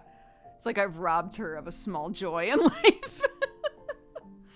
And sometimes she'll be like, well, then can we go to the store? And I'm like, no, we don't need anything from this. If we need something from the store, then sure. But we don't need anything from the store. We're not going there just to get you a snack. I'm the McDonald's parent. We've got snacks at home. We don't need to go to the store and get you a snack. I'm sorry I forgot it. But like, if you wait literally like 20 minutes, 20 to 25 minutes, you will get a snack, I promise.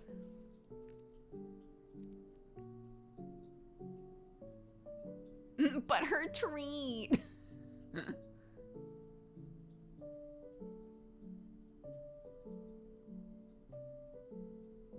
She has no concept of time. That is true. I did say that, and that is the truth. That's one of those fun sort of things, though, is yes, they have no concept of time, but the only way they're going to develop a concept of time is if you keep establishing, like saying, it takes us 20 minutes to get home, right? And eventually her brain will start to register like, this is about how long 20 minutes is, right? I was trying to explain that to Sam when it comes to miles. When we were living in America, he'd be like, yeah, he'd be my navigator, right? He's on the phone, he's looking at the map, and he'd be like, yeah, in a while you're gonna take a left. And I'd be like, how many miles though? And how many miles am I taking a left? And he pushed back on it once and was like, I don't know why you need to know that. Just trust me that it's like not for a while. And I'm like, because I have an idea of how long it takes me to drive a mile. I can conceptualize a mile while I'm driving. If you tell me the number of miles, I can then start to prepare my mind for when I need to be aware of this turn.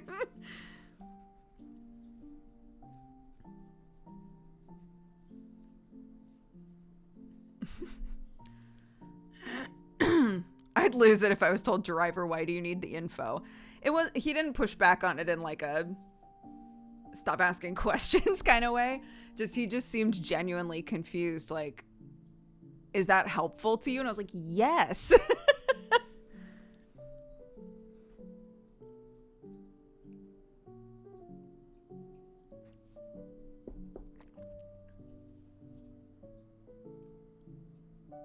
It's down the road a bit. Yeah. I do that sometimes though. If I'm like in a taxi and they're taking me home or something, which, you know, has only happened a handful of times, but I've noticed that I tend to do that. I'll be like, yeah, it's just down this road a little bit. And then I think to myself, that's not helpful. But then I don't know how to follow it up with like something more helpful.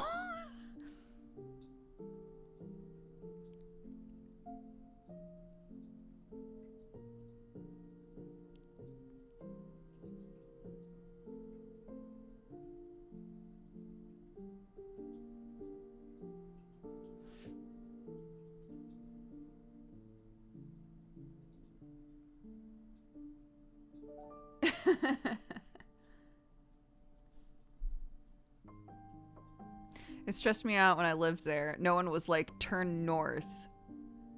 Cardinal directions help, please tell me. Oh God. That is the opposite of me.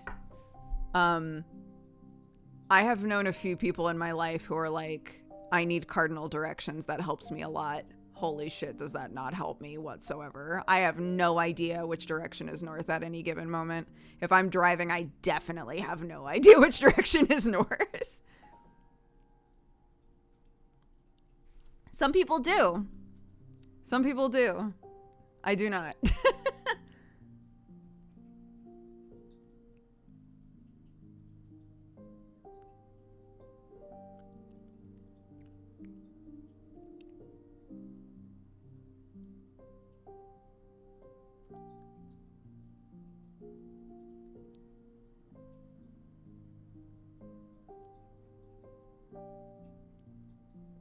My girlfriend is one of those. We'll be walking and she'll say, we just need to go north from here. And I'm an idiot. A friend of mine, I guess there's a form of synesthesia that's like this, where you literally mentally, you have like a map and you always have an idea of like where you are spatially, either in the town you're in or whatever. I had a friend where, yeah, she always knew exactly where she was in town. Her brain just like mapped everywhere that she went. So no matter how big the town was, she would know exactly what she needed to do to get back to where she was, you know? And always knew north, south, east, west. And I was like, this is a superpower that would be so useful, and I do not have it.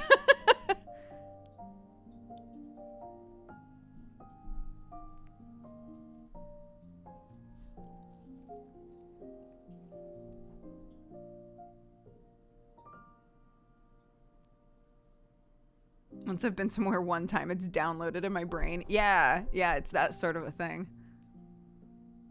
I have good pattern recognition. So if someone leads me through a series of like hallways, I will probably remember the like left, right, left, right, left, left, right of how I got there, right? But I do not know, like, if this is the door I came in through, I'll know, like, I went left, right, left, right, left, left, right. But I won't know where in the building I am. I'll just know the pattern that I took to get to where I am and how to go back the other way and reverse it. You know, but spatially, I have no idea where I am in the building.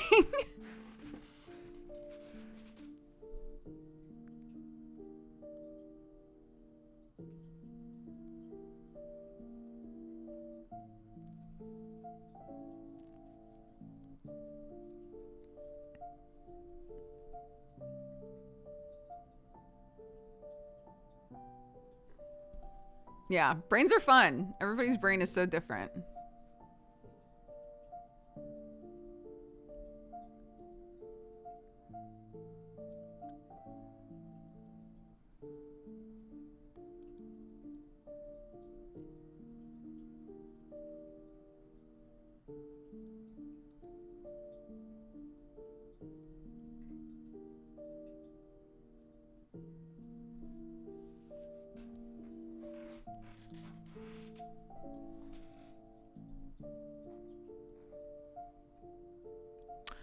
Snady, I'd have to think about that. I had a book recommended to me recently called ADHD and Us that I got. I haven't started reading it yet, though, but I've heard that that's a very good book if you have a partner with ADHD or something similar. There was a book that I really loved parenting wise that was called How to Talk So Your Kids Will Listen and Listen So Your Kids Will Talk, that was about how a lot of times parents don't just let their kids say what they're thinking, or will minimize or even sort of behave as though the things that their kids are saying aren't true. An easy example is like, I'm really cold. And sometimes as a parent, your inclination, if say the house is warm, is to be like, you're not cold, right?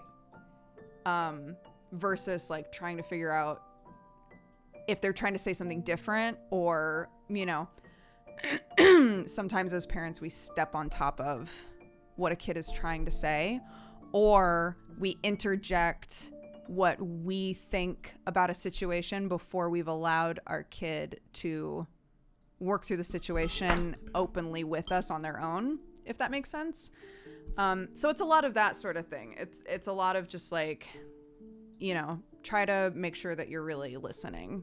And the more that you listen and encourage your kid to talk to you instead of putting your own thoughts on a situation out there and like potentially sort of coloring how they feel about it, try to listen to how they feel about it and see if they come to conclusions on their own. It's that sort of a thing, which I found very interesting. I read it when Clark was like really little. So a lot of it didn't apply yet, but I still think about that stuff a lot.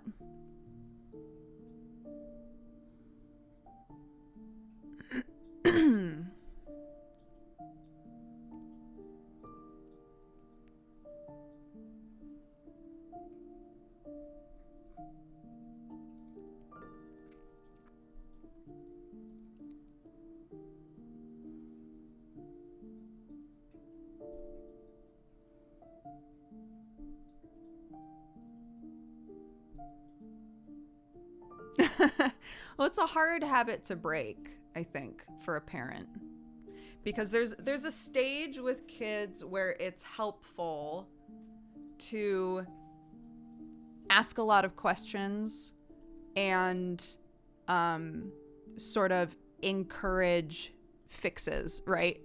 To like try to help them reach a conclusion or reach a decision about what to do about something, and you are very much involved in that, right? But as your kid gets older, I think that can be really suffocating, right?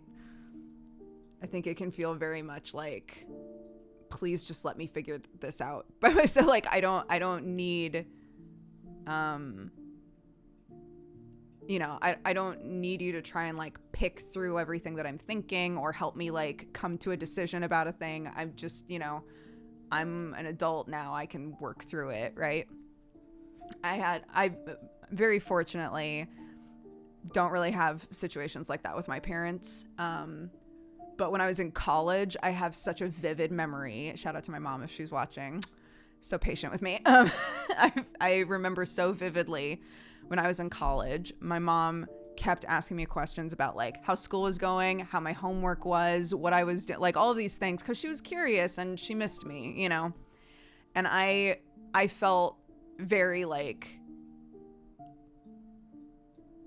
I just didn't want to be like badgered with questions about how school was going. It really frustrated me. And I snapped at her a little bit, and I still feel bad about that. Because at the time I was struggling with some stuff, but I wanted to work through it myself, you know, and being asked so many questions about it was really frustrating for me.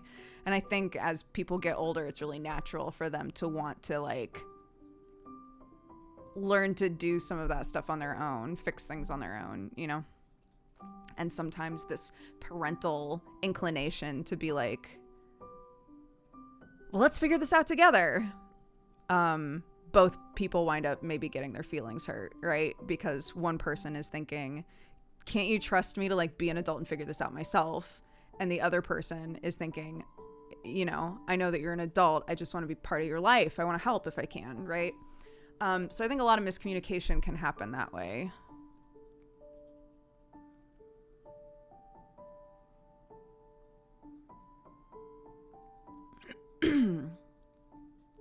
That knee jerk of, I can manage my own stuff. Stop bugging me. Yeah, I can do it. I can manage it.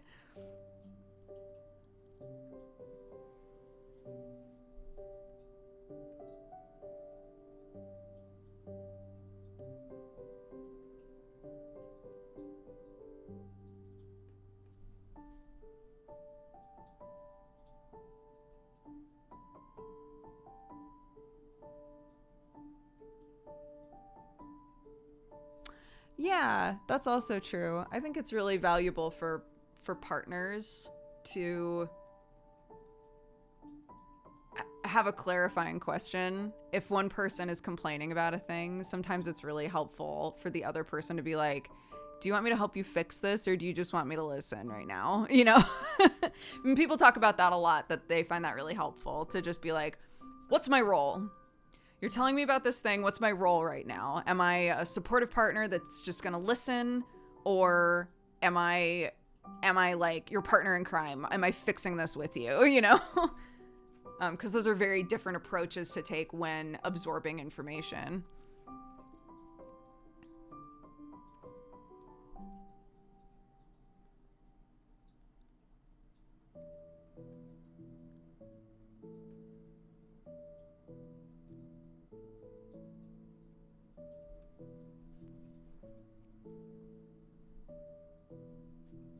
My eldest is the kind of person who needs hours to come to how she feels about something. It's really hard for me to wait, but I respect her enough to let her, and we usually just have big talks at bedtime because that's when she opens up and asks to talk. But good on you, being a parent and being like, I can be patient, I'll wait, you know?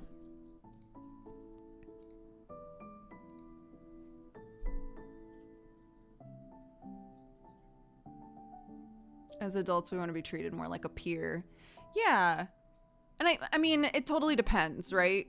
People are going to have different relationships with their parents. I think some parents have more of an inclination to continue to be like deeply nurturing, you know? It's just like they really want to continue that role. And some parents enjoy slipping into more of like a friendship role, and sometimes, you know, sometimes there's an in the middle there. But I do think it depends. It can vary really greatly depending on you and your parent, you know? Hi, Teary. New patch stuff, Teary.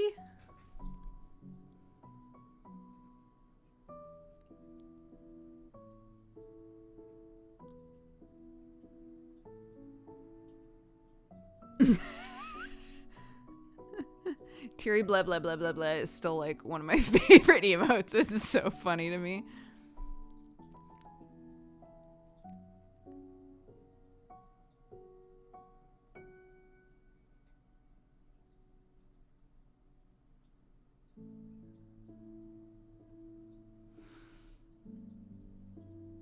Yeah, and I do think that that can be a big part of it too, is like, is the work that you as the kid maybe need to do, or just the reminder to yourself that like how your parent feels about a situation, there, you know, there isn't like a right and a wrong thing in most cases. There isn't a right and a wrong choice. There isn't a right and a wrong conclusion most of the time, you know? So how your parent feels about something, it can definitely influence the way that you feel about it. But I think there's a point when you become an adult where you have to start reminding yourself, like, I'm my own person, and it's okay for me to not feel the same way about this that my parent does. And it, you know, it doesn't mean that I think they're wrong. It means that my perception of the situation is different, and I would do something different in that situation to them, you know?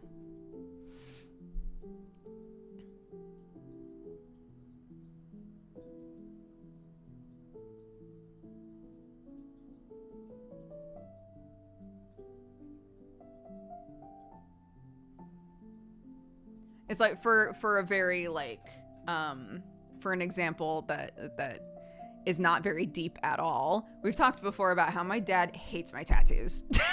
He hates them. He really hates them. And you know, at a certain point I had to be like, I like them. I really like them. I love them, in fact. I can't wait to get more. And that's fine. You know, I'm okay. I'm okay with him not liking them. That doesn't really affect me, you know?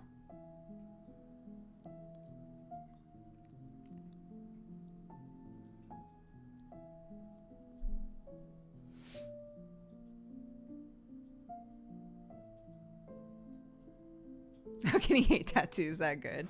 He just, you know, he's an older dude. He's an older dude. He's in his...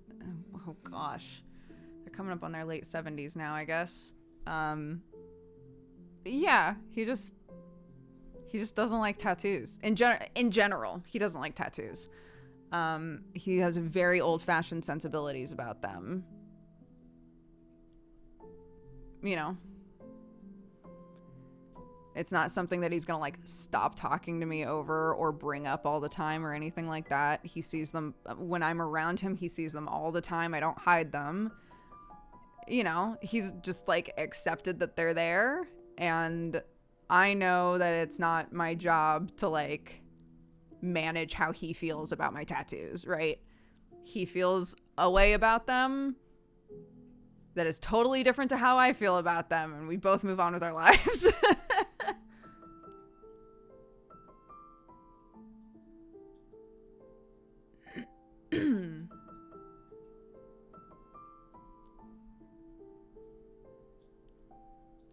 My dad also hates tattoos. He thinks they're for thugs. I'm like, yes, this cute bunny tattoo. I'm such a gangster.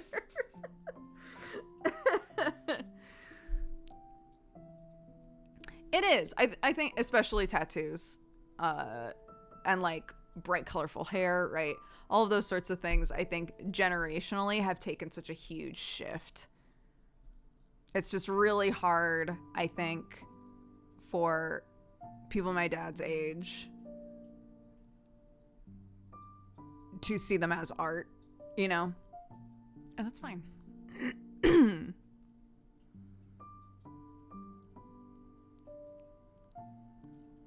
Like, I have strong feelings about how some people do their eyebrows, but I'm not gonna fight over it.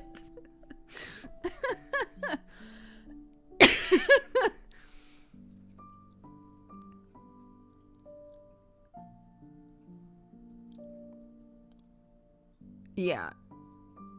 A friend of mine, her mom is Korean. And she was explaining that in Korea, there is definitely that mentality of like, if you have tattoos, you are a criminal. And so she was like, yeah, if I ever got a tattoo, I would have to hide it from my mom because she would 100% be like, are you a criminal now?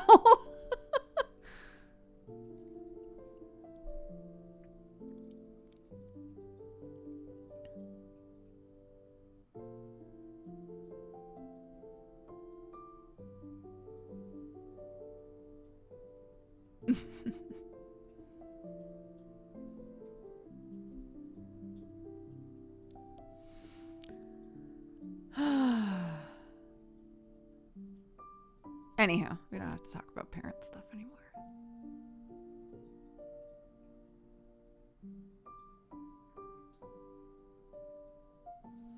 Any advice for someone who's scared to get something so permanent? I really want one, but I can't get over that fact at the moment. Does it help knowing that it's like way easier to remove them now? There's lots of different options for removing them now. There's also lots of options for getting them temporarily, like long-term temporary tattoos, like services like Inkbox. You could get whatever design it is that you'd like to get. You can get it through Inkbox and then put it somewhere and just have it for a couple weeks and see if you like it. See if having it there permanently makes you happy. And if it does, then it might make it a bit easier for you to be like, you know what? Yeah, I'll go get that, you know? I don't think that there's anything wrong with waiting a long time. They are permanent. So, so, you know, if you find yourself like second guessing whether to get it over and over again, I don't think there's anything wrong with that, you know?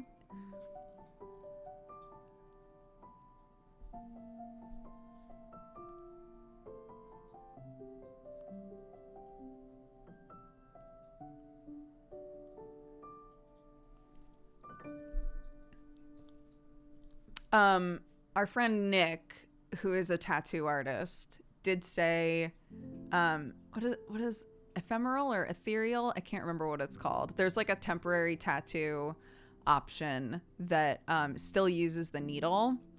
And we were talking about that on stream a few days ago. And Nick said, just FYI, a lot of tattoo artists feel kind of iffy about those because you are still using a needle. So you are still like damaging the skin. And ink is still going in your body, even if it disperses really fast. So just keep that in mind. Nick's tattoos are beautiful. I know. Yeah. Nick has a style that's so perfectly, like, they've also worked so hard to, you know, to improve dramatically as a tattoo artist. But, like, Nick's art style also translates to tattoos so well.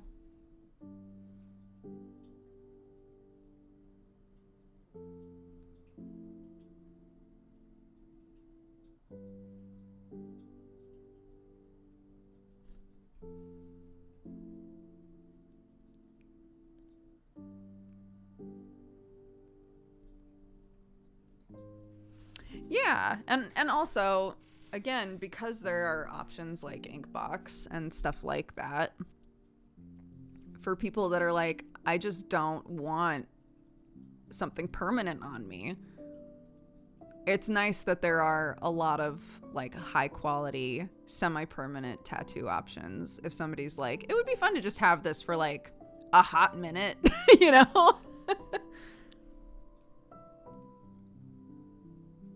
Yeah, I think Nick's Instagram is literally Nick Tattoos, NIC Tattoos, if I recall correctly.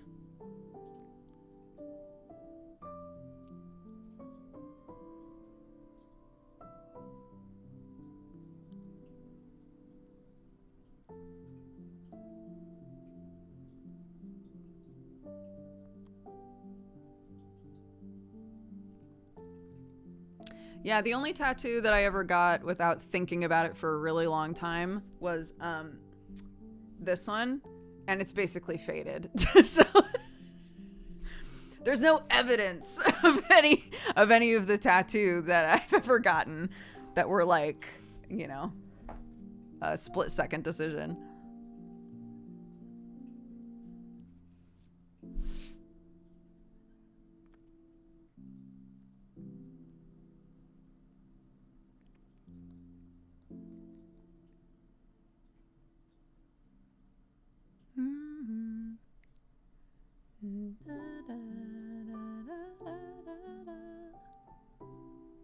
I really liked the fart tattoo.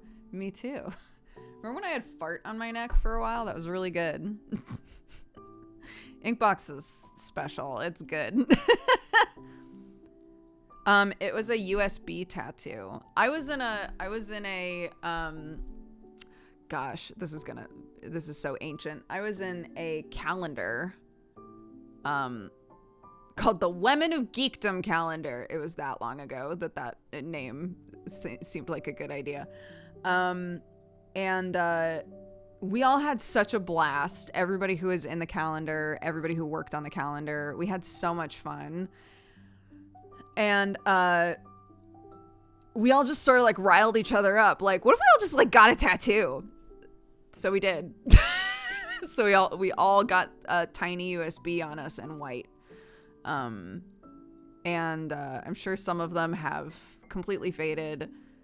Mine has faded all but the like middle line. If you can see, when I pull on the skin, it's a bit easier to see it. The middle line right there, it just looks like a scar at this point.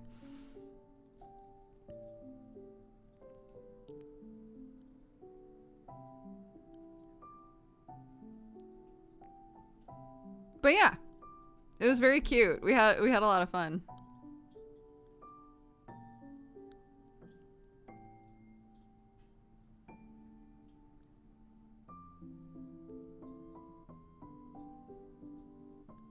I dream of doing stuff like that with my friends. Just make sure that you're not all going to be pissed at each other about something soon. That was not the case with us, but a friend of mine went with a group of friends and they all got different root vegetables on them, which is very cute. And then, like, literally a month later, got into a friendship-ending fight. And my friend was like, I guess... do I keep it? Do I cover it up? I don't know what to do with it now. So, you know, just keep that in mind.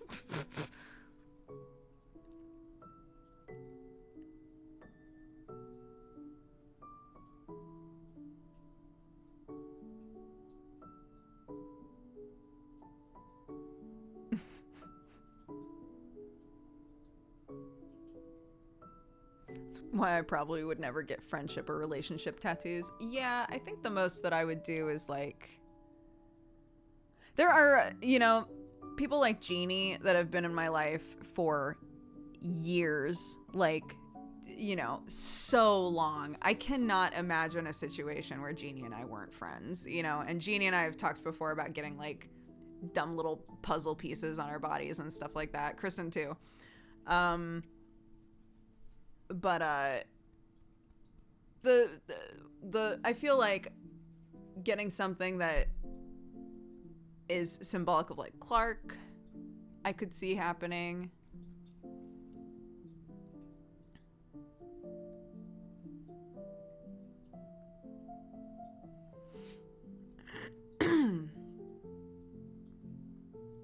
Sam and I have talked about getting matching tattoos before, and I'm like, is that bad luck? Is it bad luck for us to get a matching tattoo?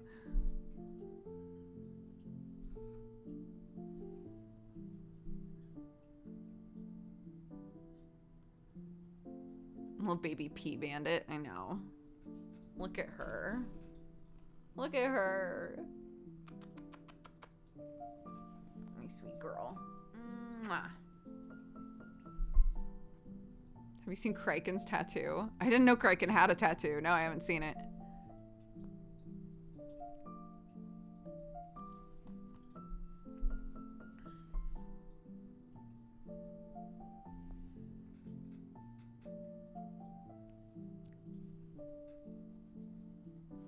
Kraken's tat is great. It's something. Two very different responses. It's on his Twitter. I'm gonna go look. Is it recent? Did he just get it? I have literally no idea what this could be. Hold on.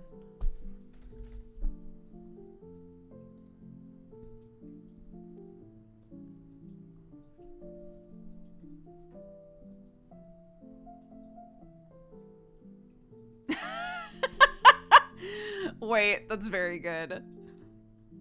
I love it. That is so Kraken. I would never get that tattoo. But that, if someone showed me that and was like, which of your friends do you think got that tattoo? I would say Kraken immediately.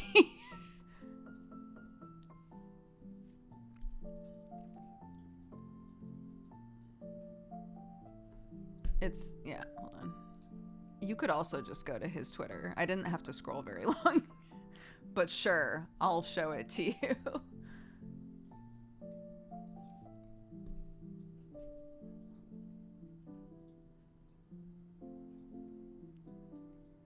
This is such a Kraken tattoo. You know?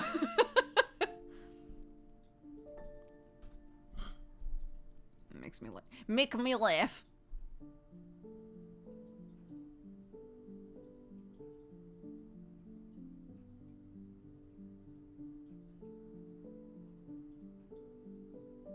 Yeah, it's really good line art though. It's a really good tattoo. Like if you when you get a chance, for those of you who are unable to right now, but if you would like to see this closer up. Yes.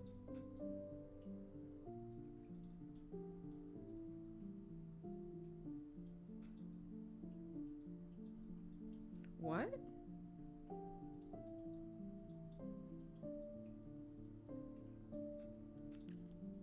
I think someone put a leaflet on our door. Anyways. If you wind up wanting to see the tattoo a bit better or are curious, when you like actually click on the picture, it's quite big. You can the line work is so good on it.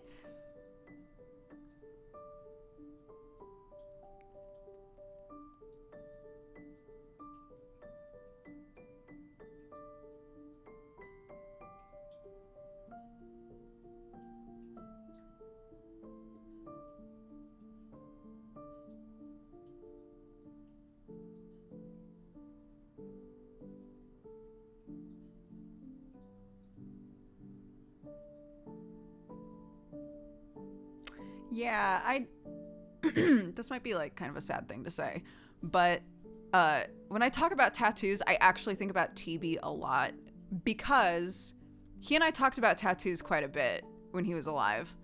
And for him, there was always this modifier of like, I can't get it now. I have a tattoo I want to get so bad. I can't get it now because I want to do this first, because I want to like start working out, because I want to, you know, whatever. There was always something that he needed to do before he got this tattoo, right? And in the end, he never got it.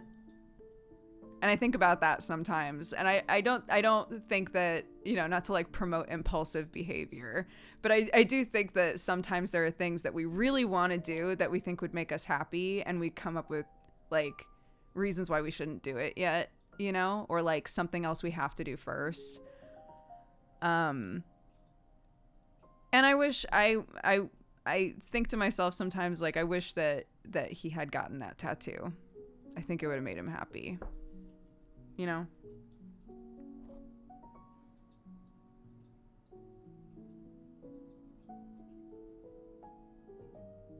If I recall correctly, it was a Warhammer tattoo. Oh my god, I'm trying to remember. Again, remember, I do not know Warhammer very well.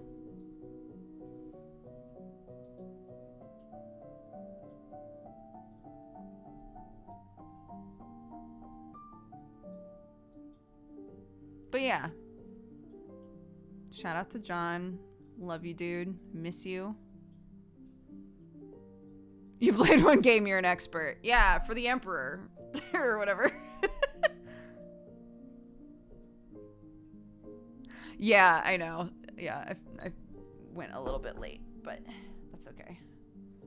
Shout out to our new friend, the unicorn, that's going in my kid's den.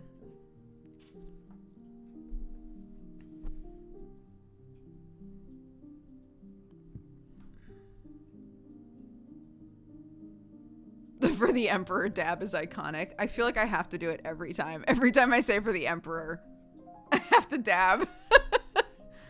I like to think it's what the God Emperor would have wanted, you know?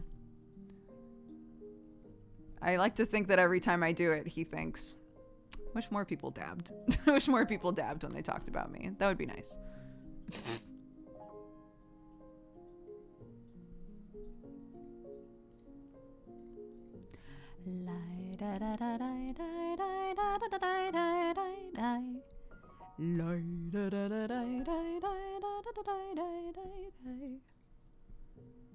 If I were at tardigrade. Anyways, we got a bunch of Valentines. Let's go. Amarian said, I love you all. I'm so glad to be here and part of this community. Happy birthday again, Amarian. Thank you for being such a lovely mod. Tolosi said, happy birthday, Amarian. I love you, homie. Arnar said, happy Roman Bakery Day. It's been a real treasure getting to mod alongside you, as well as chats and games outside of the modding and stream space. Southern Vices says, having a procedure this morning. I hope it all goes well. Have a great day, y'all. Good vibes for everybody to have a safe, healthy weekend. Nika Lucifer says, love and support to those end of life, their loved ones, and the loved ones of the recently passed. My granddad suddenly passed away recently. He's no longer suffering, but we didn't expect it this soon. It's hit hard, and those around me have provided much needed support to go through basic things like food and conversation. A little support goes a long way, so spread love and spread joy. I'm very sorry, Nika Lucifer. I'm sorry for your loss. King's Warrior also gave us 3 Valentines. The first one said, mods, thank you so much for the work that you do. I'm very appreciative of you. Second one says, everyone in chat are such cutie pies. I love it. Thank you for being here and being beautiful inside and out. You're bright lights in a dark world. And the last one says, Dexbonus, I love you so much. I'm super thankful for you. Thank you for streaming. Thank you for watching, King's Warrior. I appreciate it. We have a raid leader for Art of Bianca. Let's make sure that they're still streaming.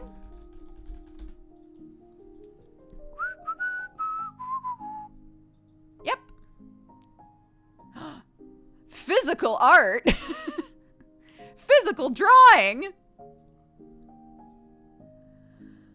All right. Sparky Sneak Attacks, thank you so much for the 4 years. Happy anniversary. Thank you very much. Jay Pretorius for the 61. Schmuse Ticker for the 66. Tatters for the 37. Lady Esper for the 3. Dukes for the 9. Happy Twitch baby. Dark Themsby for the 99. Almost the hundo. 2 Ghouls, 1 Brain, and Blairadonna. Thank you both very much for the raid. If anybody stuck around after those raids, I hope you enjoyed. Psychotic, thank you very much for the gifted subs. Welcome to the Cat Gang. Everybody that was gifted a sub, be sure to take the time to say thank you. Tagalongs, thank you for the 41. Flummox for the 44. Jenny Rock for the 2. Dragosh for the 9. Happy Twitch baby. I am Spellbound for the 26. Lexi Potts for the 50. Goron for the 34, Nile Bear for the 34 as well. King's Warrior for the 3 years. Happy anniversary. Thank you very much for the support and the love. Last Firefight for the 2 years. Happy anniversary to you as well. Thank you very much. If I Fell, thank you for the 34. Fight Groth for the 35. Fairy Baby for the 62. And Velxer for the 28. Thank you guys so much. We'll be back later doing some Final Fantasy stuff with my lovely cousin Thierry. That will be in, let's see, 5, 6, 7, 8, 9. About 5 hours. 5-ish hours, 5.5 hours, something like that. We'll be doing new content stuff, new patch stuff. So if you'd like to come hang out with us, that would be great. Otherwise, my next stream after that will be on Sunday. So I'll see you when I see ya, okay? Go say hi to Art of Bianca. See you around. Take care of yourselves. Bye-bye.